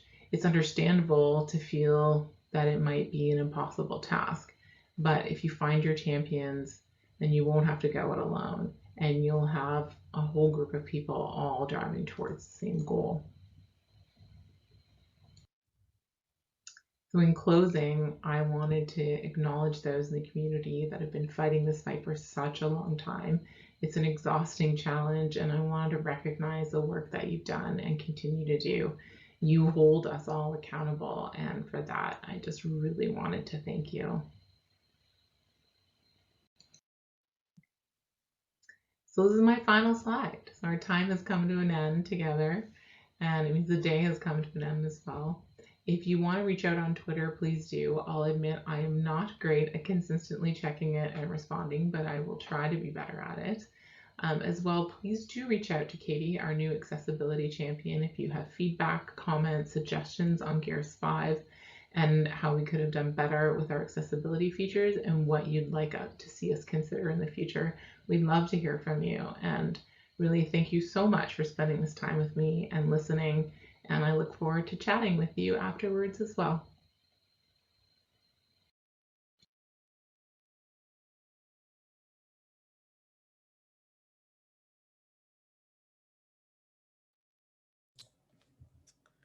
Thank you so much, Zoe, for your talk.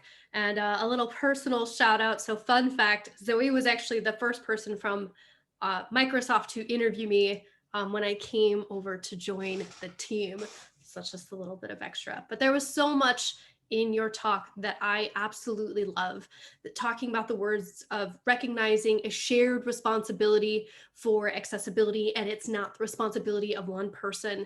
And that with the formation of this strike team, accessibility became the expectation, the norm, and not an exception. And of course, that uplifting message of if you're struggling, don't give up, find your champions, and you'll be able to get the work done. I also saw lots of comment in the chat about inclusive design sprints and wanting to know more about how they get those done.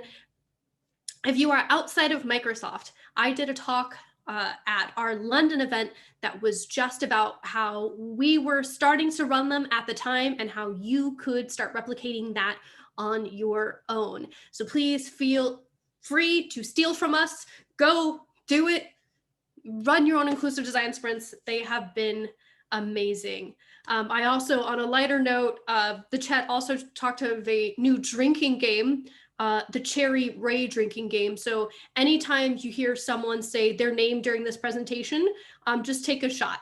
So I'm sure that we're all going to make it through GaConf and not die of liver failure. So I'm sorry, Cherry, I'm putting you on the spot, but I couldn't help it. You keep coming up.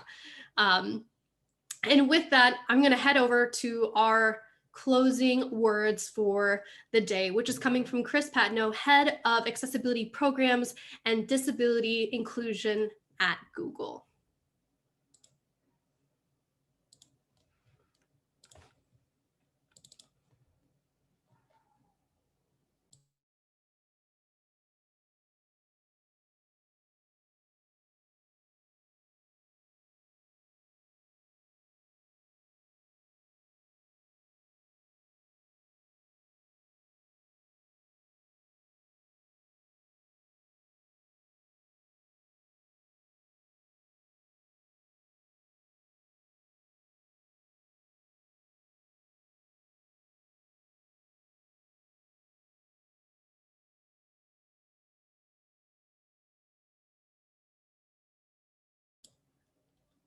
Sorry, one moment, technical difficulties.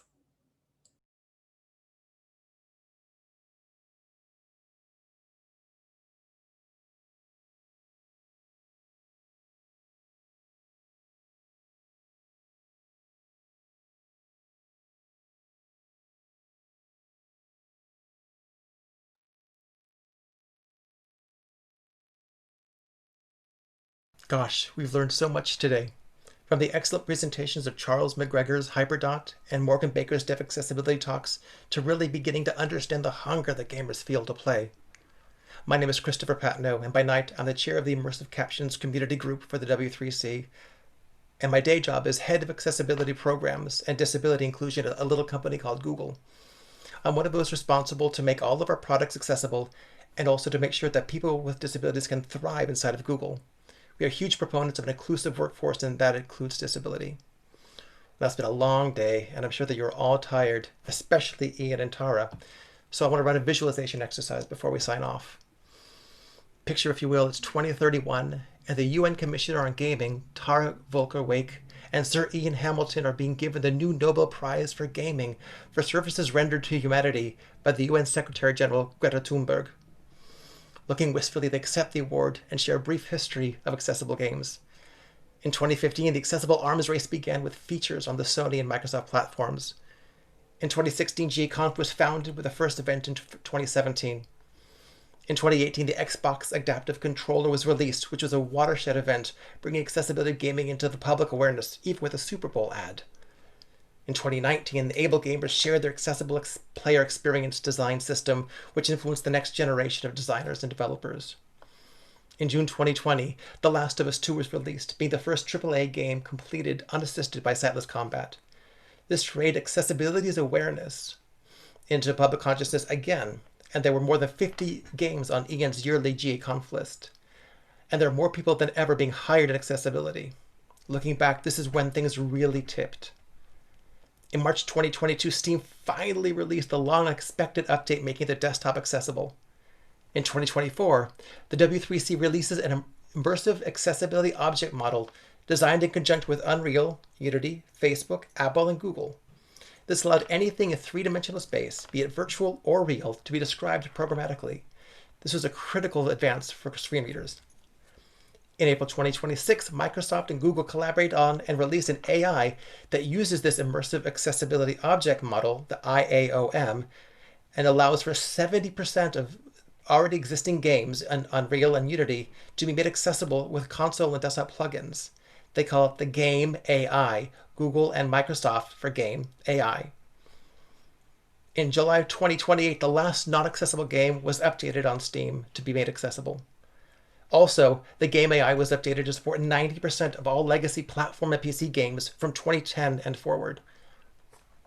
In December 2029, the last not accessible console game was released, with a commitment to add it in an update. I'm not going to say who it was, no need to remind them of the pain.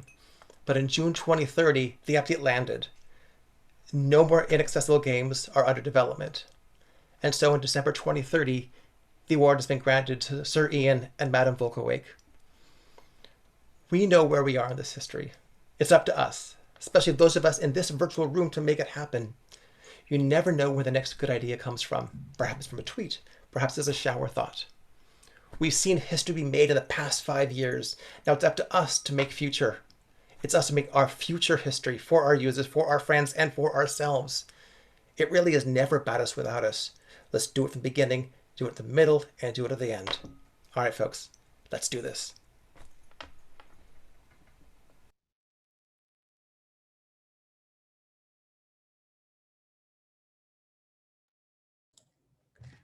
Now, this is where we would all be clapping in real life as we were winding up the end of the conference with those amazing closing words. And that is the end for day one. But before we sign off, I of course need to thank our sponsors who make this event possible. To our gold sponsors, Microsoft, Ubisoft, Naughty Dog and PlayStation, Electronic Arts, and Square Enix.